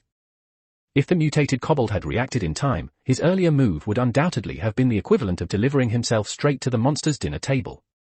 He could have fully exploited the range advantage of the dwarven hand crossbow to kite instead. He committed these techniques to memory, then shifted his attention to the Goblin Knight's drops. This haul was not limited to magic stones alone. There was, instead, an unexpected surprise. A complete set of Goblin Knight armor, somewhat old and worn, with the shoulder area pierced through by a rapier, but it would probably still be worth at least a bit of valus. As for how to fence the goods? The beautiful face of Hephaestus surfaced in Ron's mind. He took down the pack tied to his back and bundled the knight's armor inside. Along with it, the dark purple magic stone that slid down along the armor was naturally not overlooked. Soul shards +3? Added to the previous dungeon explorations, the total number of soul shards collected had already reached 12.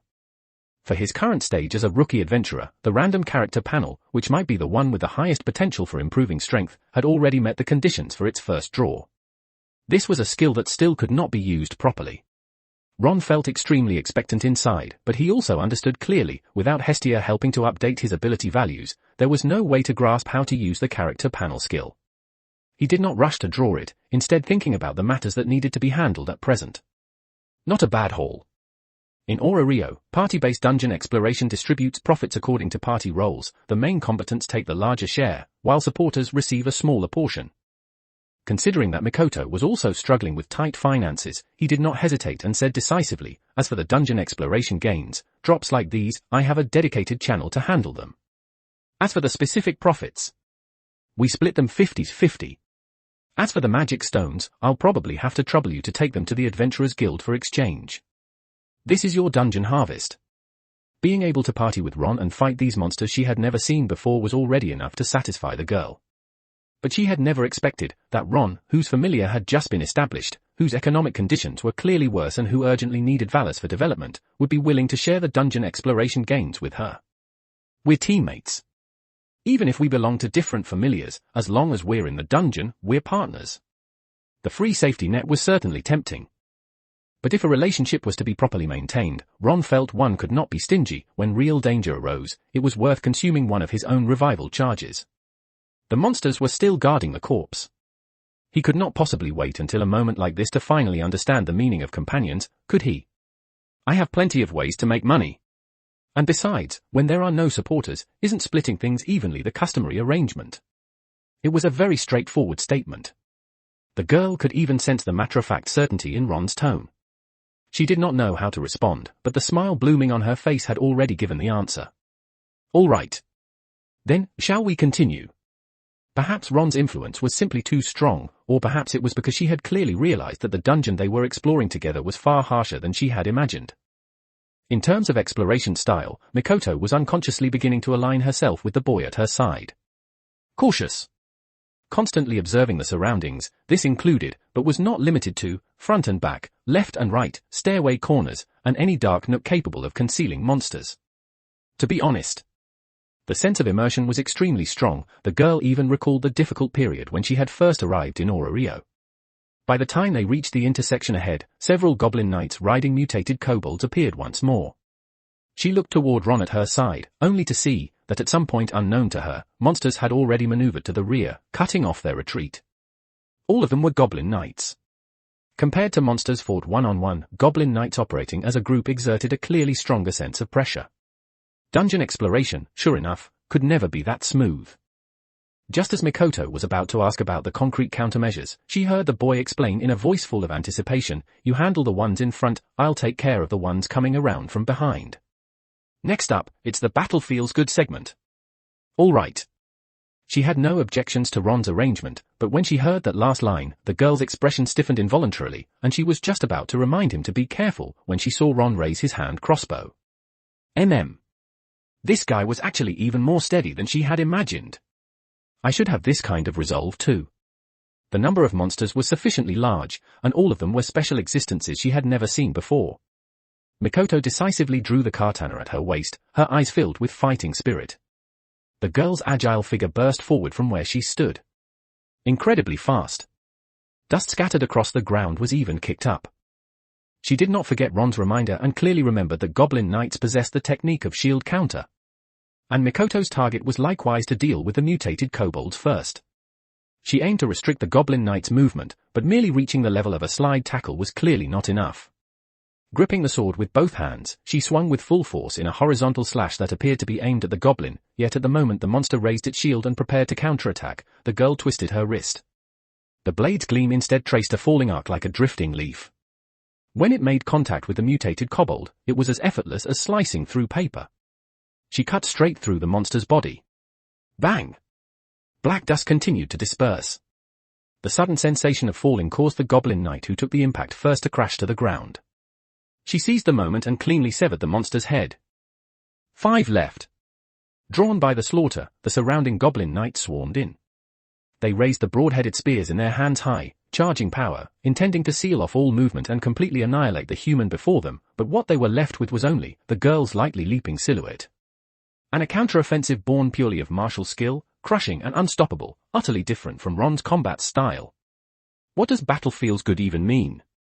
Of course, it means facing the encirclement of numerous elite goblin knight cavalry. Even though, on paper, one's strength was far inferior to the monsters that had to be confronted, in Ron's view, this was precisely the must-have scenario of a Souls-like. Defeating the strong with the weak. The courage and resolve to achieve great deeds with a mortal body. There was nothing that could compare to the sense of fulfillment gained from being tempered through countless battles, finally, after great hardship, becoming a numbers monster and setting foot on the path of the Lord of Cinder. That was how he saw it. With a level of focus never before displayed, even when facing a crowd of goblin knights, even like a moth flying into a flame, Ron showed not the slightest hesitation. After firing every bolt from the dwarven hand crossbow, he dual-wielded a rapier and a short sword. Even though you're enemies, you're honestly pretty average. Crap. Yamato-senpai, save me. Mikoto. I will post some extra chapters in Patreon, you can check it out. patreon.com/Tito Villa. Chapter 32, Surrounded by Monsters. 1,437 words. Encountering an encirclement by the elite monsters, the Goblin Knight squad, he fought with everything he had, completely burning himself out. Even a powerful rookie adventurer like Ron was still unable to achieve victory. However, the results were not non-existent. At the cost of consuming 1 use of revival. In the end, he achieved a combat record of killing 3 Goblin Knights. After his body had been pierced through in multiple places, just before his consciousness was about to vanish, he decisively sought outside assistance. Then, when he awoke once more, he was met with the concerned gaze of a young girl. Ron only felt that his expression was somewhat hard to maintain, but he still stiffened his face and said seriously, forcing the words out, "The thing I hate most in this life is having monsters stab me with things. And in your previous life? Let me think. All those cowardly rats hiding in dark corners and launching sneak attacks deserve to die." After undergoing the healing effect of revival, all the injuries on his body had been repaired, but the armor that had been pierced through had instead become the most conspicuous sight. With the girl's support, Ron sat up. Faced with the encirclement of the Goblin Knight squad, Ron had long since prepared himself mentally for such an outcome. But recalling the pain of his body being pierced through without dying immediately, it was inevitable that lingering fear remained. The good news.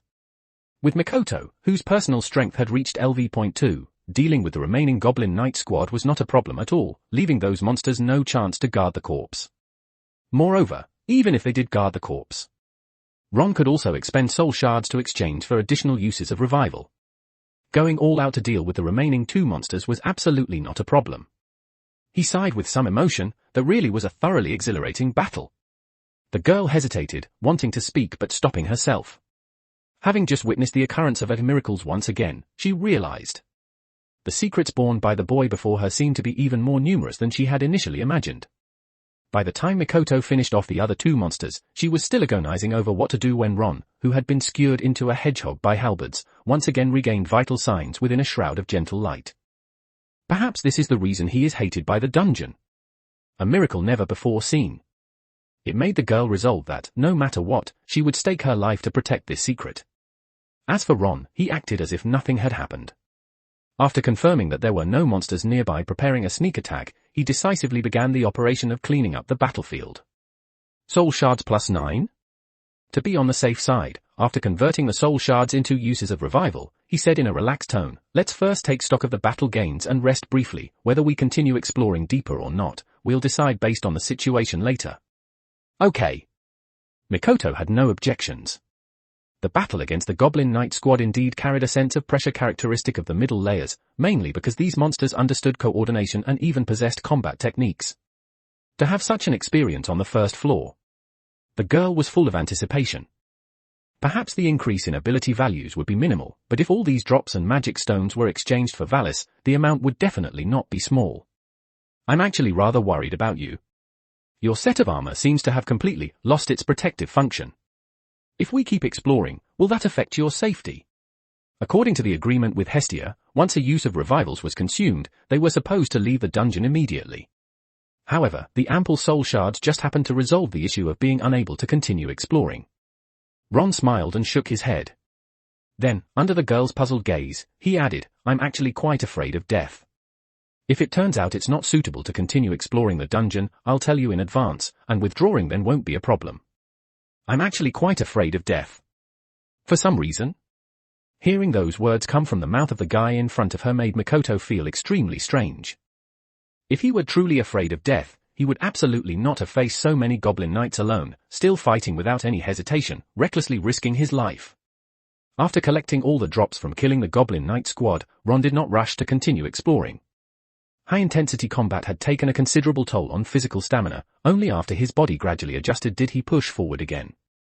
As if it were monster extermination. They no longer encountered any Goblin Knights, only scattered elite-looking types and mutated kobolds, symbolically blocking their path. And monsters of this level simply had no right to stop Ron.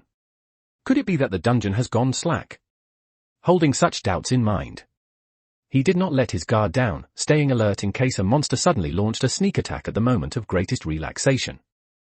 However, when Ron arrived at the area he had reached 2 days earlier, the surrounding cave passages all converged here, forming an open chamber, and at the same time, the staircase leading to deeper floors suddenly appeared before them.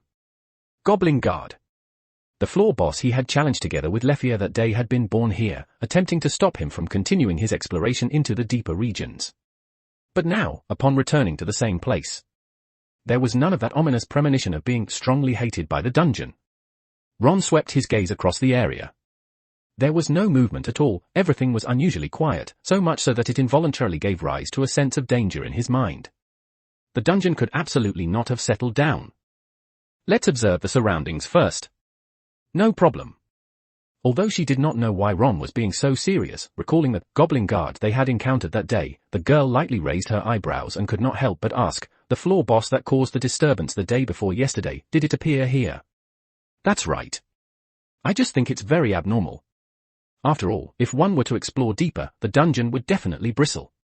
After confirming that there were no safety hazards in the surrounding environment, Ron decided to head toward the staircase connecting to the deeper floors, but he did not rashly step onto it. He looked toward the stairs. The pitch-black staircase had no lighting whatsoever. It looked calm on the surface, yet there was no way to tell where it led. So you're setting me up, ho? A ridiculously long path straight to the boss floor, are you serious? Recalling all the various hellish design choices in Souls-like games, Ron quickly realized that he seemed to have run into a passage leading directly to a hidden room. His mood inevitably became complicated. Based on the inference that this dungeon was a living being and possessed rudimentary thinking ability, he decisively withdrew the step he had just taken and prepared to turn back. As expected, cracks visibly appeared in the walls of the open chamber. Along with chunks of earth collapsing, goblins clad in knightly armor were being born in grotesque postures. Appearing at the same time were the mutated kobold mounts of the Goblin Knight Squad. The number of monsters was extremely large, even surpassing what they had faced just moments ago. It was obvious. The dungeon intended to use a monster encirclement to force him and Mikoto to proceed along this staircase that led directly to the hidden room, toward a trap that had already been prepared. His gaze swept over the armor on his body, riddled with damage. He had already anticipated just how furious Hephaestus would be when he safely returned to Rio and sought her out to repair his equipment. But what mattered now was how to survive. Ron turned his head to look at the girl beside him and tugged lightly at the corner of his mouth as he proposed, I think. The next exploration objective is figuring out how to break out of this monster encirclement, and then return safely and smoothly to Rio. If he were to rashly go deeper along that passage, he did not dare imagine what might happen. I will post some extra chapters in Patreon, you can check it out. patreon.com/Tito Villa. Chapter 33, Mikoto's Futsu no Mitama Magic. 1424 words. Please choose your opponent. The fully armed Goblin Knight Order or a hidden passage leading straight to the deeper levels of the dungeon. In Ron's view, this was nothing more than a single choice question. Choosing the former would consume uses of revival, and with Mikoto's cooperation, there was still a chance to return safely to Rio. As for going deeper, he did not dare to imagine just how many ghastly things would be waiting for him. I think, if we take this passage to make a run for it, there's a high probability we won't be able to go home for dinner tonight. Mikoto could sense the gravity of the situation. She decisively drew the katana at her waist. Earlier, when facing the Goblin Knight Order, she had relied purely on swordsmanship and had deliberately held back her most powerful Futsu no Mitama magic. Now was the right moment. After all, when facing alone these monsters, vast in number and comparable to LV2 adventurers, Mikoto had no confidence in achieving an easy victory. If we coordinate properly, dealing with these monsters shouldn't be a problem. The girl stood on full alert. Still, unable to suppress her inner curiosity, she asked, I'm actually rather curious. Why aren't we heading deeper to explore? Compared to unseen enemies, those goblin knights are definitely easier to deal with. Ron did not hesitate. Faced with the encirclement by the Goblin Knight Order, in such a short span of time he truly could not think of many special countermeasures. The main issue was that these monsters possessed coordinated combat capabilities. Launching an attack rashly, the outcome would go without saying. However, at this moment, the girl beside him planted her katana into the ground. Her expression was calm as she said, I can help you stall for a bit. Are you confident you can deal with some of the monsters? Futsu no Mitama. Ron did not need to think to guess the reason. This was also the main reason he had agreed to have Mikoto join the party. Because of this magic's capabilities, within the dungeon it was absolutely overpowered. According to the original storyline, the gravity magic she wielded could even briefly restrain the mutated Black Goliath, let alone this group of elite goblin knights. But still, looking at the nearly 13 of them present, could they really be killed within a short time? All I can say is I'll do my best. There's no need for you to worry about safety. If something really goes wrong, just take care of the remaining goblin knights. Ron did not make any absolute guarantees. The uses of revival he had exchanged by consuming soul shards were his final reliance in the dungeon today. That said, as long as he could return safely to Rio, the gains brought by a dungeon exploration of this intensity would absolutely exceed his expectations. After hearing this, the girl gave a light nod, choosing to place her trust in her companion for this team exploration. She murmured softly, "I respectfully speak to you, my war god that can break through anything, lead me from the precious heaven. Give my petty body divine power of your grand body. Rescue them light of purification, sword of crushing evil. Sweep sword of suppression, sacred sword of conquest. It arrives here now by my order. Descend from heaven, rule the earth, Shinbu Tu say. Futsu no Mitama." As the chant came to an end, a deep violet magical power continuously surged forth from the girl's body, eventually converging into a dark purple sphere of light. When it vanished once more, a gravity field had already taken shape, enveloping the advancing goblin knights within it. In an instant, the gravity constructed by magic poured down upon the monsters without restraint, causing cracks to continuously spread across the earth and ground. Let alone the monsters inside the gravity field. Their already heavy armor and physiques, larger than those of ordinary goblins, had long restricted the movements of the mutated kobolds. Now, as the tremendous weight bore down upon them, even maintaining a standing posture became extremely difficult, their actions completely sealed. A perfect opportunity. This kind of sustained magic placed extremely harsh demands on magical reserves. Ron, of course, would not miss such an excellent chance. Preparing for a swift engagement, he did not carry the brass-heavy shield, but instead drew out his close combat weapon. The boy bent his body slightly forward, and the power gathered in his legs erupted in an instant. However, the moment he entered the gravity field, he immediately felt an intense pressure. His lungs and internal organs were continuously compressed by the sudden change. This was not merely a test of physical constitution. It was an even greater trial of Ron's willpower. Each step he took carried an abnormal sensation transmitted through his bones. Even so, he continued charging toward the Goblin Knight Order. He already had experience dealing with them, not to mention that these monsters were now completely suppressed in their movements. Facing a goblin with blood-red eyes that raised its arm, attempting to counterattack with a broad-headed spear, there was no need to worry about timing or speed at all. He laboriously sidestepped around to its back, lifted his foot to kick the Goblin Knight to the ground, and then drove his thrusting sword down hard. Execution! Under the crushing pressure of the supergravity environment, the blood could no longer bear the load and burst forth from its back. As for the mutated kobold reduced to a mount, after Ron finished dealing with the Goblin Knight, he once again raised his blade and brought it down, completely severing the head from the neck.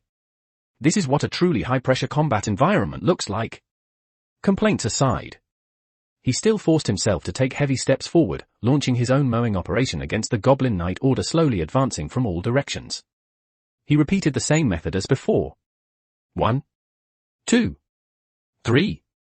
However, as his physical stamina was rapidly consumed and dizziness from oxygen deprivation set in, Ron no longer had the capacity to think much while fighting. He was acting purely on the body's most basic instincts. He had already forgotten just how many monsters he had dealt with until a warning shout from the girl rang out behind him. When he once again turned his head with great effort, he saw a Goblin Knight standing on the ground, holding a broad-headed spear. Those hatred-filled, crimson eyes, the right hand raised high, thrusting with full force toward his chest, and the armor already riddled with countless holes. There was simply no way to block it effectively.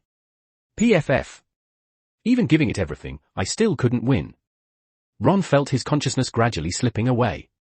Along with it, the spear that had pierced through his chest crashed heavily to the ground. At the edge of his fading vision, he caught sight of the girl rushing forward, as well as the monsters on the field, now reduced by half in number. From here on, he could safely leave the rest to Mikoto. Youth was truly a blessing, fall asleep the moment you hit the ground. Yet once the uses of revival were fully consumed, the fatal injuries his body had suffered were instantly healed, and Ron's drifting consciousness returned once more. Unlike before, consecutive bouts of high-intensity dungeon exploration had brought overwhelming exhaustion to his body. He did not forget his current situation. Propping himself up with a short sword planted against the ground, he slowly sat up, only to see the girl lying beside him as well, completely spent. There were no monsters around. Ron looked at Mikoto, her kimono dyed a deep purple by blood. A sense of foreboding rose in his heart, and he hurriedly took out the medicine kit hanging at his side. He pulled out a glass bottle filled with green liquid. Panacea. It was said to be able to instantly heal all non-fatal injuries. Using it on Mikoto right now was perfectly appropriate. Thanks to Miss Ahmed's help. Ron reflected inwardly. However, just as he reached her side, before he could even open the bottle of Panacea, he noticed the girl's pale, exhausted face, her eyes now filled with complex emotions. She spoke with helpless resignation. Honestly, the kind of dungeon routine you go through. It's far more intense than what those LV2 adventurers in Orario experience. I can't even imagine it. After enduring this kind of tempering, just how absurdly high will your ability values rise? I will post some extra chapters in Patreon, you can check it out. patreon.com/Tito Villa. Chapter 34, Back in the Sunlight. 1,315 words. Finally. We made it out of the dungeon safely. Ron stood once more in the central plaza. He narrowed his eyes, feeling the blinding sunlight of the late morning and the scorching warmth carried in by the breeze. Compared to the dim cavern passages. After maintaining an intense level of focus at all times, the moment he was able to relax, a powerful sense of exhaustion surged over him like a tide. Looking around. Bustling adventurers were heading toward the streets in groups. In Orario, this was a common sight. For most members of lower-tier familiars, exploring the dungeon was purely a means of making a living. But for Ron, I survived the persecution of that hellish dungeon again. He looked at the girl beside him. Go exchange the magic stones for Valis. I'll sell the dropped equipment, then we'll meet back at the communal dormitory. Want to get lunch at noon? I think that works. Even when heading into the middle floors to explore. Mikoto had never felt like this before. The endless stream of monsters and the constant mental tension, when she thought back on it now, she found it strangely addictive. It was like certain things, once experienced, left no way to return to how things were before. That's right. The girl gradually recalled that feeling, when she had first arrived in Orario, after training in the dungeon and updating her ability values, the boost in strength that followed. She was made to devote all her energy to exploring the dungeon. Yet this kind of repetitive, monotonous routine would inevitably bring a sense of tedium. However, with the familiar's financial difficulties, the only way to ease the situation was to keep earning money through exploration. That was, until she teamed up with Ron. Fighting on floors she had previously completely overlooked, and battling special monsters she had never seen before, made her feel an unprecedented sense of fulfillment. Mikoto felt a lingering sense of satisfaction. However, when she looked at Ron beside her, she could not help but feel a tinge of regret, because she understood that this kind of party relationship only existed when the familiars had free time. Sunlight spilled across the girl's refined face, her smile pure. Let me treat you to lunch today. Consider it my thanks, without you, I definitely wouldn't be able to earn this much from normal dungeon exploration. There was still something she did not say aloud. If Ron were a member of the Takamikazuchi familiar, perhaps they could form a party and explore together every day. But then, thinking about this guy's utterly fearless fighting style, there was probably someone named Kashima who would be getting a headache. Compared to Ron's exhilarating, free-flowing battles in the dungeon, as a goddess, Hestia, who was working at the Hephaestus weapon shop, did not have the same confident cheerfulness she showed in front of her familiar. Her tightly furrowed brows already said everything. She was afraid. A god can always sense whether a child who bears their blessing still exists. If that blessing disappears, it means the child has already died completely. And on Ron himself. Hestia could sense it, the brief disappearance of the blessing, followed by its restoration. She understood. This was the revival skill Ron possessed. It allowed revival within a short time after death. Whenever she experienced this special sensation, she knew that Ron would soon return to Orario. But today was completely different. The blessing disappeared. He should have used revival, but why hasn't Ron come back yet? Ron had not appeared. The anxiety hanging over Hestia's heart could not be calmed, and she had no way to do anything about it. Then, when the blessing disappeared once again, she completely panicked. Even though, after a short time, that layer of connection was restored again, it still could not dispel the anxiety in the girl's heart.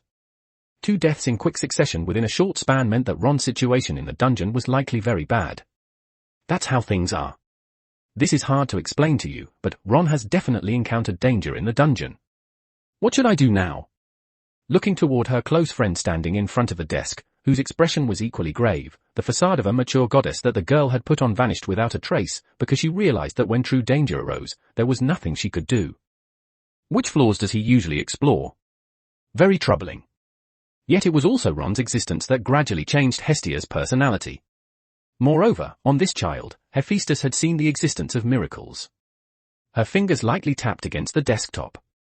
Go to the forging workshop and find Tsubaki, tell her it's on my authority. Have her go into the dungeon and see if she can bring Ron back safely. To prevent injuries, you should also take money to the sanatorium. Find Emid and buy a dose of the panacea. If there are injuries, they can be treated promptly. Don't worry about the money, I'll deduct it from your wages. This was already the best method she could come up with. Hephaestus understood, bearing the hatred of the dungeon would make Ron's exploration extremely difficult, but she had not expected it to reach this extent. She believed that Tsubaki, as a LV5 adventurer, could safely bring Ron back. Whether Ron could hold on until support arrived, however, was an unknown. All right. I'll go right now. Hestia did not hesitate at all. She knew where Tsubaki's workshop was and ran toward the office door. Just as she was about to push open the wooden door. The next moment, there he was, carrying a massive bundle, the boy's utterly familiar face. Lady Hestia. Noticing the hurried expression of his own goddess, Ron stepped aside to clear the office corridor. Thinking about today's exploration gains, not only had he earned Valis, he had also gathered a sufficient amount of soul shards. He smiled as he shared his joy. Today's dungeon haul was pretty good. And then, after joining the familiar for so long, Lady Hestia has given me so much help. It feels like I don't really have anything to repay you with. Things aren't that tight financially right now. As for dinner, how about going to the hostess of fertility to eat? I'll treat, my treat. But just as he finished speaking, the anxious-looking girl in front of him suddenly jumped and threw herself onto Ron. Her arms wrapped tightly around his neck, and all the tension vanished in an instant. Replacing it was Hestia's powerless self-blame deep within her heart. She did not think this was Ron's fault. If her familiar were just a bit larger in scale, he would not have had to shoulder hatred and explore the dungeon alone. Facing the boy's gaze, Hestia shook her head with guilt. If we're really going to hold a celebration feast, then no matter what, I think this high goddess here has to host it. And also, you didn't come back by noon after this dungeon exploration, so I thought you might have run into some trouble. But seeing you return safely puts my mind at ease. I've mostly gotten used to it. I didn't force myself to go to deeper floors either. I just thought I'd explore a bit more. There should definitely be more gains in terms of ability values. Ron did not bring up the matter of being surrounded by the Goblin Knight Corps. His tone was relaxed, explaining things simply as usual. However, compared to exchanging the dropped equipment for Valis, what he was looking forward to more was drawing a character save slot. Consume 10 soul shards to draw a random character card.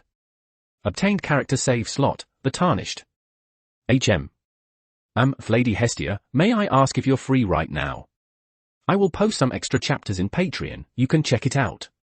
patreon.com/Tito Villa. Chapter 35, Chapter 35, you actually managed to come back alive, that's quite a surprise. 1,366 words. The Tarnished.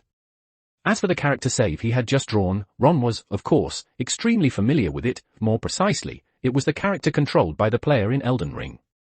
Those who lost the blessing of the Erd Tree and were expelled from the lands between were known as the Tarnished. It was just that. What he was more curious about now was what this so-called character save actually was. After experiencing countless playthroughs, was it an all-around, fully maxed bucket build? Or was it something like the Tarnished of the Elden Ring world, merely inheriting certain special talents? Guess I'll only know once the status values get updated. Holding on to that anticipation, the boy looked to his side. At this moment, Hestia was clinging to him like a sloth, hanging off his body. He didn't really mind this kind of relatively intimate closeness. He could even feel a hint of softness. Ron decisively withdrew his gaze and asked tentatively, today's dungeon exploration was pretty intense. I wanted to see how much the status values have improved. And also, the skills I've mastered seem to have changed a bit. That's good news. If she wanted to help Ron update his status values, then she could only do it in the office. Realizing her earlier behavior, the girl timidly turned her head. What she saw was her close friend Hephaestus's face, wearing a meaningful expression full of teasing. A god holding her familiar member should be pretty normal, right? Hestia's mood was inexplicably a little flustered. But thinking that she was upright and had nothing to fear, she loosened the arms wrapped around Ron's neck and lightly jumped down onto the ground, and gods were no exception. Pulled by gravity, the magnificent swell on the girl's chest rose and fell continuously. Looking at Ron again, Hestia finally noticed something amiss. Compared to usual, Ron was not wearing that familiar set of armor. Even his clothes had holes that were plainly visible to the naked eye. One could easily imagine just how fierce a battle he had encountered in the dungeon. As for updating the status values, it might need to be a bit later, or Hephaestus agreeing would also work, because after all, it's working hours right now, and she's in the office. Hephaestus had just gotten up and reached the office doorway when she heard the girl's muttering. Her originally normal expression instantly turned strange. Did that mean that if she wasn't around, this one could just do whatever she pleased? However, she did not take Hestia's words to heart, knowing full well that this one would never come here specifically to joke about a familiar member's safety. Ron had safely left the dungeon. That counted as good news. But when she noticed that the boy in front of her was not carrying any protective gear, Hephaestus felt somewhat relieved. At least he wasn't leaving all the trouble to her. You came back relatively late today. Yeah. Some god had no idea how nervous she was. She couldn't focus on work, and just now even ran to the office, wanting me to find someone to fish you back. If it were any later, someone would probably have been busy for nothing. As for which god that supposedly was, Ron did not need to guess to know who it was. Even though those words were spoken very casually, he could still picture the scene, because just a moment ago, Hestia had rushed straight out of the office. She cared about him even more than he had expected. But before Ron could speak, the girl's cheeks gradually reddened. She waved her hand, trying to brush the topic aside. There's no helping it, after all, as a god, caring about one's familiar. That's a perfectly normal thing. It was not normal, but he had no intention of pointing that out. Ron placed the spoils he had been carrying behind his back onto the ground. As they rubbed against the floor, they produced crisp clanking sounds. He then asked, Lady Hephaestus, I'd like to ask whether there's a way to deal with damaged equipment. You could also just say directly that you want me to help. Knowing exactly what kind of person this one was, the corners of Hephaestus's mouth twitched slightly. She still could not help teasing the rather interesting boy in front of her. However, when the bundle was opened and she saw the dwarf armor inside, she lifted her head, her eyes filled with confusion. Are you sure these pieces of armor aren't the spoils from robbing some dwarf adventurer team? The armor was all of very common designs. As for the materials, Hephaestus recognized them with a quick glance, products forged from fine steel, simply somewhat battered due to a lack of maintenance. They did have value. But they were absolutely not goods that could be put up for sale in a weapon shop. How could that be? The dungeon was, of course, nowhere near as safe as one might imagine. Not only did one have to face all kinds of monsters, but a very small number of ill-intentioned adventurers could be far more dangerous than the dungeon's monsters themselves. Ron explained with a smile. All of it is dungeon drops. I never do things like killing people to seize their goods, and I also don't have any other channels to deal with equipment. It can be handled. But the price definitely won't be particularly high. I'll buy them back at 50,000 valis per set. As for how they're sold afterward, you don't need to worry about that. Once the damaged areas were patched up and some basic maintenance was done, they could be sent to the shops of the Babel Tower apprentice smiths for sale. With a slightly higher price tag, they could still become popular items among dwarf and small folk adventurers. Hephaestus did not refuse. There were only a few sets of armor in total. When the time came, she could just have members of her familiar come and take them away. However, when Ron took out the set of armor that had been pierced with nearly 10 holes by a broad-headed spear and was almost completely ruined, she felt an inexplicable sense of familiarity. And also, this set of armor might also need Lady Hephaestus to find a smith to repair it. Case closed. It was the third-tier armor that Hestia had taken from her before. Now, judging from its appearance, it looked like it could not protect anything at all. Every hole that had been pierced through still carried enough residual force to shred a body. Hephaestus looked at Ron once more. Noticing his battered grey shirt, she fell silent for a moment before speaking in an extremely complicated tone. To be honest, that you managed to come back alive is quite a surprise. That's just how it is when something's hard to kill. Ron smiled and shrugged, not denying it. If you want to update your status values, go to the office. I have something to take care of at the main shop.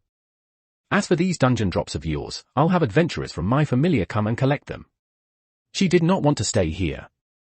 because Hephaestus had realized that ever since Ron joined Hestia's familiar, these two seemed to have an endless stream of troubles that could never be fully dealt with. As she watched the tall woman's back disappear from sight, Hestia somehow produced the tools for updating status values, silver needles and the matching parchment, and stood beside Ron with a beaming smile. She lazily stretched her body. Ahem. Since Hephaestus has already agreed, let's go to the office and update your status values. Let me see just what kind of surprise you're going to give me. No problem. Ron was equally full of anticipation. Coming to this world completely different from Elden Ring, a tarnished who had lost all guidance, what kind of help would that bring to his future dungeon explorations? A moment later. Only the girl's utterly incredulous cry remained. Holy crap! I will post some extra chapters in Patreon, you can check it out. patreon.com/Tito Villa. Chapter 36, An Unprecedented Skill Panel. 1,395 words. Ron. Level, LV1. Strength, G267E for 20. Endurance, G280E for 57. Dexterity, G259F378. Agility, G260E for 01. Magic, I0. The increase in ability values was extremely exaggerated. Ron seemed to have no bottleneck phase that ordinary adventurers possessed, but when Hestia thought about it, it felt entirely natural. The talent he possessed had already surpassed that of the vast majority of adventurers in Rio. The girl's eyes filled with astonishment, and she could not help murmuring, really, in such a short amount of time, his ability values have risen to such an exaggerated degree. I think, you're absolutely a genius. Then, Hestia saw the skill and magic panels that had undergone changes. Holding a heart full of anticipation, she carefully finished reading the translation of the Divine Era script. The surprise on the girl's face gradually became enveloped by disbelief. Skills Happy Smiley. Character Save Slot. 1. Can consume soul shards to draw character cards, obtaining different abilities. 2. Only one character card can be used at the same time. 3. The number and strength of character cards increase along with personal level. Current character card. The Tarnished. 1. Weapon Mastery. More rapidly master the usage techniques of all weapon types, can wield different types of weapons in both hands simultaneously during combat. 2. Combat Technique. Seppuku. A forbidden ultimate art mastered by a swordsman from a distant foreign land. After deeply stabbing the weapon into one's own abdomen and continuously drawing blood, it can effectively increase attack power and enhance the effects of the bleeding abnormal status. Magic. Heal. Can cover nearby allied characters and restore HP. Requires no chanting. During combat, it can maintain a prayer state, even when injured and on the brink of death, one will not completely collapse, and will continue fighting for the sake of what matters most. An unprecedented skill.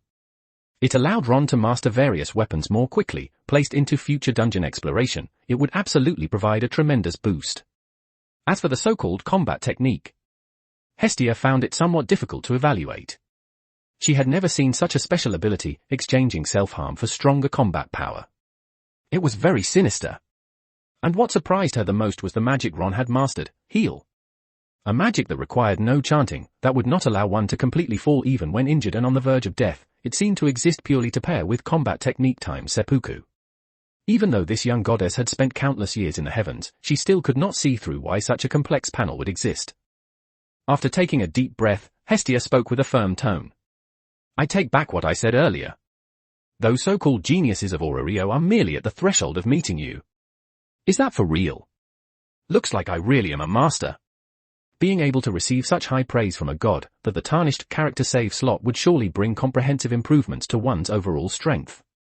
Ron slipped the tattered shirt over his shoulders. But when he picked up the parchment and carefully looked it over, the increase in ability values was actually fine, worthy of the high-intensity exploration he had undergone in the dungeon. It was just. When his gaze stopped on the skill panel, the twitching of his cheek already explained his mood. Weapon Mastery. This was something Ron could understand. Reducing training time, and dual-wielding different weapons, strictly speaking, was also a classic feature of Souls-like. Shouldn't my faith be in gentle girls and goddesses? What the hell is this blood-soaked build? Combat Technique, Seppuku. Placed in Elden Ring-type games, it was a method players used frequently. Compared to truly outrageous gimmicks, this combat technique could only be considered an appetizer. But this was reality. Ron did not dare imagine the combat scene at all. facing an invincible enemy, shouting about friendship and bonds and the like, then picking up a weapon and giving himself a seppuku first, trying to scare the opponent to death. Upon taking fatal damage, the revival skill would be triggered. There was no way he could just start a fight by killing himself, right? However, when he noticed the heal magic and the specific effects of this magic, the strange look on Ron's face gradually eased. That said, activating a HP lock state through prayer, then pairing it with combat technique, seppuku, really could produce unexpected results during dungeon exploration. A bit ridiculous. But seriously, it does help with improving strength at the current stage. His magic value remained 0. For Ron, who wanted to become an all-around stat monster, this was absolutely unacceptable. Fortunately, drawing a character card resolved this problem. All in all, it was insane, but very Souls-like. He placed the parchment that recorded his ability values beside the sofa. Just as he was about to say something, he saw the girl pick up the parchment and light it with a flint. Only after the traces were completely erased did Hestia raise her head to explain, just to be safe, parchment that has been read must be disposed of promptly. This is also to ensure your safety. Because? I can't imagine just how crazy it would get if the other gods were to learn about your uniqueness. If her own familiar member was too outstanding, what would happen if those powerful familiars found out? The girl could not think of any solution. Although gods could not forcibly make Ron change familiars, they could still seize him through a war game. The method Hestia could think of was to immediately burn the parchment every time the ability values were updated. In front of other gods, absolutely no information about Ron could be leaked. I hope I can stay with Lady Hestia forever. Thinking only of you. And being willing to help in everyday life, she would even be willing to work part-time to support you, this beautiful, petite girl. In Ron's view, there were simply no other options. Moreover, this kind of family-like familiar atmosphere without any restraints was exactly what he needed. But just as the words fell, the girl slightly turned her head, yet a crimson blush still spread along her neck to the tips of her ears. There was something she had actually not told Ron. The birth of magic is based on what lies within an adventurer's heart, and within the detailed description of the heal magic. Even when injured and on the brink of death, one will not completely collapse, and will continue fighting for the sake of what matters most. What matters most? At present, there were only herself and Ron in the familiar, so the implication of this line was exceedingly obvious. Hestia murmured softly, yet the pleasure in her heart still seeped into her tone. How can you throw such a straight ball like that? That's totally unfair. All right. The ability values have been updated. I still have to go back to work. After clapping her hands, the girl stood up. She needed time to steady her emotions. She also knew clearly that Ron, who had just returned to Orario, needed to eat and rest. Her brows curved into crescent moons, yet the words she spoke were urging him on, go eat quickly, then return to the familiar residence and get a proper rest. You've already done enough. And one more thing, Ron, don't keep treating the development of the familiar as your personal mission at every turn. That will really be exhausting. The destination of a journey isn't the goal, it's the scenery along the way. I hope your future path as an adventurer will be the same. What on earth was she rambling on about? Ron looked at the unusually behaved Hestia. Just as he was about to ask carefully what was going on, Hestia took hold of his wrist and led him outside the shop, onto the bustling street. Sunlight poured over the girl's exquisitely crafted face, washing away the childishness lingering in her eyes and brows. Her tone was light as she said, so. Now, immediately, right this moment, go look for the scenery along your path after becoming an adventurer.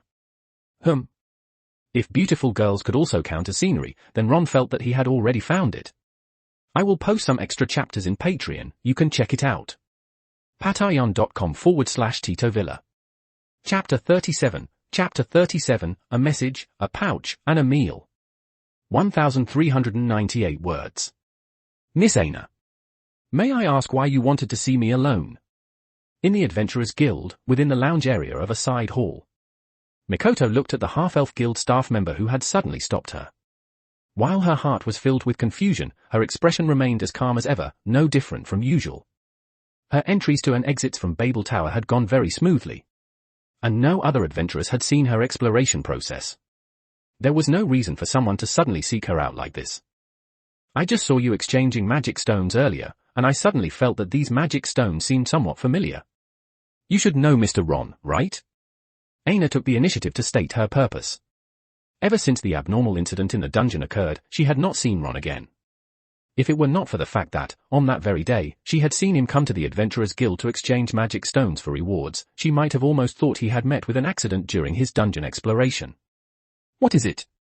Upon hearing the name Ron, the vigilance in the girl's eyes relaxed considerably. Mikoto did not directly acknowledge it. Instead, she calmly explained, aren't the magic stones dropped from monsters killed in the dungeon all of this type? Of course. But the pouch in your hand, I gave that to Mr. Ron. Aina's smile was quite proper. Mikoto fell silent, lowering her head to look at the floor. If it were possible, she felt that finding a crack in the ground to crawl into would actually be quite nice. Before she could speak, she heard the other party's explanation. Mr. Ron is an adventurer under my responsibility. You also know. Recently, the dungeon has undergone major changes. These past 2 days, I haven't seen him come to the Adventurers Guild, and I'm worried that he may not be clear on the specific situation. But I don't know how I should contact him. The girl's smile was dignified and proper as she explained her genuine thoughts. However, when she looked at Mikoto, her tone suddenly shifted, and her expression gradually became serious. Miss Mikoto, since you are holding Mr. Ron's pouch, you must know him. Perhaps he currently has other matters and doesn't have time to come to the Adventurers Guild, so I wanted to trouble you to help me pass along a few words. No problem. Just a simple safety reminder to be relayed? Within the Adventurers Guild, Aina was indeed well regarded for her sense of responsibility, and Ron being an adventurer under her charge also seemed quite reasonable. She lightly nodded and said, what would you like me to pass along? It's just that the dungeon's environment may undergo changes in the near future. I hope Mr. Ron can prioritize his own safety during dungeon exploration. In front of others, the girl could still frankly voice her inner thoughts. Aina added, don't let the people who care about him worry. Ron himself has said that dungeon exploration should prioritize steadiness. I will pass it along. Prioritize steadiness, huh? Mikoto could not help but recall scenes from party explorations in the dungeon. No matter how she looked at it, there did not seem to be the slightest connection to the word steady. When he was teamed up with her, this guy had died twice at the hands of monsters, and his combat style was completely reckless, utterly disregardful of his own life. Then I suppose he really is steady. Mikoto even felt a bit fortunate. Thankfully, Aina had not asked about the cause of the dungeon's abnormal changes. Otherwise, it would have been genuinely difficult to lie, because Mikoto not only knew the reason, she had even witnessed it firsthand. What the Adventurers Guild was currently investigating. What Aina was puzzled by. The true source of the dungeon abnormality was precisely the daily disturbances caused during exploration by the very adventurer whose safety Aina was worried about, this guy, Ron. He should be grateful to you. You really are very responsible. Then please trouble you to tell him one more thing, if he truly wants to express his thanks, he should do it in person. When Aina reached this point, her smile was especially sweet. She stood up and said in a serious tone, thank you, Miss Mikoto. That's how it is. Because of your pouch, Miss Aina from the guild recognized you. After conveying the entire sequence of events and the messages to be passed along, Mikoto found her mood hard to describe.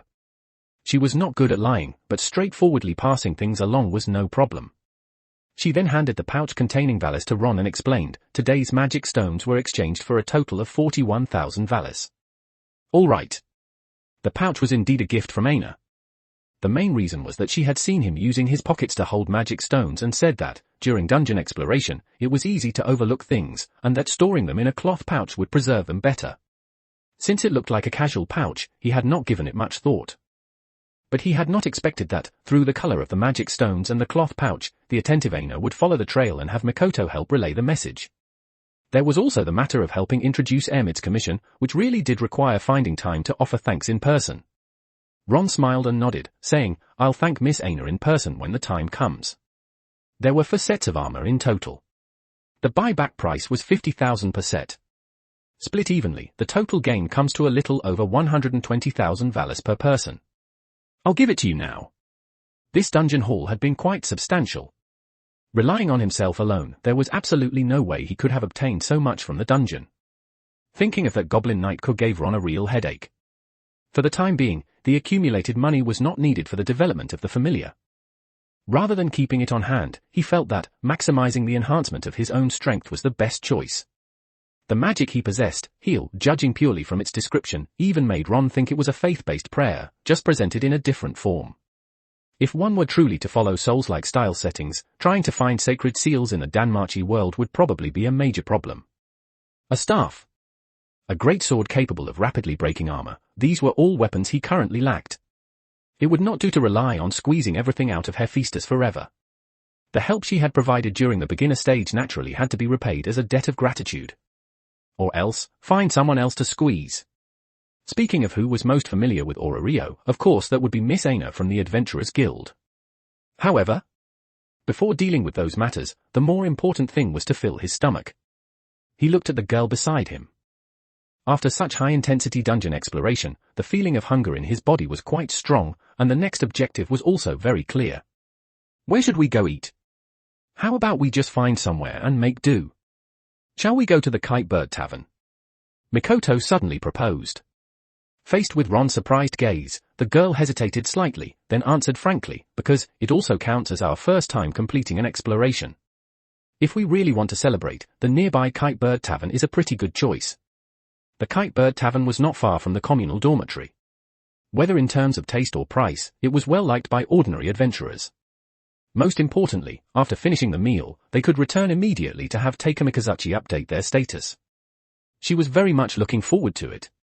Just how much improvement would there be from a dungeon exploration that had left even her feeling utterly exhausted? And also, didn't we agree at the beginning that I would treat you to the meal? If it weren't for you, it would have been very difficult for me to gain so much from this exploration. Then I won't stand on ceremony with you. I will post some extra chapters in Patreon, you can check it out. patreon.com/Tito Villa. Chapter 38, Aina's Date Invitation. 1,358 words. Compared to AAS Wallenstein, Mikoto was not truly a kudera girl, it was just that the topics of their conversations were more often centered on martial techniques and exploration. Ron was quite interested in this aspect. After pleasantly settling the matter of lunch, he did not, as usual, return to this collective dormitory to continue the dull and tedious training. Hestia had said, to look for scenery beyond the life of an adventurer. And then he came to the Pantheon where the Adventurers Guild was located, with the goal of thanking Aina for taking care of him, as well as consulting her about matters related to weapons. Standing in front of the counter, the half-elf girl raised her head. Her smile was still sweet, but her tone carried a hint of implication as she said, I thought my professional ability wasn't up to standard, to the point that Mr. Ron even had friends go to the guild on his behalf to exchange magic stones. Why does her gaze feel a bit resentful? That's not how it works in those side games, right? Shouldn't it be that, after not seeing each other for a long time, you pour out your mutual longing and then happily move on to the progression dialogue? Ron decisively shook his head. Of course not.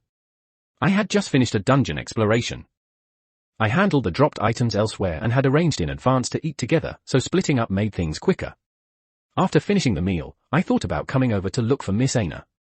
Thank you very much for your help during this period. If it weren't for you, I wouldn't have been able to come into contact with the drug testing commission issued by Miss Airmid.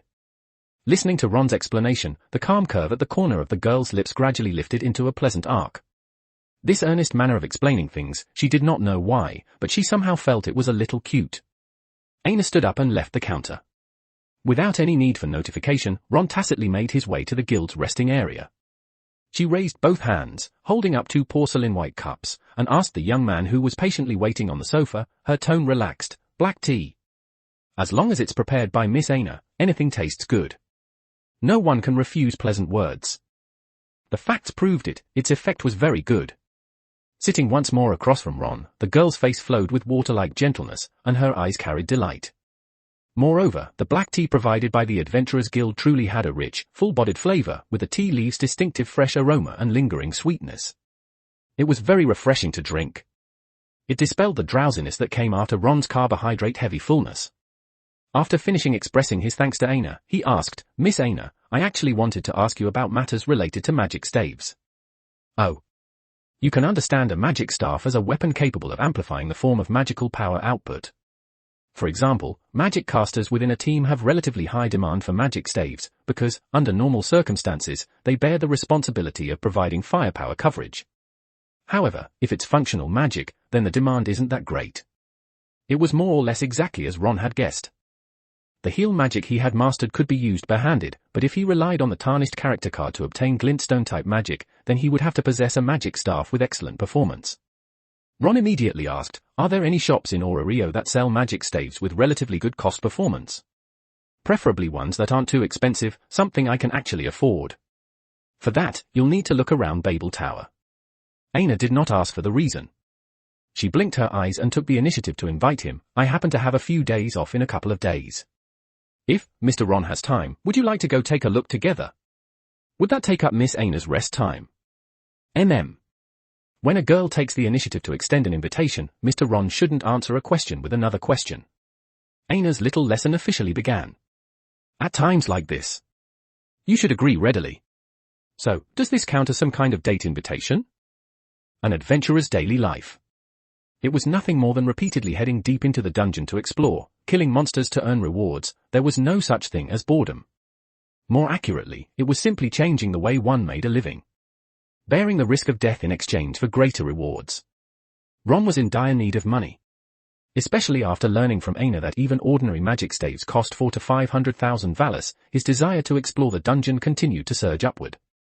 As for today's exploration objective, he already had a plan. As long as they did not run into a hidden room that led straight to the boss chamber, they would head as far as possible into the second floor to explore and earn enough Valis.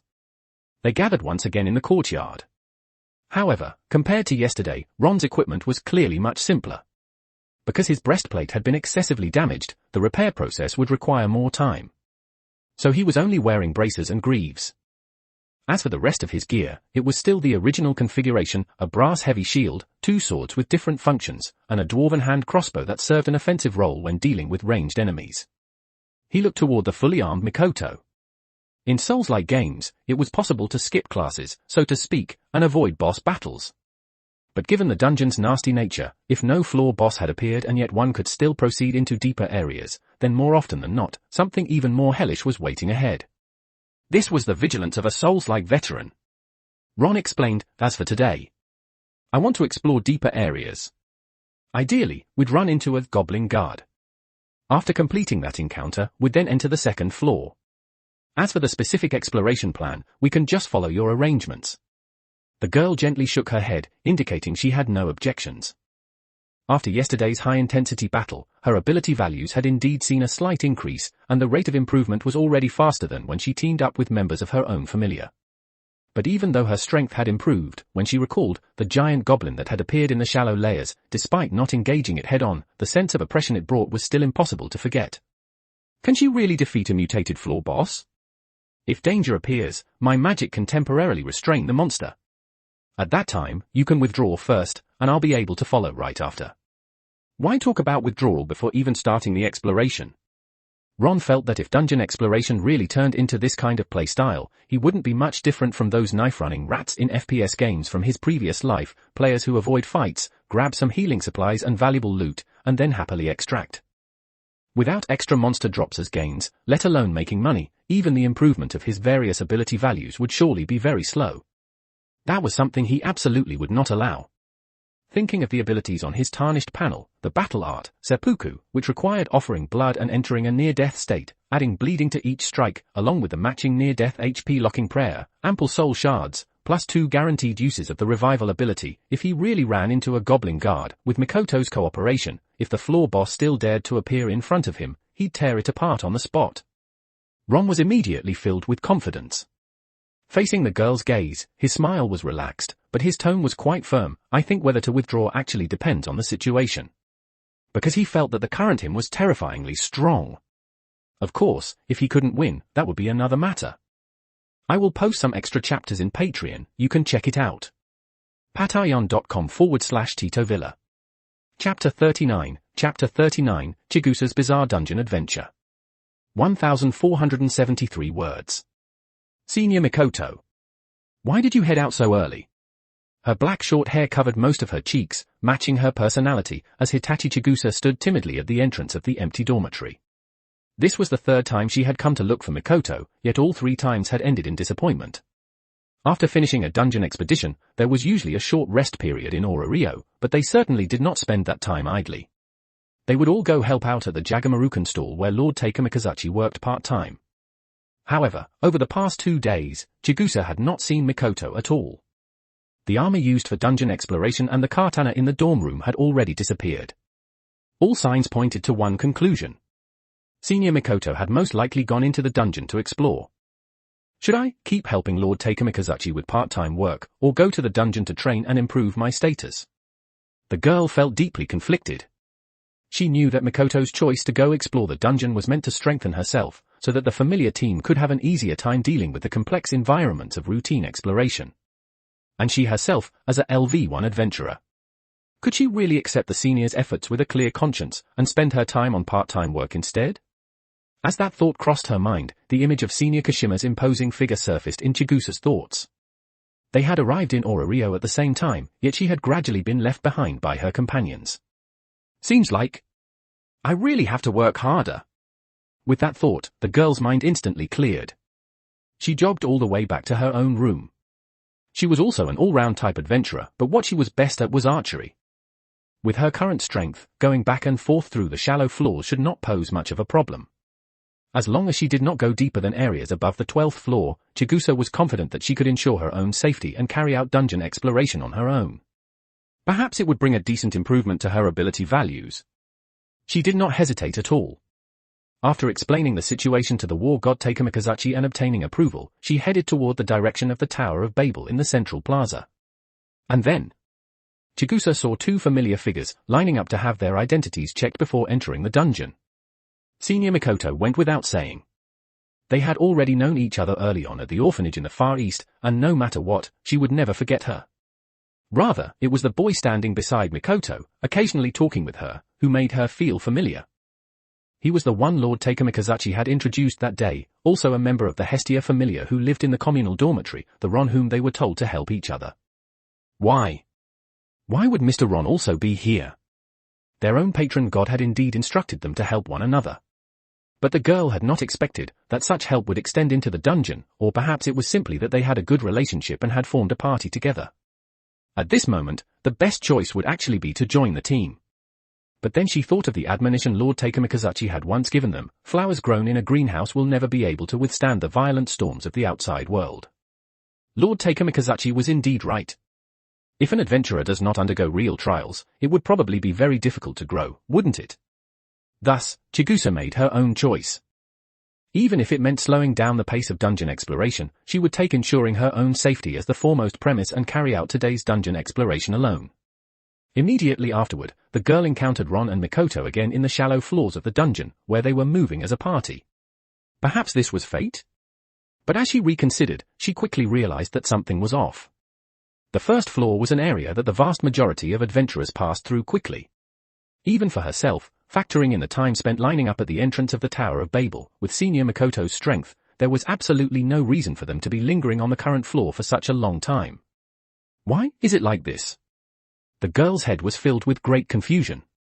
And then, the monster that entered her field of vision afterward completely overturned Chigusa's understanding of the dungeon. From its dark green skin, she could recognize it. This should be the most basic monster, a goblin. For ordinary adventurers, even for herself when she had just arrived in Orario as a newcomer, killing this kind of monster did not require using any techniques at all. But Chigusa always felt that this goblin was somewhat different from the one she had encountered before.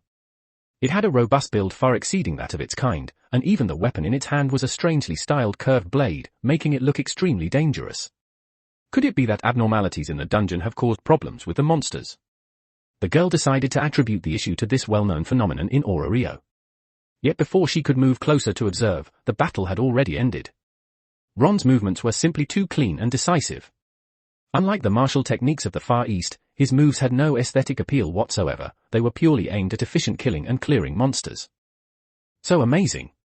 It was hard to associate this with the quite polite boy she had met a few times in the courtyard. The battle was already over. Continuing to spy would truly be impolite. Just as Chigusa prepared to switch to another cave passage and leave, the longbow on her back bumped into the cave wall. As a result, fragments of already loosened rubble fell to the ground. Bang! She probably wouldn't be discovered, right? Just as she was holding onto a bit of wishful thinking, she saw the boy suddenly turn around. Those brown eyes, sharp like a soaring eagle's, locked precisely onto her position. At this moment, Ron's gaze was exceedingly calm, yet it carried an overwhelming sense of pressure. Her introverted and timid nature made Chigusa hastily step out from the shadowy corner and bow apologetically. "I'm sorry, Mr. Ron." Senior Mikoto. I didn't mean to follow you. I was just passing by, and then I saw you fighting. So I unconsciously stopped. Hitachi Chigusa. The bangs that shaded her face in black were highly distinctive. She was wearing a light purple kimono, the hem of the skirt falling over the girl's long, slender, and well-proportioned legs. The white bandages were not wrapped because of any injury, they served purely as decoration. Ron could recognize her identity and did not harbor much suspicion. It was just that Chigusa's habit of immediately sliding into an apologetic kneel gave him a feeling he could not quite put into words. It matched the original work. Miss Chigusa. You really make no sound when you walk. He shook his head and joked lightly. During combat, it was difficult to pay attention to the surroundings. If not for the falling stones, it would have been hard to notice this girl with such a low sense of presence. His relationship with the Takamikazuchi familiar was not bad. His own martial skills and combat techniques had all been guided by their god, and even Mikoto, a LV2 adventurer, had been his teammate during this period of time. After a brief moment of thought, Ron smiled and asked, since you recognized it was us, why did you retreat? Could it be that, in your eyes, Senior Yamato and I look like very frightening people? And no, that's not what I think. The girl's voice was soft as she explained the whole sequence of events. I saw you at the Central Plaza earlier. It was just that we had to line up, and I never thought I would run into you again on the first floor of the dungeon. It was rare for her to show such initiative toward dungeon exploration. After learning the full story, Mikoto naturally could not bring herself to blame Chigusa. She only thought about the dungeon's complex environment. If Chigusa continued to explore alone, given Chigusa's personality, she would almost certainly run into trouble. And just as she was hesitating over how to explain this to Ron, she heard the boy beside her speak up first, his tone slow and gentle, as he extended an invitation. Meeting like this means it's fate. The dungeon environment is quite complex. Would you like to join our party and explore together? I will post some extra chapters in Patreon, you can check it out. patreon.com/Tito Villa. Chapter 40, it's not time to run yet. 1,574 words. Compared to the sharp-nosed Yamato Mikoto, Hitachi Chigusa, also from the Takamikazuchi familiar, was relatively slow-witted in temperament, and in terms of strength could only be considered an ordinary adventurer. As for Ron's exploration objective today, it was to challenge the aberrant floor boss of the first floor, the Goblin Guard. The dungeon upheaval that had been triggered was bound to give rise to all kinds of powerful monsters. If Chigusa were to run into a Goblin Knight, it would essentially be putting her in harm's way. Recently, the dungeon's exploration environment has been very unstable. Miss Chigusa, do you have any thoughts about forming a party? There was no reason to accept so much help from Takamikazuchi, only to then drag Chigusa into the calamity caused by the dungeon anomaly. Moreover, the issue of handling dropped items meant that the team was in urgent need of a supporter. Faced with Ron's proactive invitation and the approving gaze of Senior Mikoto, the already inconfident girl stood in place. After hesitating briefly, she lifted her head and replied timidly, "Then I'll be in your care, Mr. Ron." Recalling the battle from just now, Chigusa did not believe that she could play much of a role in the team. She spoke softly, "It's just that I might not be able to help very much. But taking on the duties of a supporter should be no problem." Even before Ron needed to think about how to broach the topic, the girl had already taken the initiative to state her position, saving Ron a great deal of effort. He smiled, nodded, and added, "As for the specific distribution of exploration gains, we'll follow the standard party split. Welcome, Miss Chigusa." As Ron's ability values continued to rise, the dungeon exploration proceeded extremely smoothly. High-intensity combat was very helpful for improving one's strength, and moreover, having long since figured out the patterns of the monsters, they posed no threat at all. However, these explorations that Ron had long since grown accustomed to appeared, in Chigusa's eyes, to be filled with mystery and the unknown. These monsters, could they all be rare variants that appeared after the dungeon anomaly? The girl suddenly came to realize why Ron had extended the invitation to her, because she understood that, at her current stage of strength, encountering these special monsters meant she truly could not defeat them. She could not help recalling their first meeting, when Lord Takamikazuchi had even instructed them to give Ron some assistance in practical combat techniques and martial training. Who, exactly, is helping whom? Thank you. While silently offering her thanks in her heart, Chigusa gathered all of the battlefield's dropped items into her backpack. This amount of weight was nothing to her. And even, the armor and weapons dropped by the Goblin Knight might fetch a decent price. Although her ability values had not received effective training, merely witnessing Ron's way of fighting was enough to completely refresh the girl's understanding of technique. Could it be that true technique is, in fact, having no technique at all? She could not understand it, yet her heart was deeply shaken. After this dungeon exploration ended and they returned to Rio, perhaps she would have a chance to seek guidance from Mr. Ron. Then, the girl followed Ron and Mikoto into a spacious chamber. The slanted cave stairway descending inward indicated that this was precisely the passage connecting to the second floor. Just as Chigusa thought they would continue deeper into the dungeon, the party stopped. She lifted her head and asked tentatively, "Are we resting here?" "No. Our exploration objective this time is right here." Ron shook his head lightly, his tone relaxed. As he was considering whether the floor boss would spawn here, the result did not disappoint his expectation. Along with a fleeting sensation of dizziness, he could clearly feel the disturbance transmitted by the dungeon, and his mind was seized by an intense sense of danger. A familiar feeling. As he remained alert to his surroundings, the distant wall ahead violently collapsed, and thick green arms gradually stretched out from the rubble. Then, forcing its way directly out from within the wall and appearing before Ron was a massive figure rarely seen on the beginner floors, and also an old acquaintance of his. "Goblin Guard. I finally found you, good thing I didn't give up. This is the guy you were looking for." During the dungeon explorations over the previous few days, Mikoto had already encountered this creature in the cave passage. However, due to the large number of monsters present, she had not acted rashly. Now that they were meeting again. To be honest, she still had no confidence that she could defeat it. But noticing the boy beside her, visibly eager to try, with an emotion called anticipation even flowing in his eyes, she inexplicably felt a bit more reassured. Maybe this guy could actually do it? Mikoto realized that there was still a non-standard combatant present at the scene. When she turned her head to look at Chigusa, she discovered that the girl's hands gripping the bow were trembling slightly. She took a deep breath and instructed her, "Chigusa, you don't need to get involved in the upcoming battle. Your task right now is to ensure your own safety as much as possible. The strength this big guy possesses is absolutely at the level of a floor boss." "Oh, okay. I won't cause trouble for you." The sudden turn of events left Chigusa's mind somewhat blank, but she still trusted Mikoto's strength, as well as Ron, who dealt with ordinary monsters as easily as cutting grass. It should be safe, right?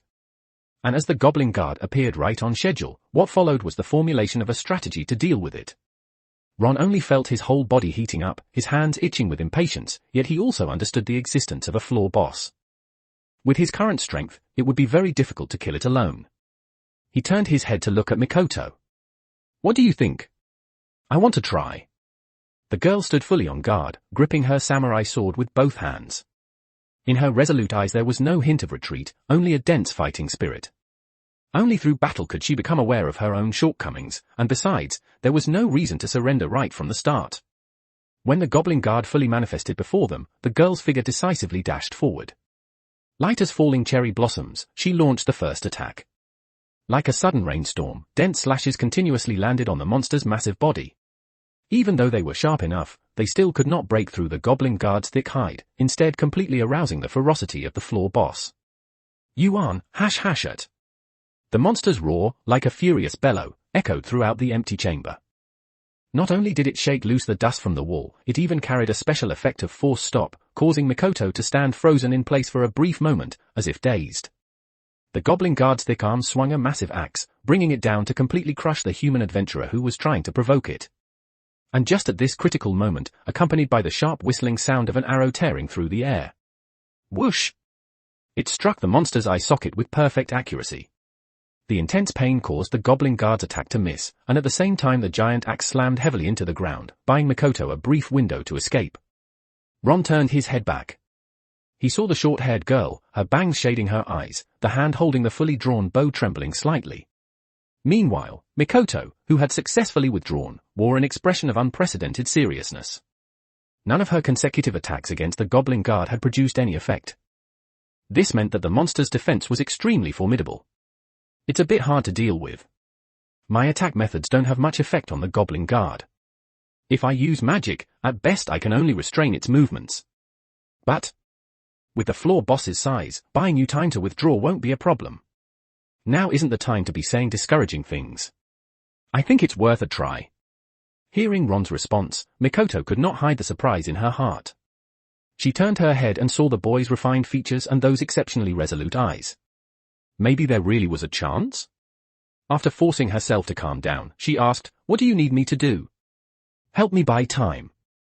The girl nodded decisively.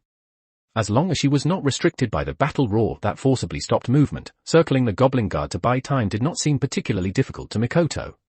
But just as she was about to ask in detail how to deal with this floor boss, she turned her head. And then she saw the boy's refined face filled with a grave expression. There was no fear in his eyes at all. That trace of resolve inexplicably moved Mikoto. Immediately after, her pupils suddenly contracted as she saw Ron, gripping the rapier in a reverse hold, plunge it without hesitation into his abdomen. Strange, eerie patterns instantly spread across the boy's refined face. Combat art, seppuku. What is this? I will post some extra chapters in Patreon, you can check it out. patreon.com/Tito Villa. Chapter 41, Monster Deathmatch. 1484 words. Who in their right mind shouts, "It's not time to retreat yet," lightening the atmosphere so it doesn't feel that tense, only to turn around and give themselves a seppuku? Raising a hand wasn't an apology. It was more like, does this little brother here still have to reincarnate and temper himself? The girl couldn't make sense of it, yet she was deeply shaken inside. As a warrior from the Far East, she naturally understood the weight that seppuku carries within the spirit of the samurai. A glorious death in the name of duty. But having gone through yesterday's party exploration experience, Mikoto did not believe that Ron was committing suicide. Could it be some kind of very special skill of his? That seemed highly likely. Even though the young man did not hesitate to plunge the sharp sword into his abdomen, no blood flowed from the wound. Instead, strange, eerie patterns surfaced across his face. The thrusting sword, having absorbed blood, was wreathed in a blood-red mist. That sight made Mikoto feel a chill down her spine. Yet as she looked at Ron's face, twisted in pain but utterly devoid of any wavering, only a resolute, unyielding gaze, the girl knew what she needed to do at this moment. Trust. As the dungeon environment shifted, the surrounding walls changed. All evacuation routes had already been sealed off. What lay before them was only a deathmatch. Only by killing this aberration-born floor boss here and now would they have a chance to survive. If they could leave the dungeon alive. Mikoto felt that, no matter what, she had to correct Miss Aina's mistaken impression. Ron might be steady, but that steadiness somehow didn't seem very likely at all. Chigusa. By Ron some time. We'll fight the way we did during our previous explorations. At this moment, there was already no time to give her further explanations. After all, there were simply far too many secrets weighing on Ron, and in this impending battle of a trapped beast, they had to fight with everything they had, all the way to the final chapter. All right, Mikoto-senpai. Even though she was trembling all over from a clear awareness of how dire the situation was, when faced with her companion's call, Chigusa still nodded seriously. She too was an all-round adventurer, but compared to Mikoto, what she excelled at most was archery. If they worked together, it might be possible to hold their own while dealing with the goblin guard. She did not move far away from Ron. The hand that once again drew the bowstring to its full draw was incomparably steady, once again aiming at the most fragile part of the massive creature before them, the eyes. As for the young man beside her, whose complexion was gradually losing all color, Chigusa did not urge him in the slightest.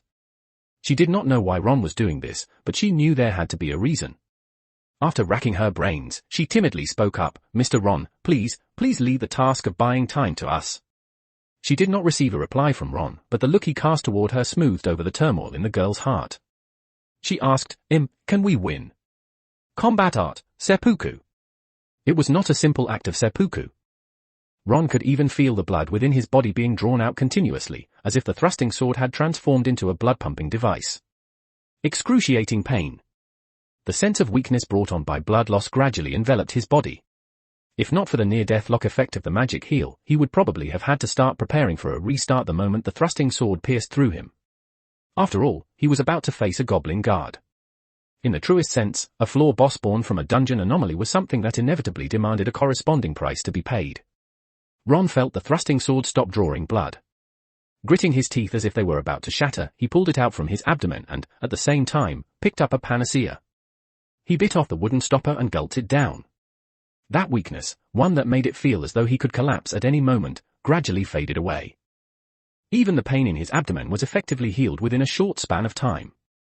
as expected of a panacea priced at 500,000. Ron's back, which had been bent from the pain, slowly straightened. He looked toward the thrusting sword, now shrouded in thick crimson blood aura and already fully enchanted with the bleed status. As for Chigusa's earlier question, he pulled a grin across his pale face, his tone incomparably firm. We'll win. Bleed. As the most authoritative abnormal status, it was the most effective means of attack against the hulking, meat mountain-like monster before them, because this status could be stacked countless times, until it reached a critical threshold and detonated completely. The goblin guard that Mikoto could not deal effective damage to, he could execute it himself, carving away with a dull blade like slicing meat. Feels like a huge loss. If I'd known, I should have enchanted both short swords at the same time. Since I was going to perform seppuku anyway, if I cut for both weapons at once, wouldn't that maximize the combat ART's effect? He still hadn't thought things through thoroughly. But that did not hinder Ron from launching a deathmatch challenge against the floor boss in his peak condition. He lowered his center of gravity, bending slightly as he gathered all his strength into his legs. With no burden from additional equipment, and with the comprehensive boost brought by his ability values, the speed that ultimately erupted allowed him to complete an instant dash toward the monster. Chigusa's first two shots both struck the goblin guard squarely in the eyes.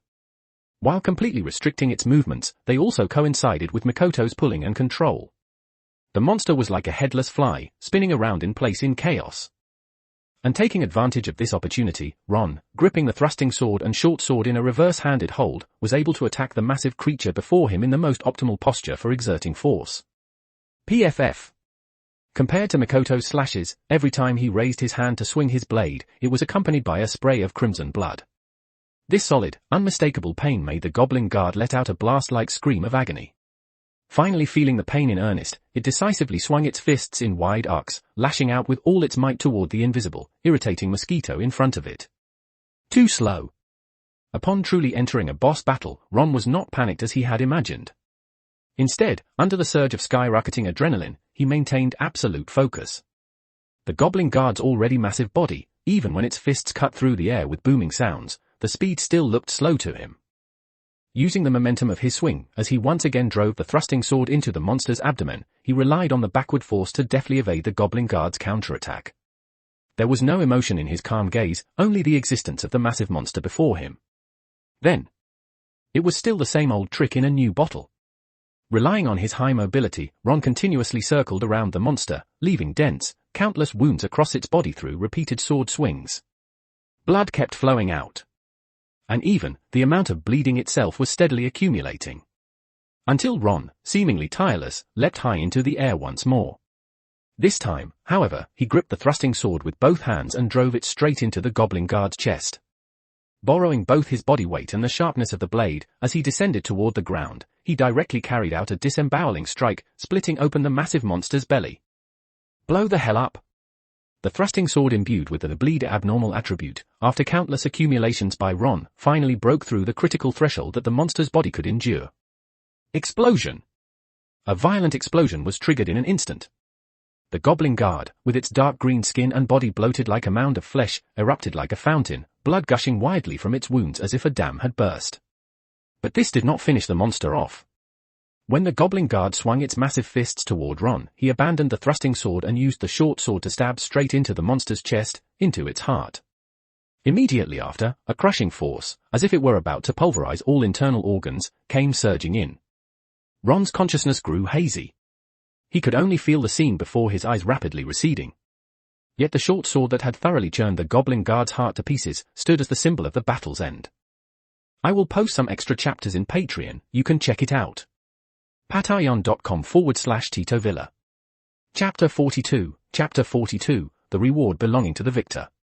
1,429 words. When Ron joined the battlefield to subdue the goblin guard, Mikoto had already ceased her advance, avoiding tactical errors caused by poor coordination between them. This did not mean that she had ended the fight. The Futsu no Mitama magic she had mastered was kept ready at all times. As long as the situation turned unfavorable, she would use the gravity field to buy Ron time to withdraw. But the final result? Did it seem like this guy did not need her help at all? That's it? It's over already. This is a bit exaggerated, isn't it? The girl remained silent. The impact from what she had just witnessed was intense. Ron was like an assassin licking blood from the edge of a blade, evading the goblin guard's attacks while swinging his weapon. The strikes looked ordinary at first glance. Yet they produced effects she herself could not achieve, leaving the monster covered in dense, crisscrossing wounds, each line seeping blood. Until the very end. Like an instantaneous explosive ignition suppressed to the extreme, the goblin guard's massive body was like a water vat riddled with holes, blood erupting in an instant. No matter how hard Mikoto racked her brain, she could not figure out what kind of special skill this was. And when facing the goblin guard's final, desperate counterattack, it was Ron who endured it head-on with his body, then used a short sword to shred the monster's heart and end the battle. The monster's massive body vanished instantly. She looked around, only the blood remaining on the walls proved that the floor boss had ever existed. The girl found it hard to calm her emotions. As for how she should sum it up, she hesitated for a moment and could only sigh in admiration, saying, "This guy really is the monster." And what interrupted her thoughts was the shout coming from afar, where Chigusa was squatting beside Ron, her voice tinged with sobbing. "Senior Mikoto, do you have any healing potions over there? Mr. Ron, he looks like his entire body is about to completely fall apart." Who? Now was not the time to marvel. A sense of foreboding surged in Mikoto's heart. Even though she knew that Ron possessed incomprehensible healing abilities, hearing this outcome still made her heart tighten. The girl hurried to the rear. Just as Chigusa had said, Ron, who had been struck by the goblin guard's dying counterattack, had his body embedded into the wall, like a shattered porcelain vase. A deep crimson, the kind of blood that belonged exclusively to humans, was continuously pouring out from his body. The faint rise and fall of the boy's chest was one of the few signs that he was still alive. The sheer brutality of the scene made Mikoto feel as though her throat were clogged shut. She fell silent, then spoke, "Are you okay?" "Just a mere mortal wound, nothing worth mentioning." First of all, Ron did not think of himself as some kind of masochist. Taking the goblin guard's attack head-on had been unavoidable, this concerned the accumulation progress of his soul shards. Nothing was more infuriating than having the finishing blow stolen. Second, with the number of uses of the revival skill he possessed, he could fear having no money on hand, he could fear returning from exploration empty-handed, but the one thing he absolutely could not fear was death. But reality was cruel. The heal magic applied to himself could lock his life at the brink of death. "I've already fucking beaten this damn goblin guard to death, and this magic is still locking my shitty HP. Wouldn't it be cleaner to just let me remake outright?" Ron only felt that his mind had never been clearer. But the pain his body was experiencing was already difficult to describe with words. The fact that he could still breathe and speak showed that the magic's effect was extremely powerful. That counted as good news, right? "What do you mean? Just a mere mortal wound. Is this really the time to be joking?" Even though the one joking was Ron himself. However, when Mikoto saw the relaxed relief in this guy's eyes, she instantly realized that her worry had been excessive. There should not be any particularly serious problem. The girl quietly let out a breath of relief. But this scene left an unforgettable shadow on Chigusa. She knew very clearly that the main reason Ron had called her to join the team was precisely because of this. Her meager strength simply made it impossible to explore the dungeon alone. When they encountered the goblin guard, it was also Ron who had exhausted himself and used his own sacrifice in exchange for the team's safety. An endless sense of guilt enveloped her heart. When she raised her head again, Chigusa looked at Mikoto with pleading eyes. "Senior Mikoto, there's still a chance. Senior Airmid. Senior Airmid has panaceas, right? Aren't they said to be able to restore all fatal injuries? There's no need to waste money." Those words were spoken by Ron. After all, the HP locking effect of heal had a time display. Once the magic effect ended, consuming a use of revival would resolve all the problems. However, his offhand tone sounded to the girl like a final farewell. Chigusa choked up. So many words of gratitude she wanted to express could not come out, she could only watch the boy's gradually weakening breaths, along with a sense of relief as if he had been set free. Time's about up. And understanding the special nature of the skills Ron possessed, Mikoto took the initiative to step in front of Chigusa and covered her companion's eyes with both hands, only feeling warm tears surge out of her palms as if a dam had burst. There was no pain more searing than witnessing a companion's departure. Chigusa felt her whole body go weak. When she collapsed to the ground, she did not dare look at Ron right in front of her, only the girl's sobbing remained. So much so that even the sound of rubble falling from the wall onto the floor was completely ignored by her. As the effect of the heal magic faded, Ron, whose body had long been on the brink of death, found his conscious awareness quickly turning muddled. until revival healed all of his injuries. His soul, drifting like a lone boat carried by the waves, finally felt substance once more. This sensation of his whole body falling apart made even Ron feel as if ages had passed. Propping himself up with his arms, he easily pulled his body out from the wall. Damn! This fight really was thoroughly satisfying. Recalling the details of the battle with the Goblin Guard, Ron could not help but sigh. When he raised his head, he saw Mikoto's face full of helplessness. As well as Chigusa, who was slumped on the ground, her uncontrollable sobbing from the very beginning having turned into terror, her eyes filled with a timid disbelief. After thinking it over carefully, he walked up to the girl and proactively extended his hand, wanting to pull her up from the ground, saying lightly, "Hello, Miss Chigusa." The special nature of the revival skill could not be disclosed, so Ron could only use the excuse that he had taken a panacea in advance to give Chigusa a simple explanation. If it had been anyone else, they would definitely have maintained a skeptical attitude, but who else could it be, when this was the inexperienced Chigusa? He returned once more to the place where the Goblin Guard had died. With the monster's death, a dark purple magic stone about the size of a baby's fist lay on the ground. Materials had even dropped as well. It was an extremely massive leg bone, its surface presenting a bizarre black coloration. What specific use this thing had was something Ron could not figure out in the short term. As he bent down to pick up the magic stone, soul shards plus 15. Isn't this reward a bit stingy? If we're talking about raid difficulty, this thing is no easier than killing 5 goblin knights. Recalling the battle with the Goblin Guard just now, and the fact that it had consumed the panacea given by Ermid, Ron's mouth twitched, feeling only a pang of pain in his heart. But immediately after, there appeared before the boy the final reward belonging to the victor. Ash of War, Bloody Slash.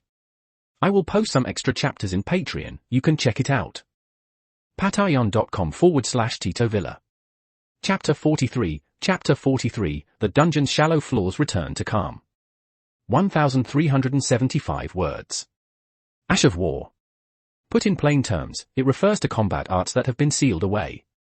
In Souls-like games, the only way to obtain them is by killing goblin guards, bosses, and the like. An unexpected reward from fighting with all his strength to slay the Goblin Guard. Ron was still quite satisfied.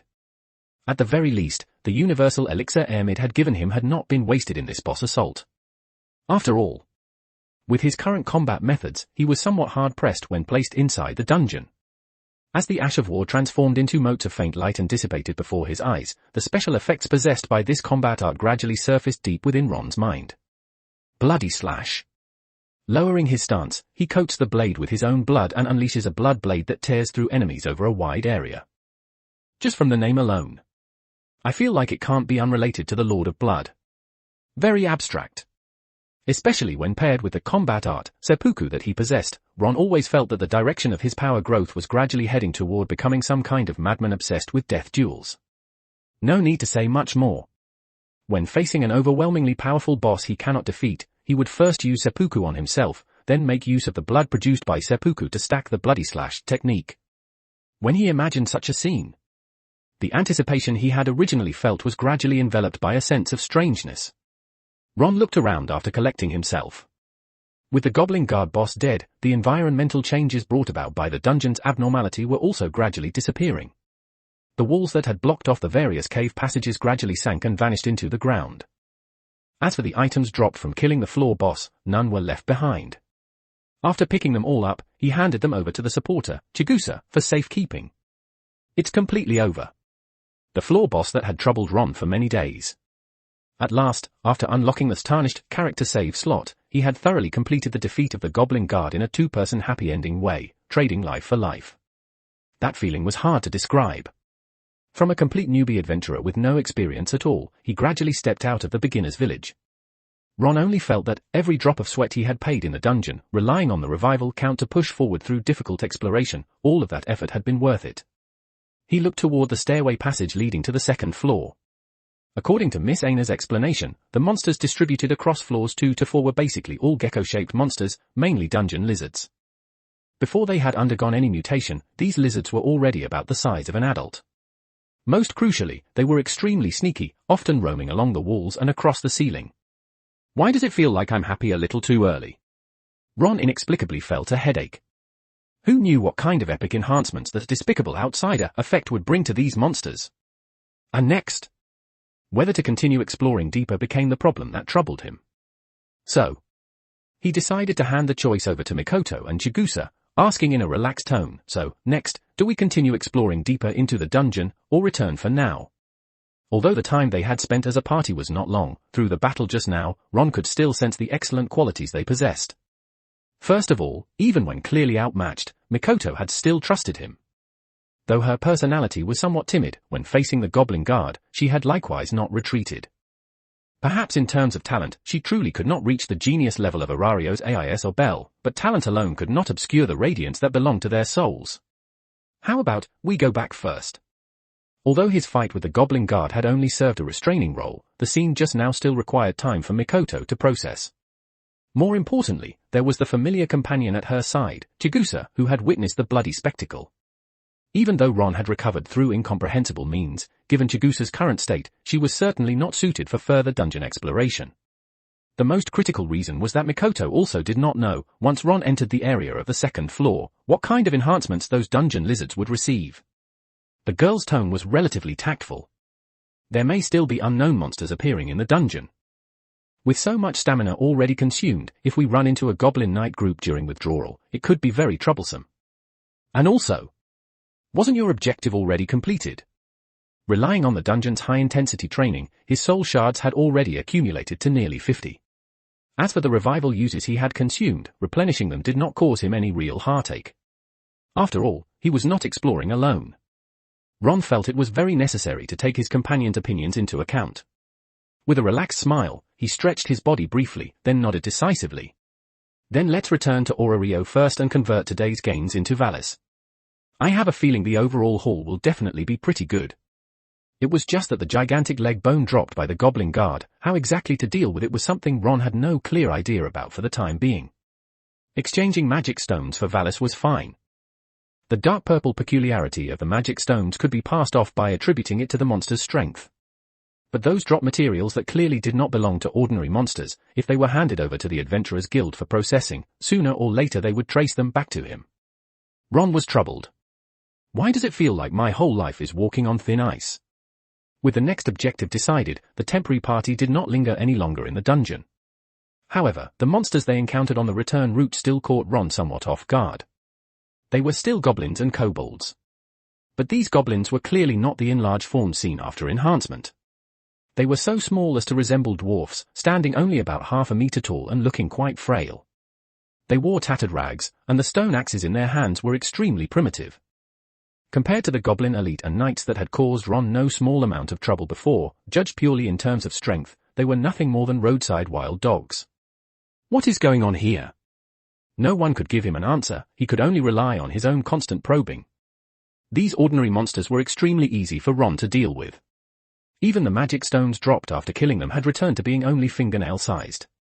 He tried hard to recall the details. When he stood in the dungeon area leading to the second floor, he could clearly feel that the hatred of the dungeon had never disappeared, on the contrary, it had grown even stronger. This can't be like Souls-like games, right? Ron tried to think from a Souls-like perspective, and a bold conjecture arose in his mind. So-called Souls-like bosses generally die completely after being defeated and do not revive, only special bosses like the Night Cavalry reappear repeatedly. When he had first encountered the Goblin Guard, he had merely assisted Lefia of the Loki familiar in annihilating the floor boss. So, does the comprehensive strengthening of dungeon monsters by the despicable outsider gradually return to normal after the layer guarding boss is killed? When this thought formed, Ron slowed his pace on the return to Orario. Through his repeated encounters with ordinary monsters, the final result he obtained further confirmed his speculation. This was absolutely good news. Because the dungeon abnormality he had caused would not have too great an impact on newbie adventurers. And most importantly, it meant that when he ventured to deeper floors, he would no longer need to be blocked by goblin elite or knight groups, and could instead reach new areas with ease. Very good. I can't wait, I really can't wait to fight brand new hellish monsters. I will post some extra chapters in Patreon, you can check it out. patreon.com/Tito Villa. Chapter 44, Chigusa's Request. 1,470 words. When Ron returned to Orario, the time was already close to noon. Compared with other adventurers, his daily exploration routine could no longer be described as merely fulfilling. To be precise, he was risking his life on a knife's edge every single day. The price he gained in return was this. As long as he returned safely, his abilities would see effective improvement every time. And this dungeon exploration, because Chigusa had joined as a supporter, did not require consideration of drop collection issues, and the pace clearly increased. The resulting chain reaction was, naturally, an abundant harvest. Feeling the warmth brought by the sunlight pouring over him, Ron's gaze turned toward Mikoto, as well as the short-haired girl beside her whose eyes were filled with curiosity. Let's do it the old way. I'll go take care of all this armor. You handle the magic stone exchange, and then we'll gather at the communal dormitory to distribute today's exploration gains. All right. No special monsters were encountered on the return trip. Mikoto naturally took note of this, but knowing clearly that it was Ron's secret, she did not ask further questions, just as, before truly encountering danger, she herself would not reveal the existence of the magic Futsuno Mitama. But that did not mean she had lost interest in the various secrets Ron carried within him. On the contrary, after witnessing all manner of unbelievable methods, that interest only grew stronger. An outrageous seppuku-style fighting method. Yet it was able to stack damage onto a floor boss he himself could not defeat, all the way until death. Even if the body was torn apart, there was a unique method that still allowed it to be restored, as well as encountering monsters in the shallow layers of the dungeon whose strength was comparable to that of the middle layers. It is often said that gods all like to pursue the unknown. In Mikoto's view, that was not actually the case. An adventurer who could personally witness a miracle occur and yet feel no curiosity at all truly existed in this world. Just before leaving, the girl, as if possessed by an impulse, stopped her steps. Hope was in her eyes as she took the initiative to ask, in the future, will we still have chances to form a party together? Even though these were all flaws she had already explored. When faced with special monsters she had never seen before and the exhilarating battles, Mikoto had already grown somewhat reliant on that feeling, yet she knew very clearly in her heart. Belonging to different familiars, such a party relationship absolutely could not be maintained. If Yamato-senpai has time, I'm available anytime. What answered her was Ron's firm reply delivered in a relaxed tone. Only. At this moment, the girl had yet to realize that this conversation would fall into her heart like a seed, and as time continued to pass, would eventually take root, sprout, and grow into a towering tree. She smiled and nodded, waving as she said goodbye. Thank you. You're welcome. As Ron watched Mikoto's tall, slender figure depart, and noticed that Chigusa was nowhere to be seen, he subconsciously turned his head and saw the timid girl beside him. Chigusa's height was only about the same as Hestia's. Carrying the massive backpack on his back did not place any burden on the girl's shoulders at all, no wonder she could occasionally fill in as a supporter within the familiar. However, recalling the scenes in the dungeon, when Chigusa had mistakenly believed she was dead, collapsed onto the ground, and cried uncontrollably, Ron's expression grew somewhat awkward. He had absolutely pulled off a terrible stunt. Honestly speaking. He did not know how to explain it either, and was afraid that, given Chigusa's personality as it was, it might leave a psychological shadow on her in future dungeon explorations. Ron did his best to remain calm. These armor drops, I have my own way of handling them, so just leave it to me. But those things are very heavy. Chigusa was merely somewhat timid in personality. That did not mean she could not understand the meaning behind Ron's words, nor did she feel that, under the special circumstances back then, Ron had been playing a trick on her. A kindness received must be repaid. If not for Ron killing the floor boss at the cost of his own severe injuries, the girl knew very well that there would have been absolutely no chance for her to return to Orario. She raised her head, her tone more serious than ever. I actually also wanted to tell you thank you. If Mikoto-senpai were here, I'd be a little embarrassed to say it, but without you, there's absolutely no way we would have been able to return to Orario. So it was just an expression of thanks. Ron's sense of guilt lightened considerably. He smiled and shook his head. There's no need to say thanks. Since we teamed up, we're companions. In the dungeon, helping each other when danger comes is only natural. Without you holding them back, it would have been very difficult for me to kill the goblin guard. But? The girl hesitated, wanting to speak yet stopping herself. As she looked at Ron's firm attitude, the thought that had sprouted in her heart found no chance to be voiced. All she could do was nod silently under the young man's gaze. Is there anything else? Yes. Chigusa gathered her courage. I want to ask Mr. Ron how you were able, in such a short amount of time, to grow to the point where I now have to look up to you. Even Ron, who had only just become an adventurer, had quickly pulled far ahead of her. She did not want to become a burden to her familiar companions, especially in the harsh circumstances where the dungeon environment had undergone abnormal changes, so she made her request in a solemn tone. I hope Mr. Ron can teach me. After clearly hearing the girl's earnest request, Ron did his best to keep a calm expression. Yet the twitch at the corner of his mouth had already betrayed his current feelings. Seriously? You even want to learn the Souls-like fighting style? The dungeon. At the stairway passage leading to the second floor, the fierce battle that had taken place not long ago had caused the walls to collapse, but now the damaged walls had been completely restored. However, the stench of blood lingering in the air had not dissipated. The dark red stains smeared across the ground and the ceiling were all telling, this battle was absolutely not something that ordinary adventurers and monsters could have caused. The bloodstains haven't completely dried yet. Draped in a greyish-brown cloak that concealed her entire figure. Only a few strands of green hair at her temples slipped down along her cheeks. The figure whose face could not be clearly seen bent down and crouched on the ground, using her fingers to trace across the bloodstains. This stench of blood.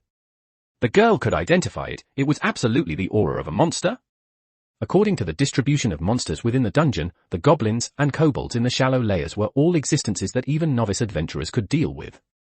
Judging from the blood splattered around the area, she quickly reached a conclusion: the size of this monster was absolutely enormous. Just who is it?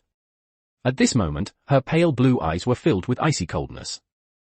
From the information she had obtained through tavern patrons, combined with the Adventurers Guild's intelligence, it was clear that the news of abnormalities occurring in the dungeon was not a rumor. What exactly was the cause? As a survivor of a dungeon anomaly, she understood better than anyone that it was absolutely the doing of that group of dark faction vermin who simply refused to stay dead. She had finally managed to find time to go to the dungeon to investigate. Yet the girl did not discover anything unusual, she did not even find the slightest trace of the dark faction remnants. Just as she thought she would be returning empty-handed. She never expected that.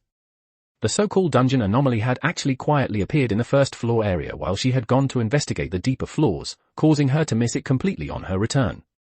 A sense of loss surged together with intense hatred in her heart. It made the girl's already cold features turn as cruel as an azura's. Catching the sound of approaching footsteps, she moved lightly and vanished from the spot in a flash. I will definitely dig you out from the corners of Rio. Definitely. I will post some extra chapters in Patreon, you can check it out.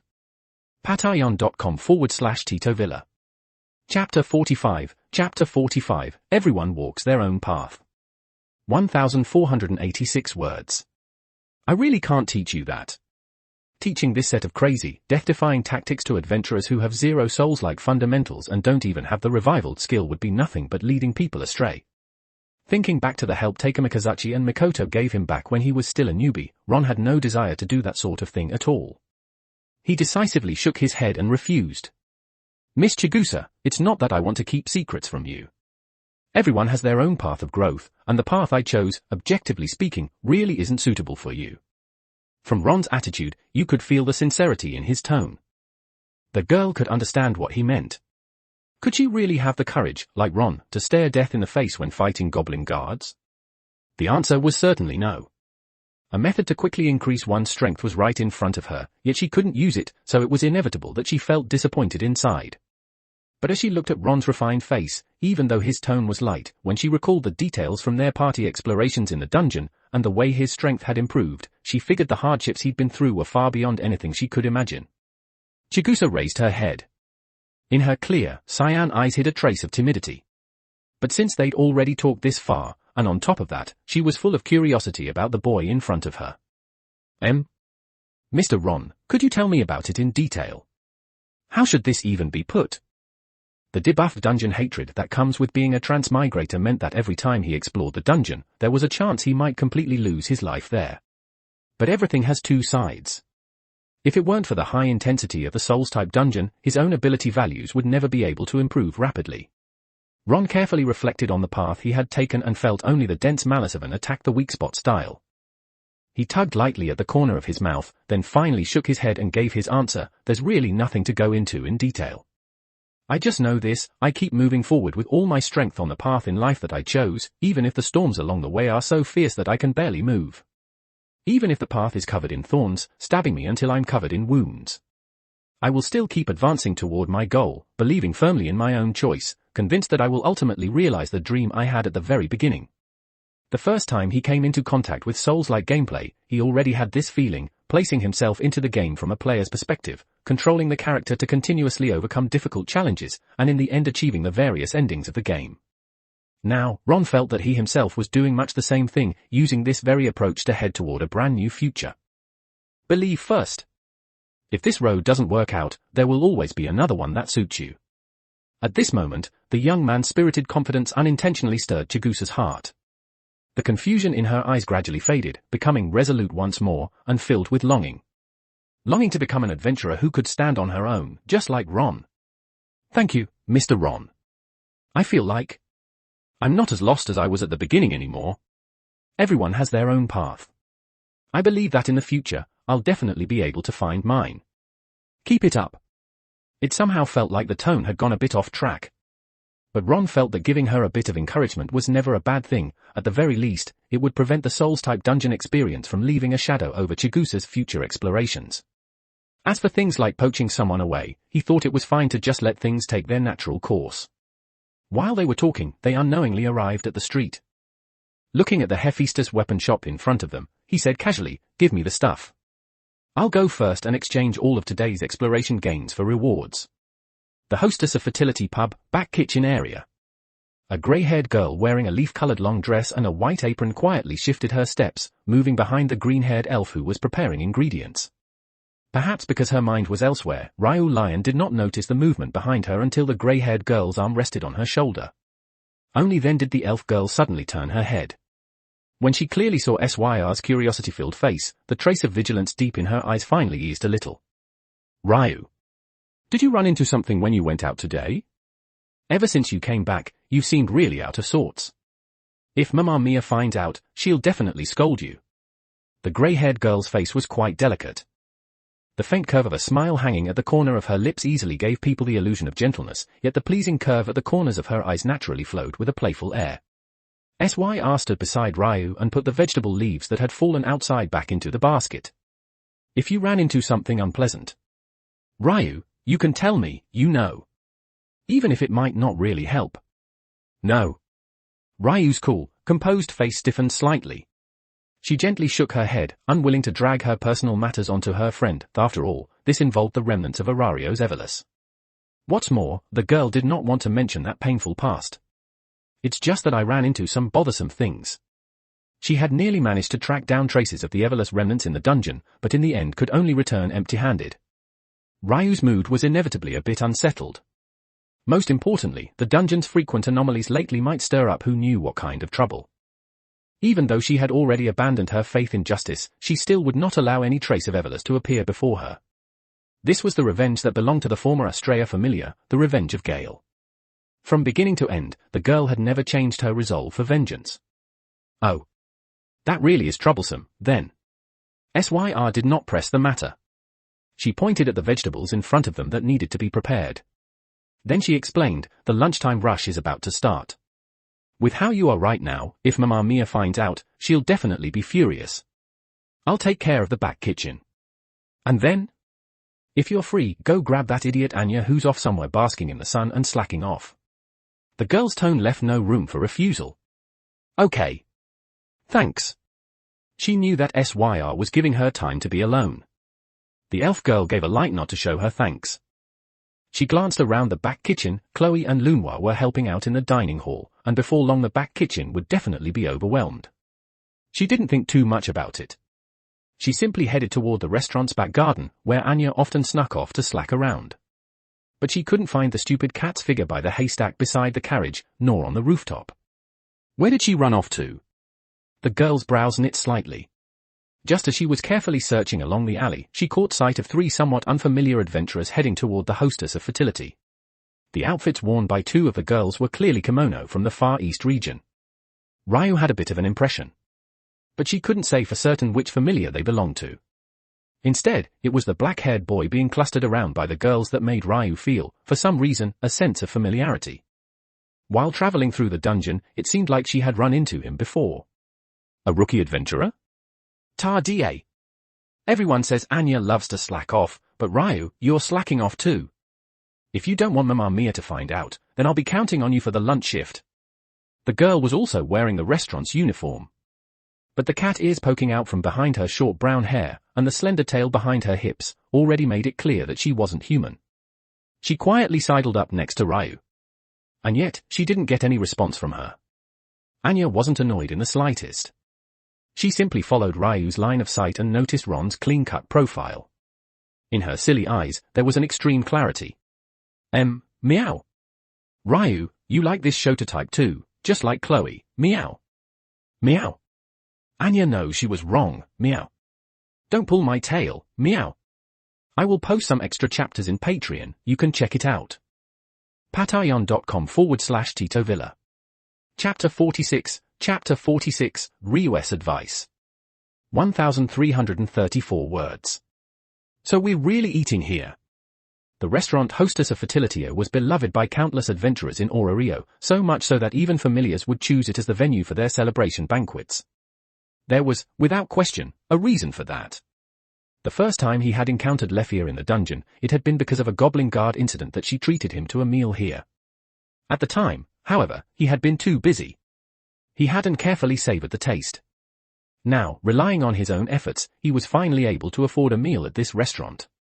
To Ron, this was not without meaning, it was a kind of pilgrimage after transmigrating into the DanMachi world, because if one were to be precise, most of the story's developments had extended outward from this very place. As for Syr Flova, this goddess of beauty who worked part-time at the restaurant to experience ordinary life, he did not avoid her as if she were a venomous snake. As a soul from the modern world, having endured the bombardment of overwhelming amounts of information, there was no way he could possibly draw the attention of the goddess of beauty Freya. Besides, the combat arts he currently possessed had basically all originated from the Lord of Blood. Ron felt that this thing was absolutely repainting the originally plain and unremarkable glow of his soul with a shade of madness that belonged exclusively to the indescribable and unnameable. Leave the treating to me. If not for Lord Takamikazuchi's guidance, and Yamato-senpai's practical combat training, I wouldn't have adapted so quickly to the rhythm of dungeon exploration. It was really just too enthusiastic. They even invoked the name of a god, leaving Mikoto with no reason at all to refuse. Yet when she thought about the exploration gains from these past 2 days, she hesitated, wanting to speak but stopping herself. From a remuneration standpoint, she was absolutely the one taking advantage of Ron. Including today's exploration gains, the total had reached nearly 500,000 Valis, and that was with the drops from the Goblin Guard still not yet processed. When divided to her share, it came to nearly 200,000 Valis in total. In the past, Mikoto would never have dared to imagine that she could earn this much money in such a short period of time. Then I won't stand on ceremony with you. Thank you, Mr. Ron. Compared to Mikoto, Chigusa even used an honorific when expressing her thanks. She had never been good at handling interpersonal relationships to begin with. And after Ron's guidance, she was now thinking seriously about her future path. Since it had not yet reached the lunchtime rush, Ron quickly found an empty table. Just as he was considering what to eat for lunch. Not far away, a brown-haired cat girl named Anya, wearing a leaf green dress paired with a white apron, stepped lightly forward, her target clear as she came straight up to Ron. The girl held a menu in both hands. Curiosity flowed through her light grey vertical pupils as she openly sized up the refined-looking young man. There was nothing particularly stunning about him, yet he was very easy on the eyes. It seemed as though those brown eyes carried a depth of experience that did not belong to his current age. Adventurer sir, how should Anya address you, meow? Why did even eating require asking for his name? Ron was puzzled.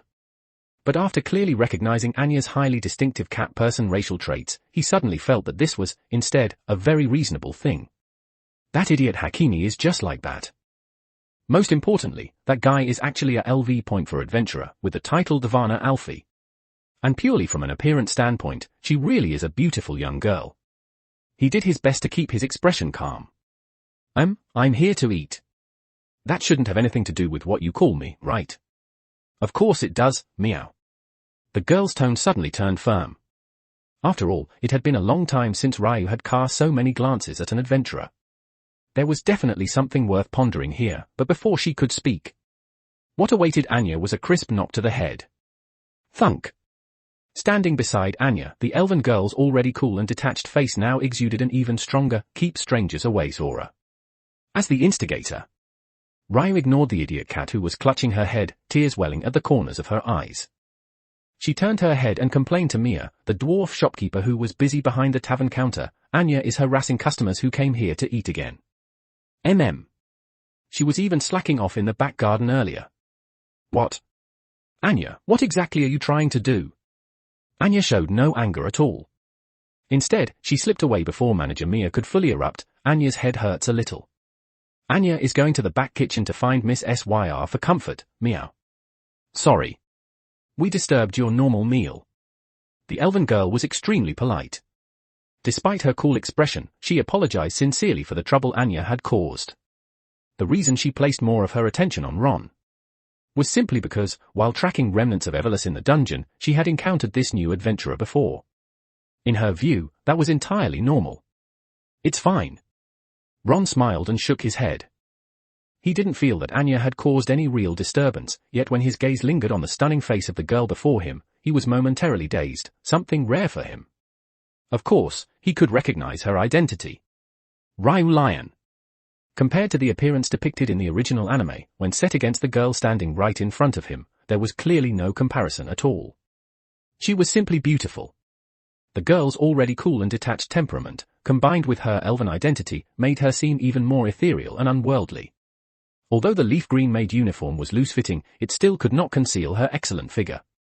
The brown one-piece stockings perfectly outlined the curves of her legs. Ron decisively withdrew his gaze. We'll have 2 grilled fish set meals, a chicken stewed noodles dish, honey-glazed roast chicken, and 3 bottles of orange soda. That will be all for now. Sorry to trouble you. All right. The total comes to 2,700 valis. Ryu nodded lightly. She wrote down all the dishes Ron had ordered, partly out of consideration for the disturbance Anya had caused, and partly because of the young man's status as an adventurer. Before leaving, the girl hesitated for a moment, then offered a reminder, you should be adventurers, right? I've heard that the dungeon hasn't been particularly peaceful lately. Please be careful during your daily explorations. Thank you. No one understood the dungeon better than he did, because all of those disturbances had been caused by himself. Ron was somewhat surprised by Ryu's goodwill. Perhaps the tavern's well-informed information channels allowed her, even after retiring from adventuring, to grasp part of the situation.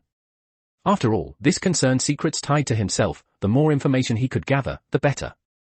He tentatively asked, may I ask, Miss, do you have any other information regarding the dungeon's abnormalities? There isn't any particularly special information. After hesitating, the girl explained in a cold voice, whenever the dungeon shows abnormalities, it's almost certainly inseparable from that bunch of Evelus scum. Just be careful. These matters, someone will take care of them. Tracking Evelus traces was her own business. Ryu did not wish to involve unrelated adventurers. Yet the sheer amount of information contained in those words, along with the chilling coldness in her tone, made Ron, who had been quietly spectating, feel increasingly strange. For once, he remained silent. Damn it. Watching my own drama is one thing, but how the hell did I end up becoming Evelus myself? I will post some extra chapters in Patreon, you can check it out. patreon.com/Tito Villa. Chapter 47, Truth, Vengeance, and an Unexpected Proposal. 1,369 words. Standing from a spectator's perspective, Ron still felt a measure of anticipation. But when he heard from Ryu that the mastermind behind the dungeon anomaly was Evelus, his expression became hard to describe. Other adventurers guessing that the culprit behind it all was Evelus could be treated as idle chatter, bragging that had no real impact on him whatsoever. The key issue was the intelligence provided by that troublesome elf.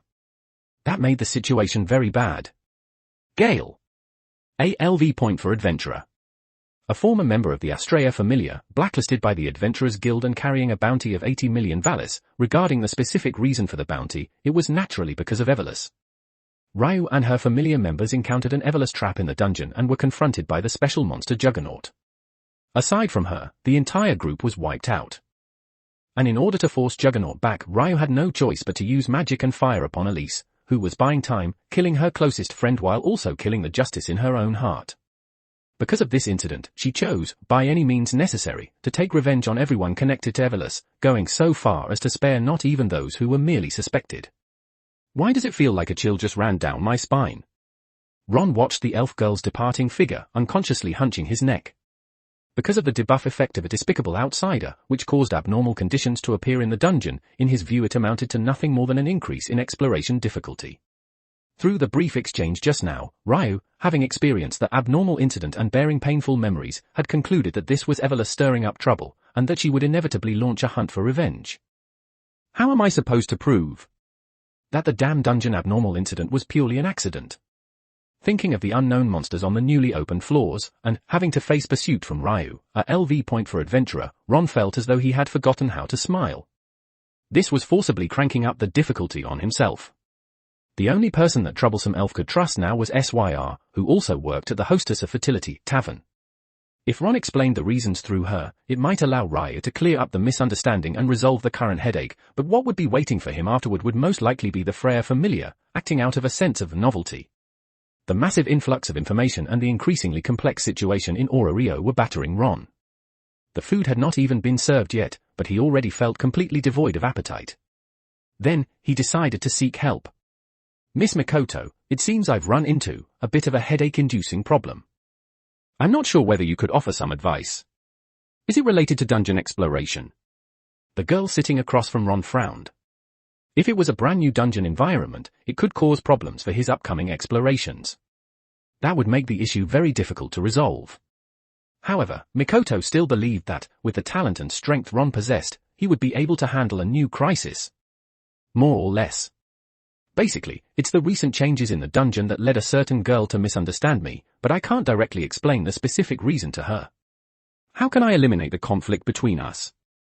Listening to the boy's helpless account, Mikoto lightly raised an eyebrow. For some reason, the face of the guild employee Aina surfaced in her mind. After all, the concern and help she showed Ron were undeniably genuine. As for the so-called misunderstanding, there was no need to think much to know it stemmed from the secret Ron carried, as well as the dungeon's abnormal incident. The girl weighed it carefully, then said earnestly, if it were me, I would definitely choose to tell the truth. Deception is actually more serious than concealment. That may be so. Ron nodded lightly, but when he thought of Ryu's vengeful state, he added, but what if the other party simply refuses to listen to any explanation? What should I do in that situation? Would the consequences be serious? Without hesitation, he replied, they would definitely be serious, so serious that they could even affect my future. If the misunderstanding could not be resolved, and Gale pursued him without leaving any room, the only option left would be to flee the city of Rio. His path as an adventurer would be completely cut short. Then that really is quite serious. No one could resist gossip, and moreover, based on her recent interactions with Ron, her initial impression of him was that of a newcomer who worked extremely hard to improve himself. Mikoto had not expected that this guy was actually a hopeless romantic. Being able to describe Aina in terms of the future was enough to show the weight she carried in Ron's heart, which meant she had to give her answer with great caution. The girl racked her brains. In the end, she offered a conservative suggestion. I think the two of you should probably go on a date. When you've built mutual trust, then tell her the truth. I believe she'll definitely understand you. ? A date with Ryu? For real? Ron looked at the girl's encouraging gaze. It wasn't entirely unreasonable, after all, there was a saying that went like this, sincerity is always the most powerful finishing move. He nodded solemnly. I'll give it a try. Good luck. And during the course of their conversation, the kitchen had already finished preparing the ordered food. To avoid Anya causing trouble, Ryu personally walked over carrying the trays. As for Ron, whom she had encountered before in the dungeon, she regarded it as nothing more than a coincidence. Setting the wooden tray laden with hearty dishes onto the table, she said calmly, here's the food you ordered. The honey-glazed roast chicken will take a bit longer. Thank you. Change was a good thing. Besides, Ron couldn't think of any other way to resolve it. Looking at that troublesome elf's exquisitely beautiful, icy expression, he took a deep breath and did his best to steady his mood, making sure his smile looked as natural as possible. He extended his hand and took the initiative to ask, thank you for the reminder just now. May I ask, how should I address you, miss? ? A trace of confusion flickered through the girl's icy gaze. Why was this guy, out of nowhere and right in the middle of a meal, asking for her name? Still, out of politeness, Ryu extended her hand and lightly shook hands with the refined-looking young man in front of her. But at the instant their skin made contact, Ryu, who normally would never allow others to touch her hand, found that she had no impulse to shake it off. That sense of surprise surfaced within her heart. Because, the first person she had not felt any psychological resistance toward was Elise, who had invited her to join the familiar, and the second was Syr. Looking at the clear-eyed, utterly untainted young man, Ryu gave a slight nod and introduced herself. Ryu Lion. Miss Ryu, hello. I'm Ron, an adventurer of the Hestia Familiar. After finishing the greeting, Ron quickly withdrew his arm. Thinking that things had already come this far, and that he needed to conduct dungeon exploration every day, he had to eliminate Ryu's misunderstanding as soon as possible, to avoid the conflict between them from escalating any further. The ice-cold elf who usually kept strangers at a distance had been willing to get acquainted with him and showed no particular resistance. Having decided to throw caution to the wind and strike while the iron was hot, he made up his mind. Thus, under the horrified gazes of Mikoto and Chigusa, Ron, with a serious attitude and after careful consideration, said, I'm very glad to have met you today. Actually, I have a small request. I wonder if Miss Ryu, you would. Say it. Would you be willing to go on a date with me? Ryu? I will post some extra chapters in Patreon, you can check it out. patreon.com/Tito Villa. Chapter 48, The Beginning of the Dispute. 1,391 words. What kind of decent person sends out a date invitation right after just meeting someone? In any case, Ron felt that he himself was a decent person. Amid the strange looks from the people around him, he could no longer remember whether Ryu had agreed or not, only that this troublesome elf had gone to the back kitchen with her ear tips reddened. The result might be a good one. Thus, in this peculiar atmosphere, Ron quickly filled his stomach. When he went to the bar counter to settle the bill with the dwarf Mia, he glanced toward the back kitchen out of the corner of his eye and saw a crowd of young girls peeking through the crack in the door to watch the excitement. That'll be 2,700 valis. Thanks for the meal. And when the onlooking crowd witnessed the entire process, and even rarely saw a flustered expression on Ryu's face, the tall, broad-shouldered shop owner Mia clicked her tongue in amazement. She put the cleaned glass into the cabinet and couldn't help giving a thumbs up. I've never seen an adventurer like you. You must be a newcomer who just arrived in Rio, right? If you can come back safely, I'll treat you to a drink. By the end of her words, Mia's smile was bright and hearty. You kid, you're really interesting. He had the vague feeling that his cheeks were a little warm. But faced with the goodwill Mia expressed, Ron hurriedly nodded. He really couldn't stand this strange atmosphere of being stared at like some rare species. He decisively chose to withdraw. Today's dungeon exploration ended here. After returning to the communal dormitory, he saw Mikoto, who had been specially waiting for him, wearing a strange expression. I'll just say it was a misunderstanding, forget it. Ron really wanted to explain, but when he saw that look, as if she were looking at a fickle heartbreaker, he chose to go along with it. Miss Mikoto, what is it that you wanted to see me about? There is something. The girl had no intention of teasing Ron. Her tone carried a hint of regret as she shook her head. Starting tomorrow, for a period of time, we probably won't be able to team up to explore the dungeon together. Our familiar is about to begin a new exploration plan. After these 2 days of team activities, Mikoto understood very clearly that exploring with Ron, whether in terms of overall gains or the rate of ability value growth, was far more efficient than exploring with her own familiar. But in the end, a familiar still had to develop normally. She also wanted, without any misgivings, to become Ron's partner, but the way to resolve that lay only in that one option. Changing familiar. Between companions, the god she believed in, and improving her own strength, Mikoto found it very difficult to make a choice. With a serious smile, she said, still, I think we will definitely have chances in the future to team up and explore the dungeon together. Why did it feel like she was setting a flag? Ron didn't say anything. With different familiars, this kind of teaming up was hard to keep stable, it just meant having one fewer LV.2 adventurer assisting during exploration. That would indeed have some impact on progress. He spoke in a bright, straightforward tone, of course. I also want to work hard to catch up to you, Miss Mikoto. I believe you definitely can. Maybe before long, you'll almost be a LV.2 adventurer yourself. The girl's tone was more solemn than ever. As he watched Mikoto's departing figure, standing in front of the dormitory building and looking at the scorching midday sun, Ron felt that simply resting like this would be a waste of time. The amount of soul shards he possessed was quite considerable, more than enough to exchange for revival uses. I really do need to work harder. Solo exploration is slow to begin with, I have to adapt to the environment of the new floors as soon as possible. With that thought, Ron slung his pack over his shoulders once more. After organizing the various pieces of armor and equipment needed for exploration, he set off again in the direction of the Central Plaza and Babel Tower. However, this time he had informed Hestia of the situation in advance, to avoid a repeat of the same mishap as last time.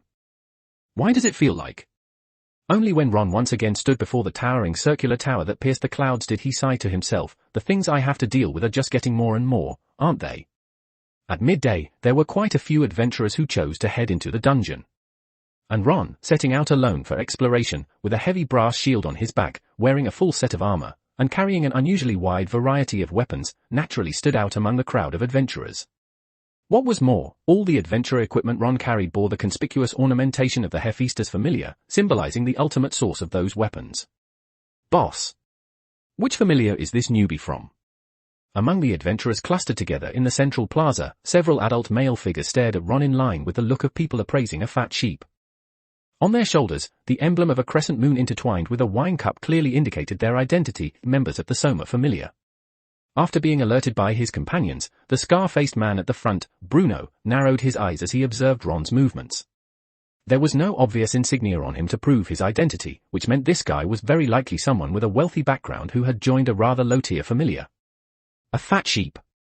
He split into a grin, the scar at the corner of his eye looking extremely ferocious. Which familiar a newbie belongs to, does that really matter? We only need to know that this guy is rich. All the equipment he's wearing comes from the Hephaestus familiar, it should be worth quite a lot. Isn't that enough? The scrawny young man who had been the first to set his sights on Ron had an eager look in his eyes.